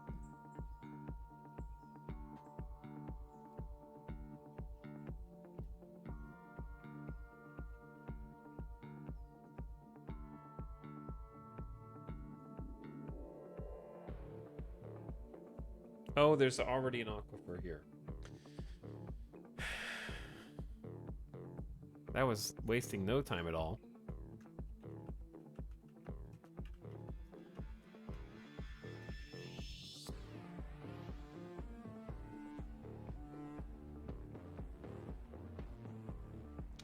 So, the issue with the aquifers is that there's been save the game. Incredibly mixed information as far as smoothing walls. The easiest way to stop an aquifer when we first started playing this was smoothing walls. However, since we first started playing, chat has repeatedly said that smoothing walls no longer stops aquifer water flow. So I don't know what is true.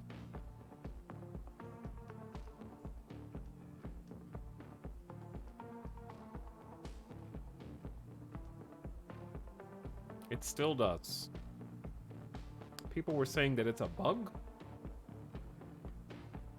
Smoothing walls definitely works is because of sealing aquifer tiles. It's a mixed bag for me on smoothing walls. Never trust chat. I already don't.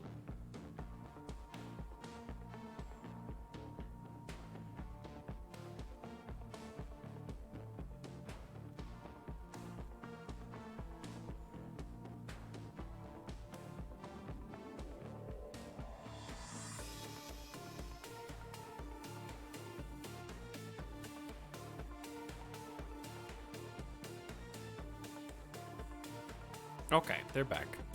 What really sucks about digging aquifers is the micromanagement.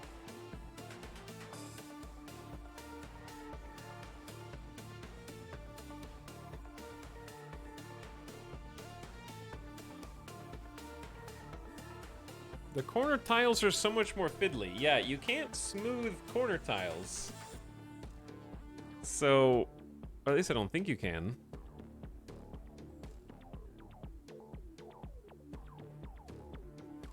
Oh, this isn't part of the burrow.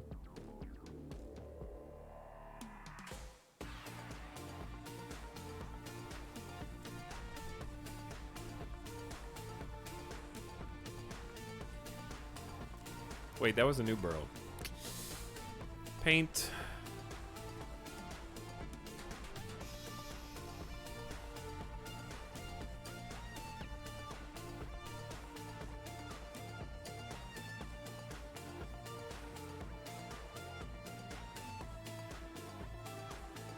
Oh no. Burrows. You have to do it per level. Okay. So you can mouse wheel scroll up and down to mine, but not to do burrows, unfortunately. Alright, this music's too hype, too intense. I mean, they're all gonna be that, but that one in particular was meow meow meow meow.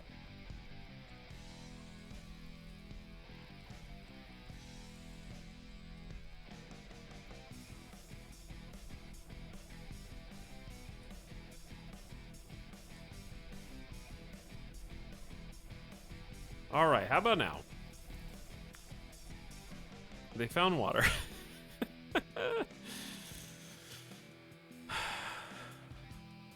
Just instantly. Literally the first level down. Instant aquifer.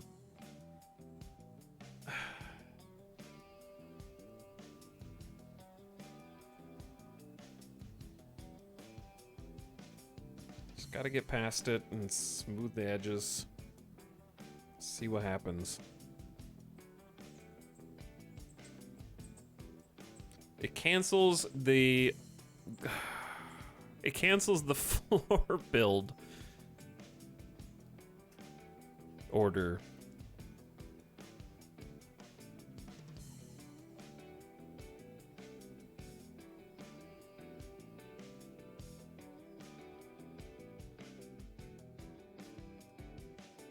All right, let's try smoothing the walls, not the floors.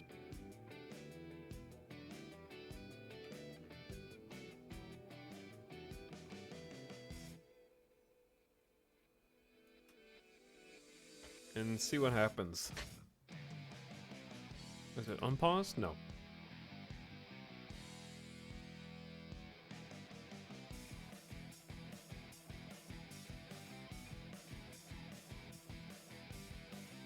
Unfortunately for smoothing,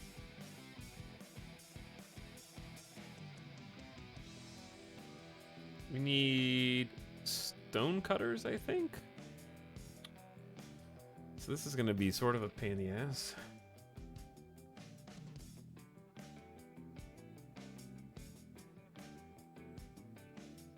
Because some of you guys are on hauling duties when you're not doing anything else.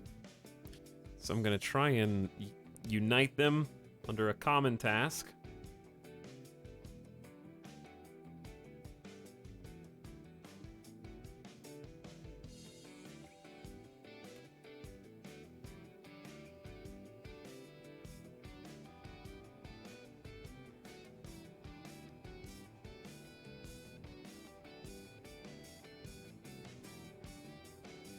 Hoping that there's at least a few more people that come down here.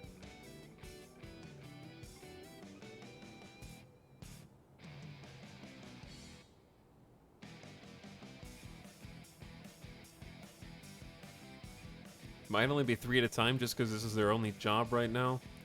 But I don't have any other... Alright, I can maybe just have the jewelers, if they're not cutting gems, come help. You can come help if you're not mining.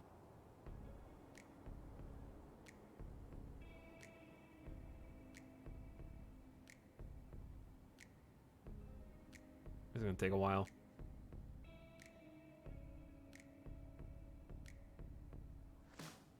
Okay, so they can smooth corners, but they can't build corners, which is confusing, but understood.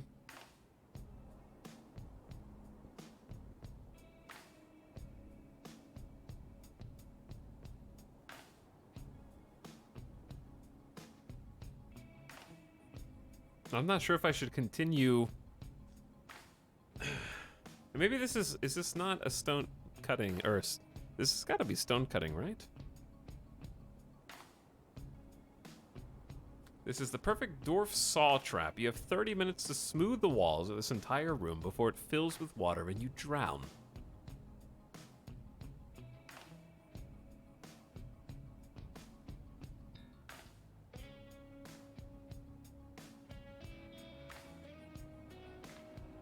And I don't have to make the rooms these big, these rooms this big, but I figure if we're going through the trouble of digging deeply and greedily, we may as well include the greedily part.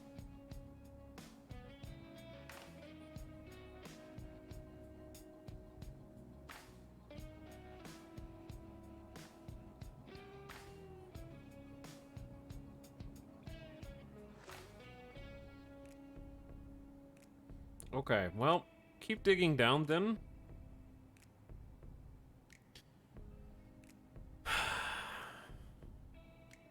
And I'm interested to see if this stops leaking or not. We have 1, 2, 3, 4, 5, 6, 7, 8. And that's it.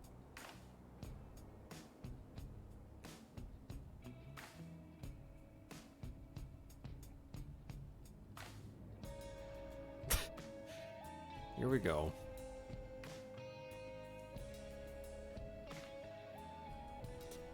Yeah, this seems like a bad spot to do this. This wouldn't be a problem if they just maintained,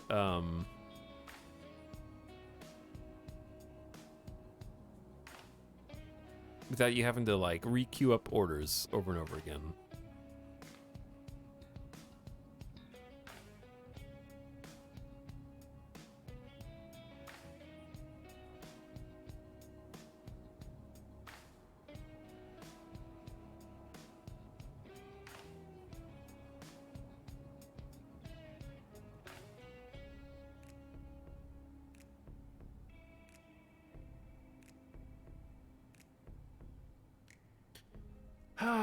Okay. This is melting my brain, chat.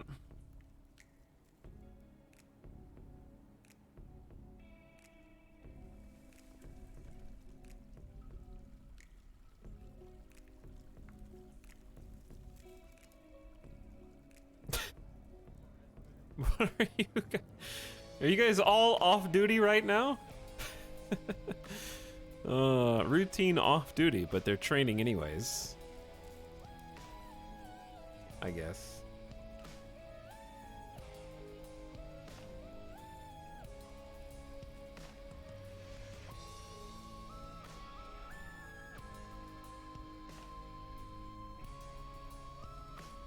Let's see, we have a redeem time someone out for 10 minutes.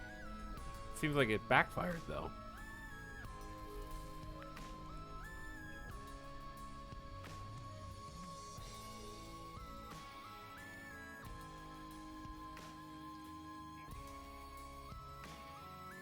Dad, why are the socks soggy? Your dwarf socks are soggy?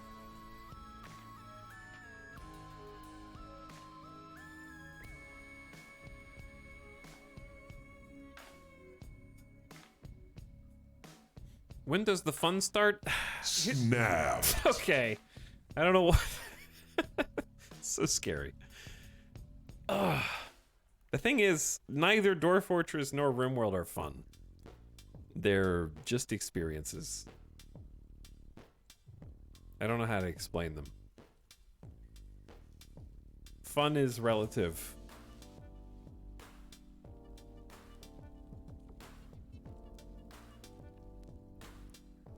Let's put it like this. Neither of them are fun while they're happening, but they're both incredibly fun when you're looking back on what happened in them.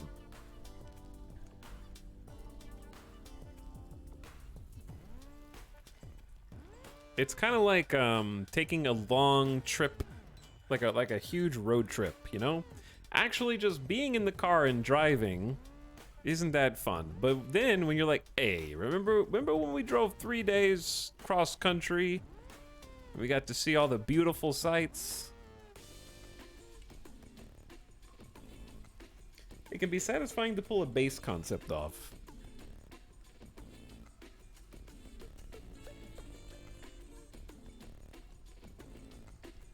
I think the difficult part about Dwarf Fortress for a new player is conceptualizing what is possible. And the sandbox nature of it as a game is very intimidating. And also very overwhelming. I feel like playing Dwarf Fortress makes me tired. Not because it's like, oh, it's boring and I'm sleepy, but it's because this is the kind of game that people who are bad at deciding upon tasks and then execute, like figuring out what tasks that need to be done and then doing them. If you struggle with that in real life, I think you'll struggle with Dwarf Fortress a bit. I think people who are chat, okay, let me just out of curiosity, out of all the people who would say that count Dwarf Fortress among your favorite games ever, do you also happen to be a programmer?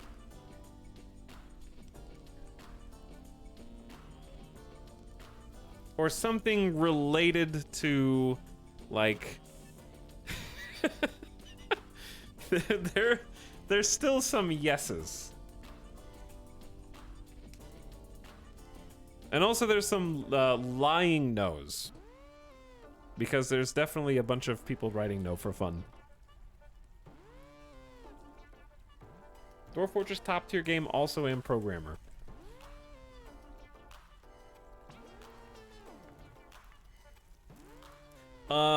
Listen, the kind of person, this is me, the kind of person that doesn't make a shopping list when they go to the grocery store is going to have trouble with Dwarf Fortress long term.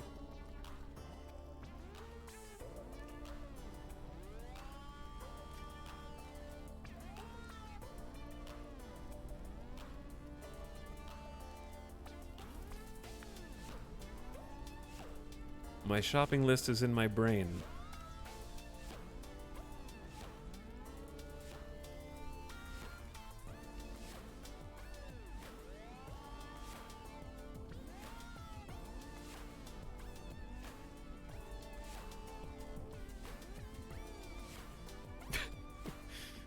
The duality of chat. What the hell do you need a list for? I absolutely need a list for groceries every time.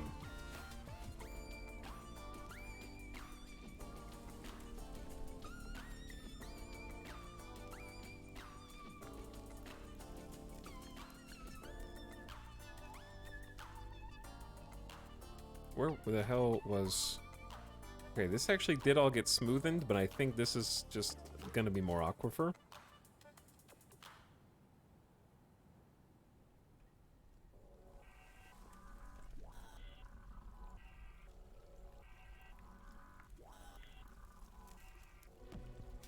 But yeah, I think the wires and the pathways get crossed because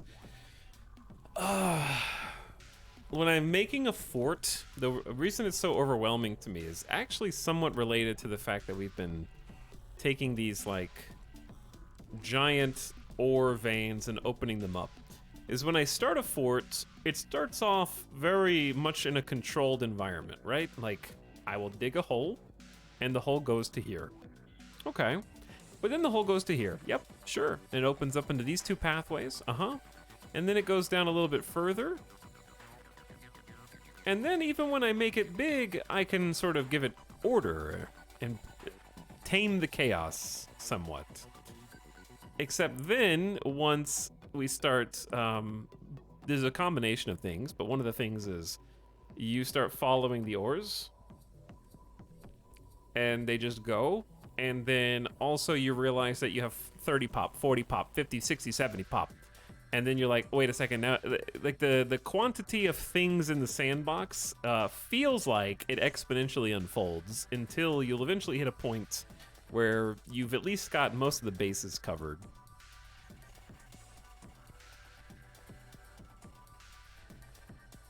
I'm sure just like RimWorld seems initially completely overwhelming with the number of technologies that you have to research.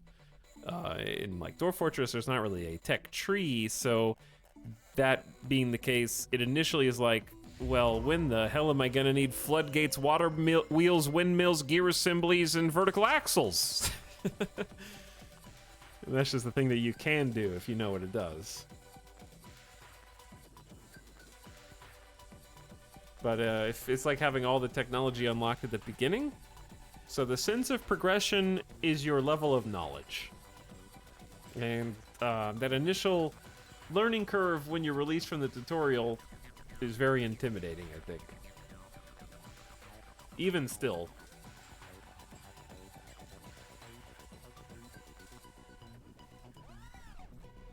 I feel like if you play Dwarf Fortress, you would be really good at, like, cross-stitching. Is that weird to say? Like, or making pixel art.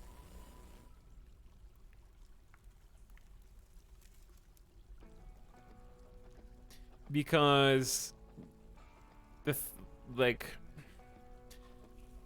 one of the things that's intimidating and hard to chew on for me is I can spend 8 hours focusing on, in this case, well, digging a hole or making one hallway look slightly better.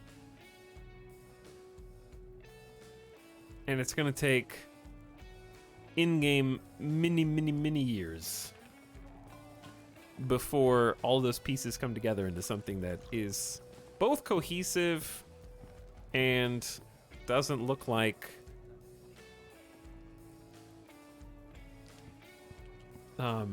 everything was just thrown together, I guess. Like, to bring order to the chaos, so to speak.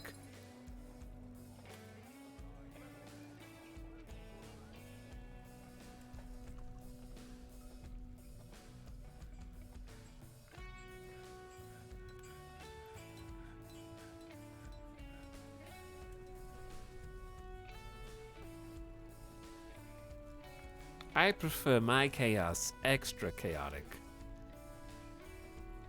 And then the extra levels of chaos, of course, are that you don't really exert direct control over any of the doors. I didn't see this happen, or hear an audio effect for it. Chat, this is a 3-year-old in a strange mood who is particularly secretive and has claimed a craft dwarf shop. Are you making the world's greatest toy?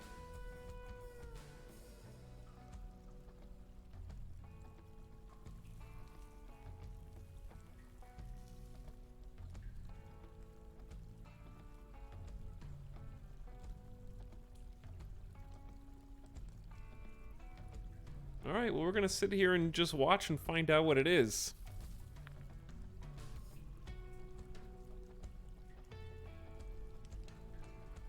By the way, Concormistar, thank you for scaring me with a tier 2 sub. I appreciate it. Thanks for 55 months. I don't know, I gotta turn those notification noises down.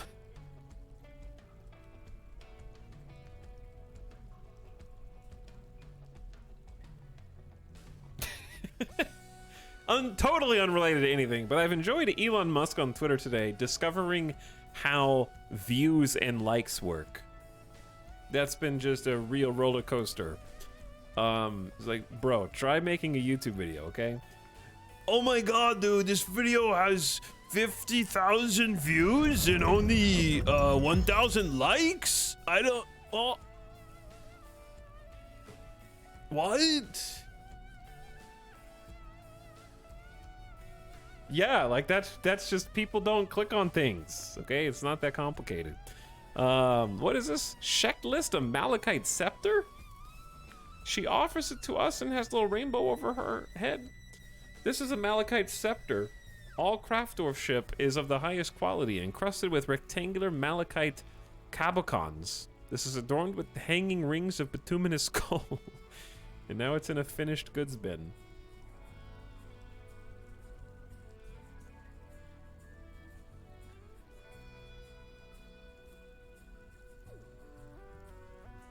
How cute. 3 years old legendary stonecrafter. Wait. She is a 3-year-old legendary stonecrafter.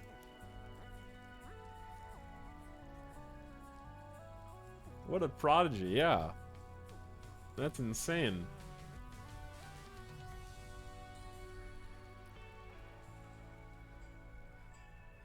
They peaked at 3. It's only downhill from here. Alright, well, my objective of digging down instantly failed, so let's find somewhere else to dig down, I guess.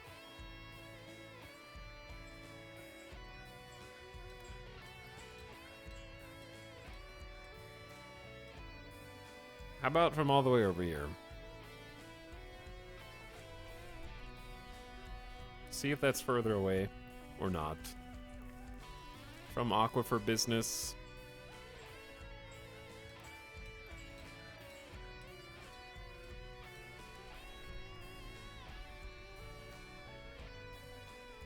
I feel like I'm putting my stairs... Yeah, the stairs should go... Here, there we go.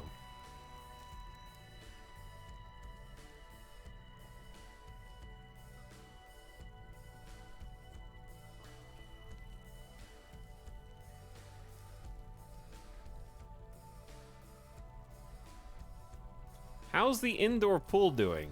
We're gonna find out in just a minute.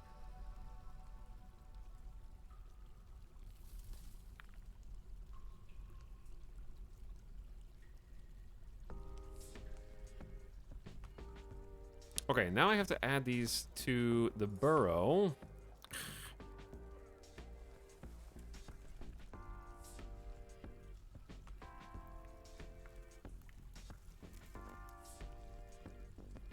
All 20 levels, one at a time.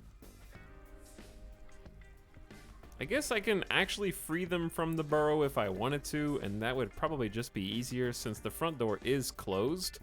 In theory, no one should be able to leave the base, therefore the burrow ought to be redundant anyway right now, but I feel like taking that chance is not wise. In theory.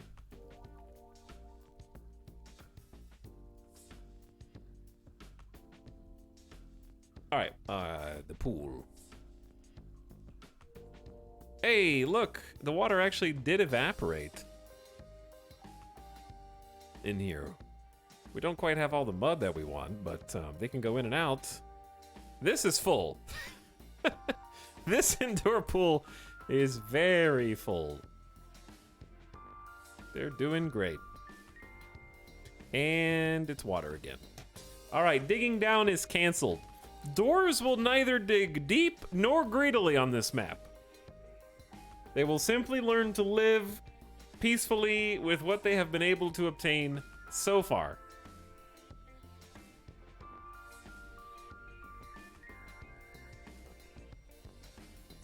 The sheer difficulty of digging through even a light aquifer has become so obtrusive that it has overridden my dwarven desire to dig. So we're just gonna be hill dwarves, yeah.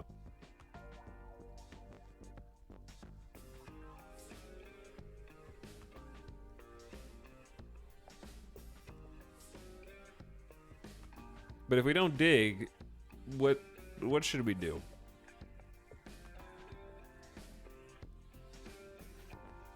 What do we do next?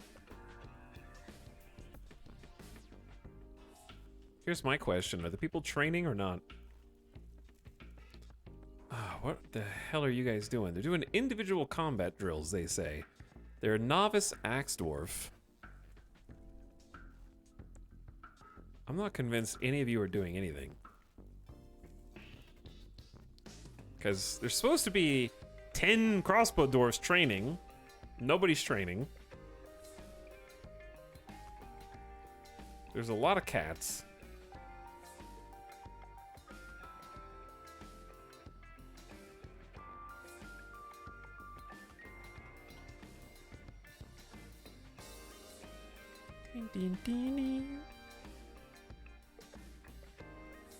Many cats. This is now, Cat Fortress.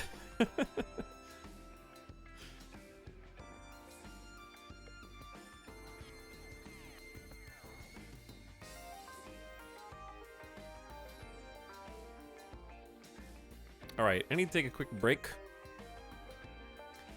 I'm just gonna let the dwarves pretend to train.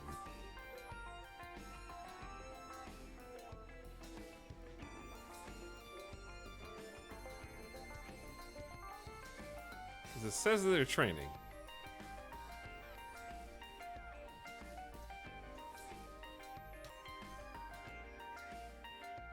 But I just don't believe them. They're supposed to be off duty. They're neither training nor doing any of the tasks.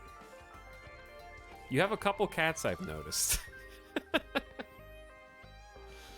Yeah, I do have at least a few cats in this fortress. You are right. This is a 3-year-old who is attending a meeting and hauling microcline blocks. Strong dwarven children.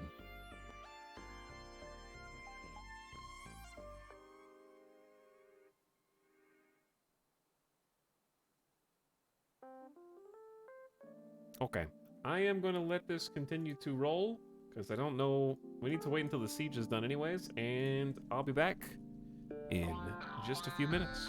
Hang tight, quick bathroom break.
Yo, what is this 3-year-old doing?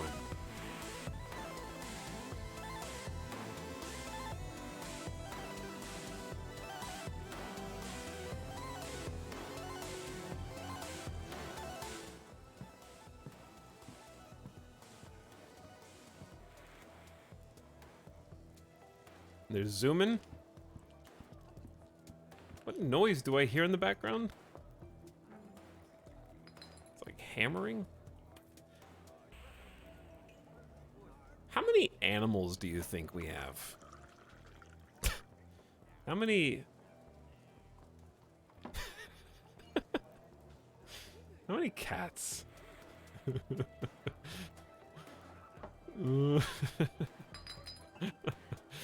Significant quantity.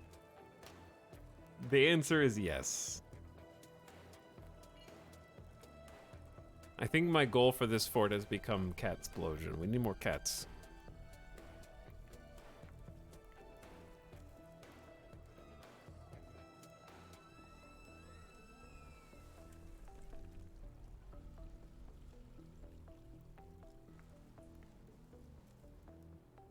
More than 4. More than 4 cats? For sure, yeah.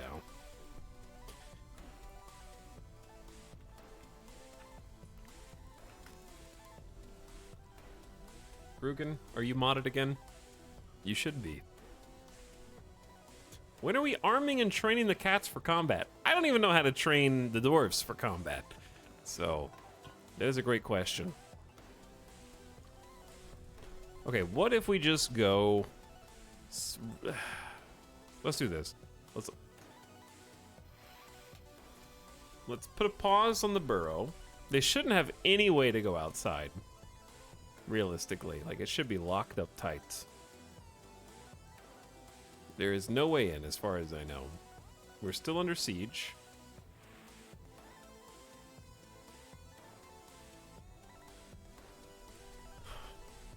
But what if we just like go further out? Because we keep finding, like, is the whole map gonna be aquifer? I just don't have the patience to dig through the aquifer because it's just...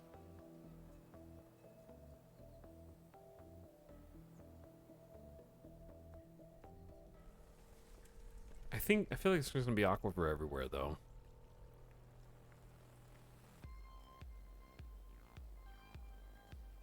Who are we under siege from? The undead. Alright. Let's just dig out the damn aquifer.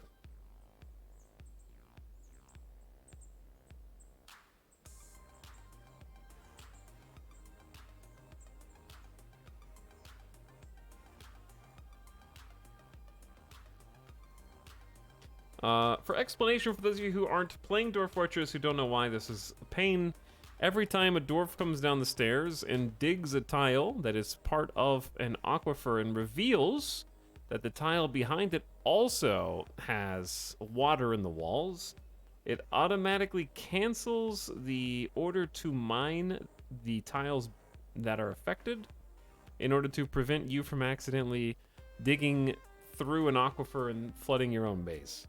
Which is great, except for the probably 8 out of 10 times you actually want to continue digging through it anyways. So when they finish digging here, it reveals the other tiles behind it are aquifer tiles and then cancels. So you have to come back and then re-queue up the order to dig the tiles that are behind it every time. So you just have to babysit this. This is why I disagree with the people that say Dwarf Fortress is not about micromanaging. With the asterisk of, it's not about micromanaging the dwarves. You're actually micromanaging the fortress, which is interesting. Because this is micromanagement.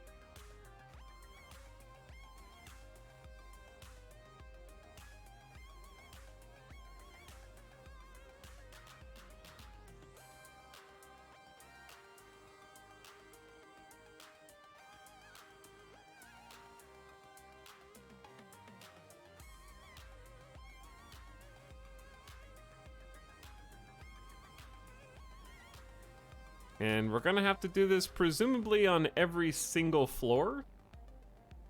And then once they finish actually digging it out, we need to smoothen the walls behind them to try to stop the walls from leaking. What are you doing? What are we doing indeed?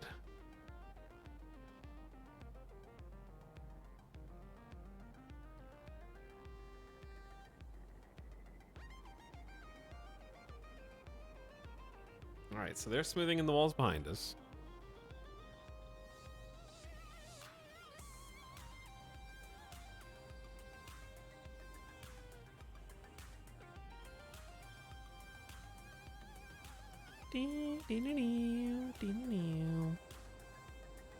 Alright, and I'll just guide them through.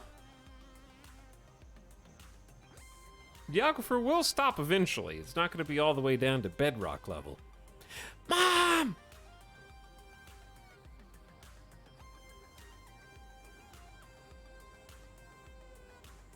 I don't know why there's only one miner down here.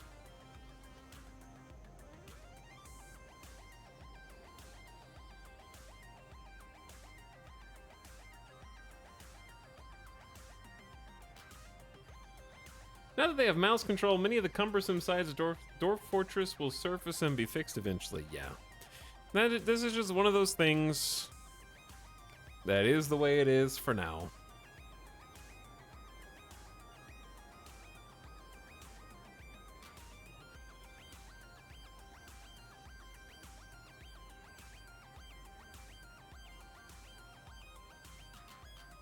Yeah, we should have way more, like we have 40 doors, we should have way more workers than this.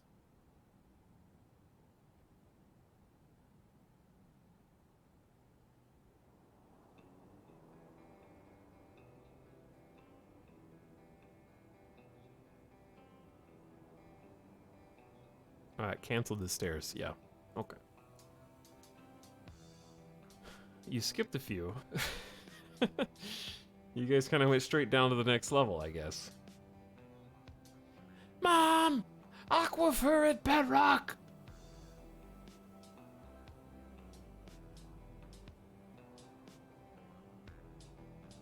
Oh no. We must pause for this saving machines break. Chat, what should I eat for dinner tonight?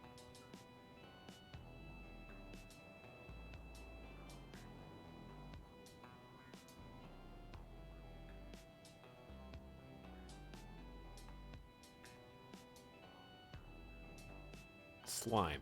Spaghetti. Pizza. Food paste. Mexican food. Lamb shank.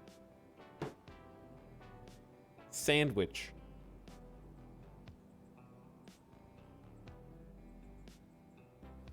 Why not get something Chinese or Japanese today? Those would both be excellent options.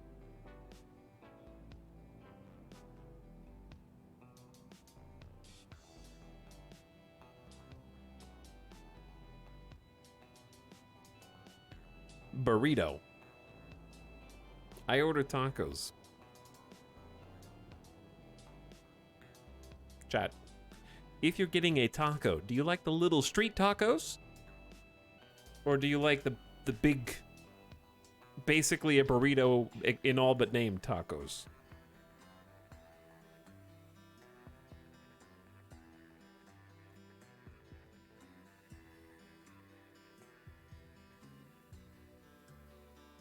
Street or die. Street with one of each type. Mary Dorfmas. Hello, Mary Skipper. Thank you for 43 months. Welcome, Mary Skipper Mod Squad. Street tacos tend to be insanely delicious. Very true. Yes, very true. You are correct.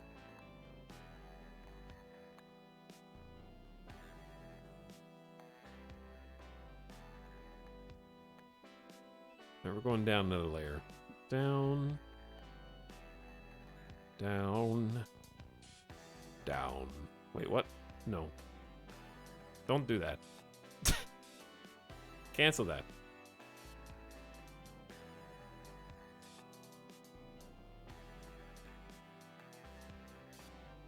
That one already goes down. Okay, so this one goes down.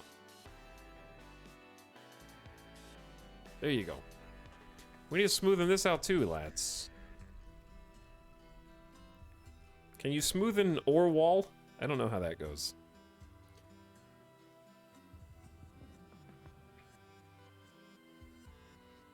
Sky King, please stop. Cease. Oh, Chad, I forgot that I have a Marvel rant that we could be having while doing this. I have been catching up on all the Marvel shows to see who's right. The people that said, I haven't watched anything since Endgame and I haven't missed anything. I'm trying to see if they're right. And I watched, I started a new property yesterday.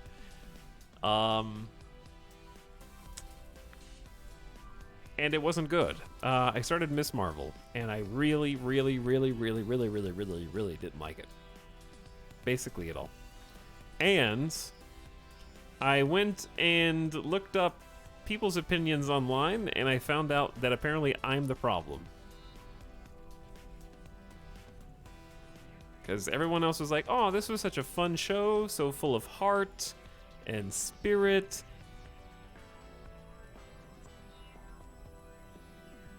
And I found it to be extremely strange.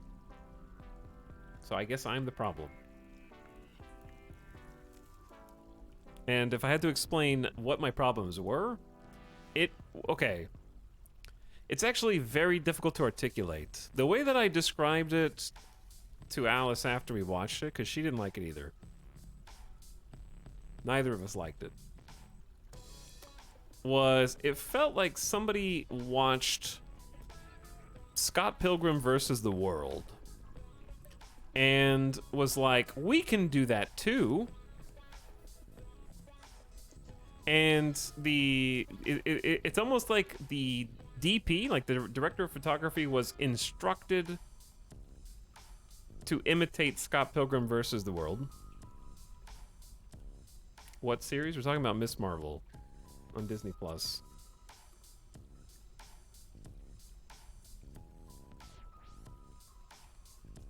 But they don't have the dialogue to go with it. So there's a lot of camera moves and camera shots that did remind me of Scott Pilgrim versus the World.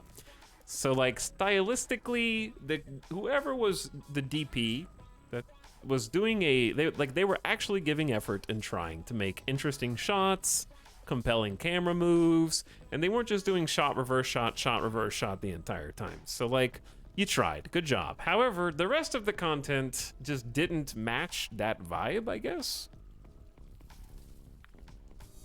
I guess I'm just an old curmudgeon now because not one joke landed for me. I didn't think any of the comedy, like, actually stuck the landing. And even worse, there was a very little tiny bit of action, and the action was so absurd, but not to the point of being Looney Tunes. Like, it feels like a show. Like, I really like action shows that go full Looney Tunes. Like, Kung Pao, for example, is an amazing movie that has that exact vibe of just pure silliness. And that's okay. I like the pure silliness. But there was a scene in the first episode of Miss Marvel where the character has a chance to save another person during an event that transpires, and like, I don't know how to explain exactly what. I'd have to just find the scene and link it to you. I'm gonna try and find it because explaining it isn't gonna mean anything.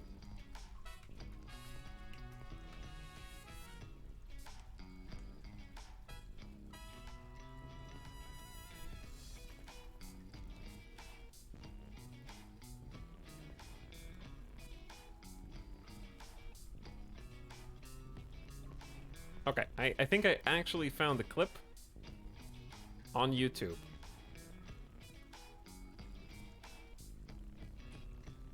And it might even be... Okay. Wait a second, dude. It's like, this is so weird.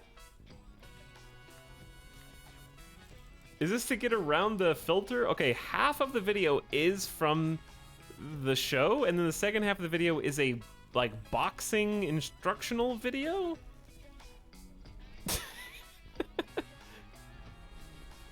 So it doesn't even have the full clip? That's super confusing. I'm glad that I looked at that before just linking it to you all.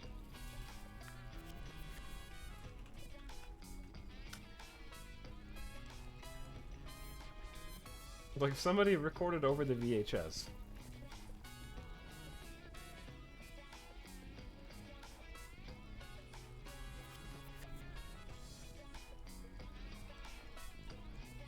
I'm trying, chat.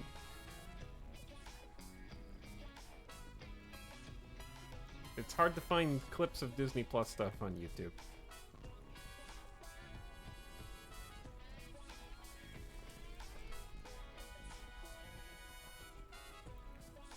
And yes, it's this.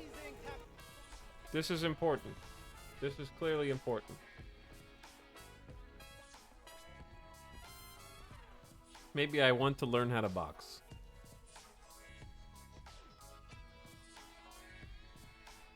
Alright, whatever. I can't find it.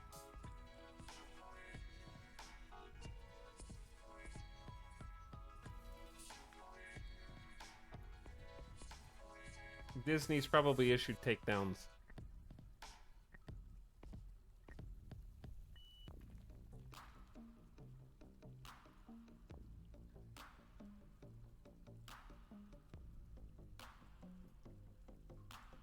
I say we watch the boxing clip.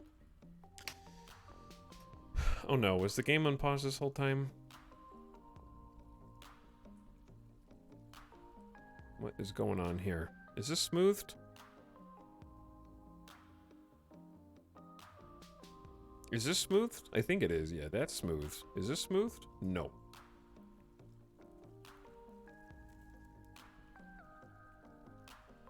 Okay, anyways, back it up a little bit.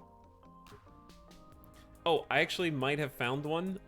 If you click on this clip, be aware that it does have spoilers for the rest of the show, okay?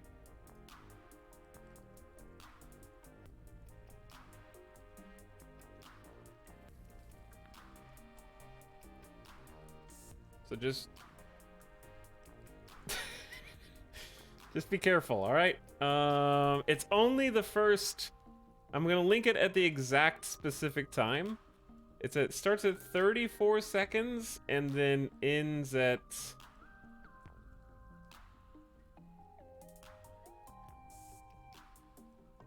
Okay, it actually. Dude, YouTubers suck. Never mind, I don't have it. No problem, I won't watch it anyways. They cut. So the technical video, the reason this video is unlinkable is because they wrote all powers scenes, Miss Marvel, but they cut anything that was contextually in between her actually using her powers. So it would be like if someone was like, Iron Man, all power scenes from Iron Man, and it was just like Tony going pew with his like laser fit, like the energy fist or palm, like going pew, and then like cutting to the next scene. It was with no other context or dialogue. Very weird. Just literally only repulsors. Sure, yeah, repulsors.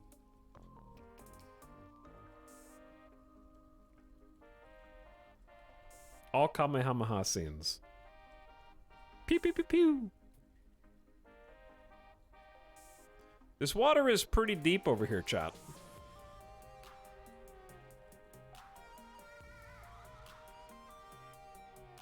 Sometimes you know what you want to see. Cut out the filler. All right, I didn't finish the rant. I'm gonna try to paint a picture for you.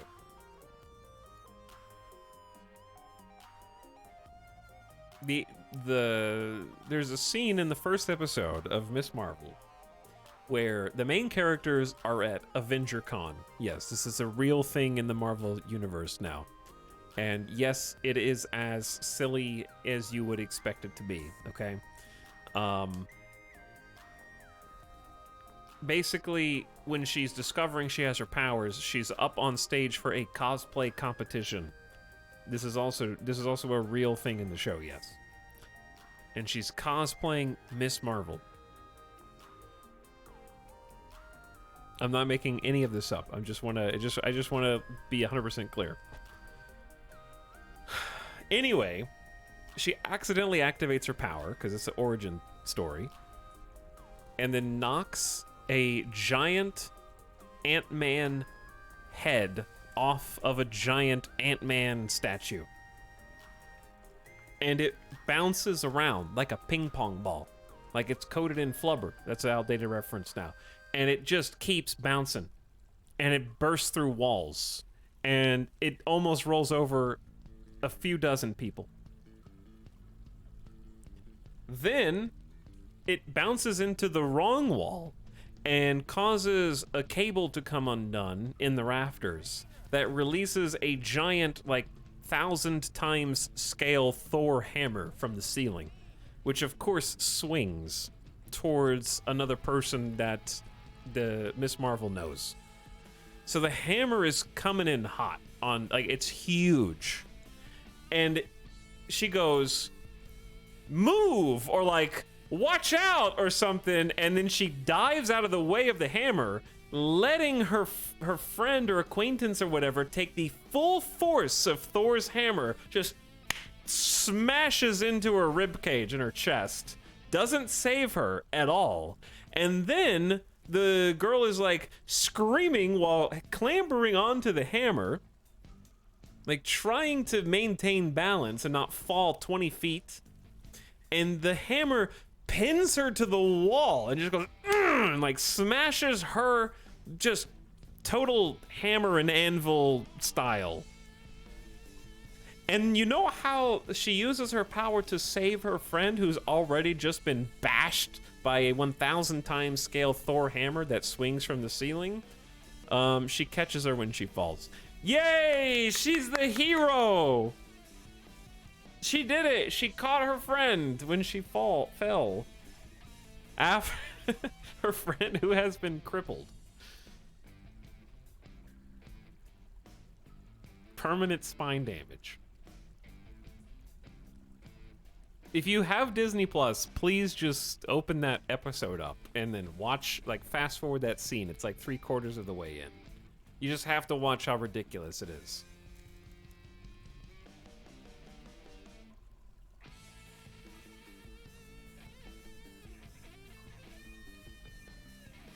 How do I get down here? Anyway, I actually don't like any of the characters. I don't like the Miss Marvel as a character. I don't like her tech friend. This is another thing. Her friend who is like the tech guy who creates the tech. What? Why did I just hear baby noises? Masterpiece Iron Greaves. Birth to kid. Oh, they gave birth to a baby girl. Okay, anyways. The tech friend guy. Her family lets Miss Marvel's like 16-year-old tech friend guy install an Alexa analog in their house. We're talking voice-activated TV. We're talking voice-activated lights. We're talking home security cameras. And guess who has access to these home security cameras that are positioned all through the house? That's right, both this 16-year-old boy and Miss Marvel, this 16-year-old girl. And at one point, they tune in to see what her parents are doing while they've snuck out of the house, and do you know what they see? Dad comes over and says, "Okay, now that she's up in her bedroom and brother's out of the house, do you wanna..." And then they turn it off. And it's like, this is not a joke. This is an invasion of your parents' privacy. They don't even know that they're being watched. And also, your tech friend who's clearly into you and tries to be like, "Oh, Kamala, you can save the world. I believe in you. I might be leaning in to kiss you right now." Just kidding. I'm not leaning in to kiss you at all. I got tech to show you. Has cameras in your room, probably. Okay? Has cameras in your house. It's creepy and weird.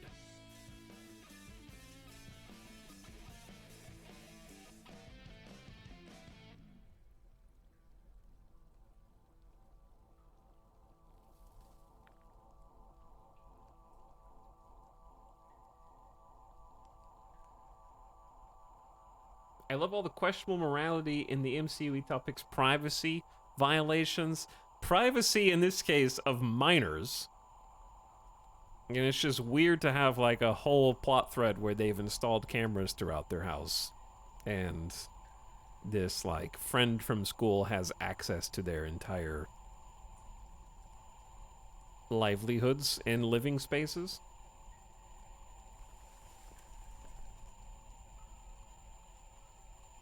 Disney wants to normalize cameras in her house.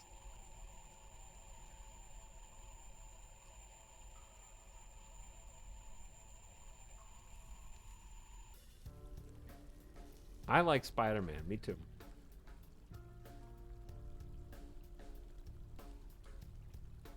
I also like Spider-Man.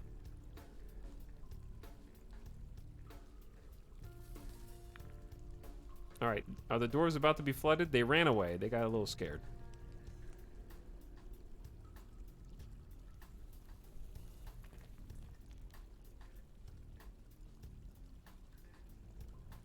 All right, that was supposed to be down. This is now down.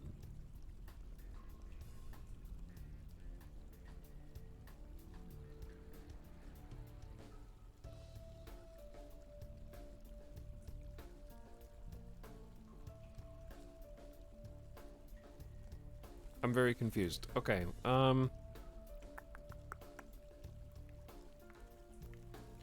just do that for now instead. Are we past the layer of aquifer yet? Please, God.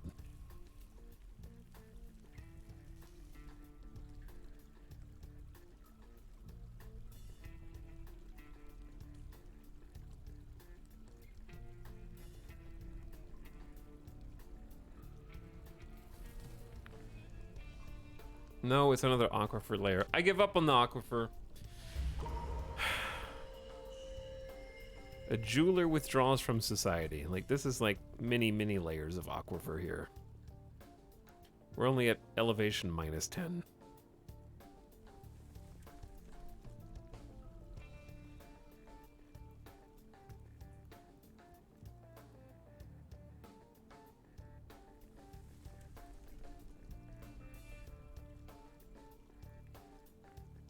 It's aquifers all the way down to a certain point, and then the aquifers stop.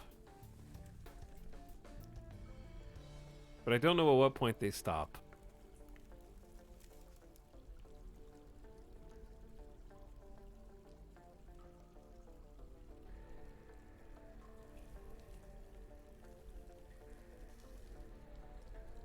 But they will stop.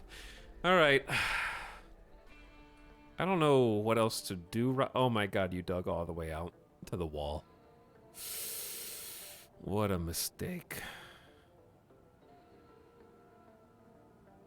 You have opened us to the undead. For no reason. Almost past the aquifer. Almost, right? For sure.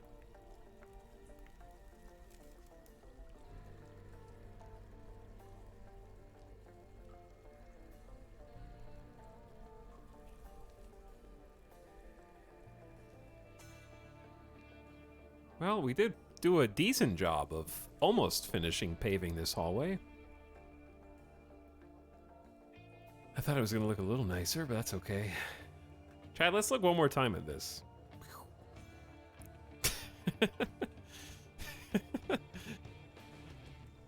Oh, it's beautiful.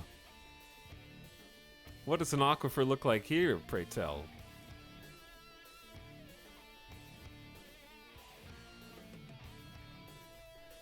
Like this, of course.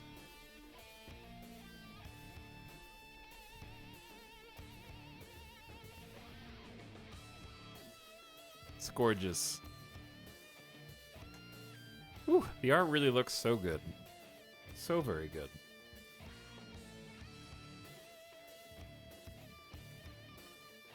They just added that feature today, Chumba. They just added it today. There are still people who play like that. Could it be you, Mary Skipper? Could it be you?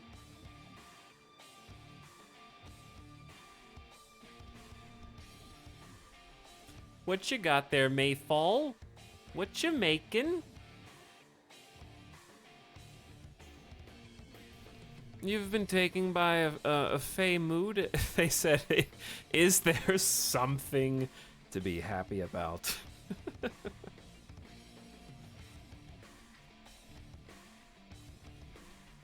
That's very sad.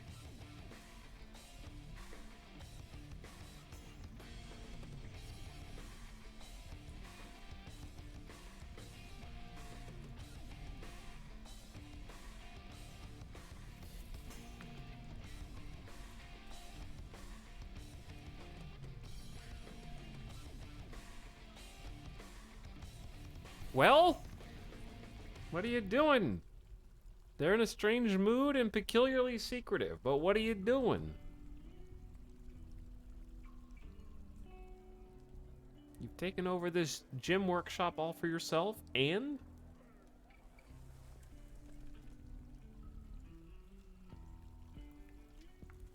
Game's on pause. They're doing something. They're working. This is an expert gym setter and an accomplished gym cutter. There's a cat keeping them company as well. They have made a brown jasper door. He offers to the accidental clasps. A fancy door. The fanciest. It has a name. This is a brown jasper door. All craft dwarf shippers of the highest quality. It is encircled with bands of marquise-cut brown jaspers and rectangular microcline cabacons. This object menaces with spikes of gypsum. On the item is an image of watermelon vines in brown jasper. It is beautiful. Oh my god, the cats. This is Cat Fortress now.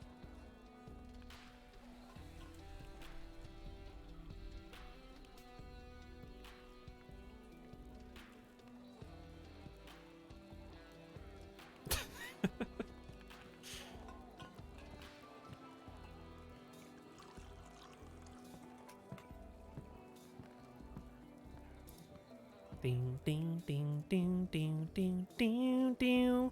Chat, it's Christmas time. Sorry to cut you short, but I gotta go pick up food before all the food places close. It is Christmas time.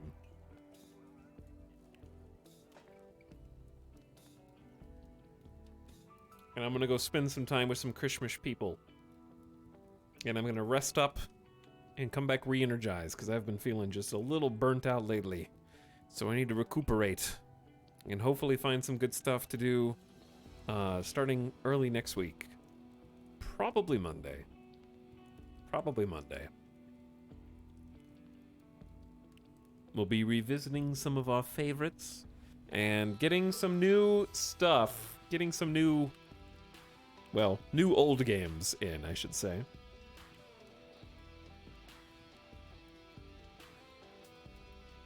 But yeah, the brain hurts right now.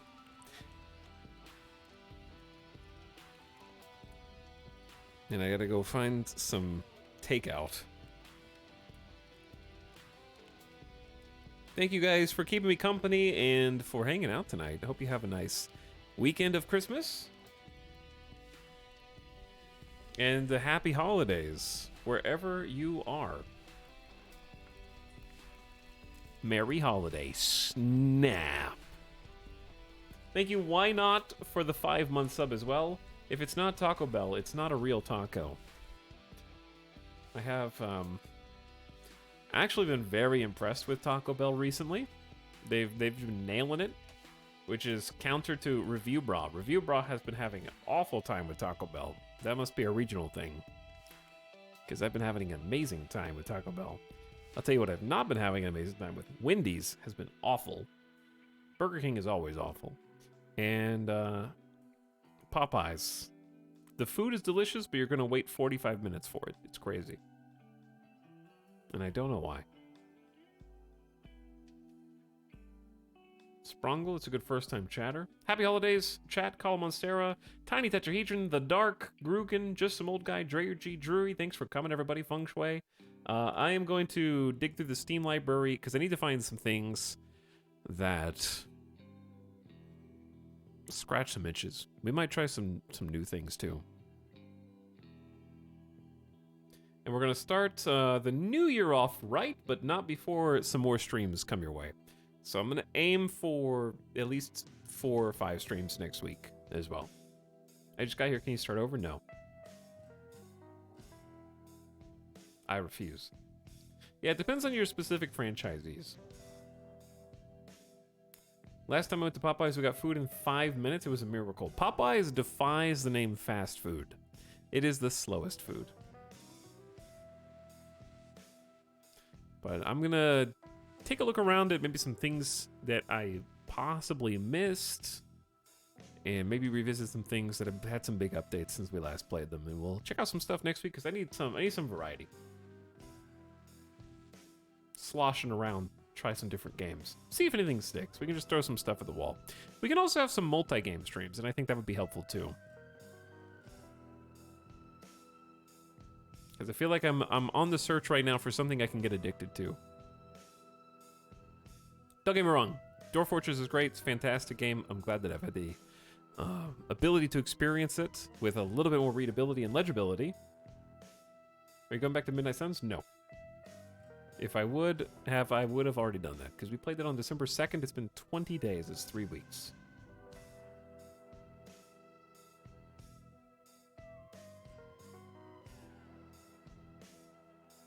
Long wait means they cook at least one part of your meal fresh. That's the thing. Like, I've been to Popeyes like 2 or 3 times.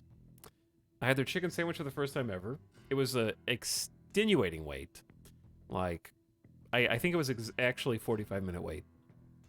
Like, pulled around to the front, and we sat there and waited for 30 minutes after waiting for 15 minutes in line. But it was a damn good sandwich. Like, it was cooked fresh. Everything was hot. I don't know what the problem is. The food was great. It was just the wait was terrible. Only one person working there, maybe. I don't know. But yeah, gonna try some new stuff. I need some inspiration from myself because I just I need something that is, what's the word? Unfamiliar and invigorating at the same time. Playing Dwarf Fortress and RimWorld at the same time is kind of tough right now because they both scratch a similar itch, sort of. Even though I think Dwarf Fortress is more like Factorio in some ways, which is a weird comparison, but still. Don't worry, this is not a Snap-only stream. Streaming Snap is questionable anyways, because last time I streamed Snap, I screwed up which card was supposed to be in my shop, so, no. I had a friend in high school who was the only person working at his Popeyes. Maybe that's why. Maybe that's real. Alright, good night, chat. Have happy holidays. I hope you have a lovely weekend, and I'll see you guys again rejuvenated and re-energized for the next one. Get some rest. Spend some time with some people that are important to you. And or pets that are important to you. And play some fun stuff. Enjoy some time off. Alright, good night. And I'll see you for the next one.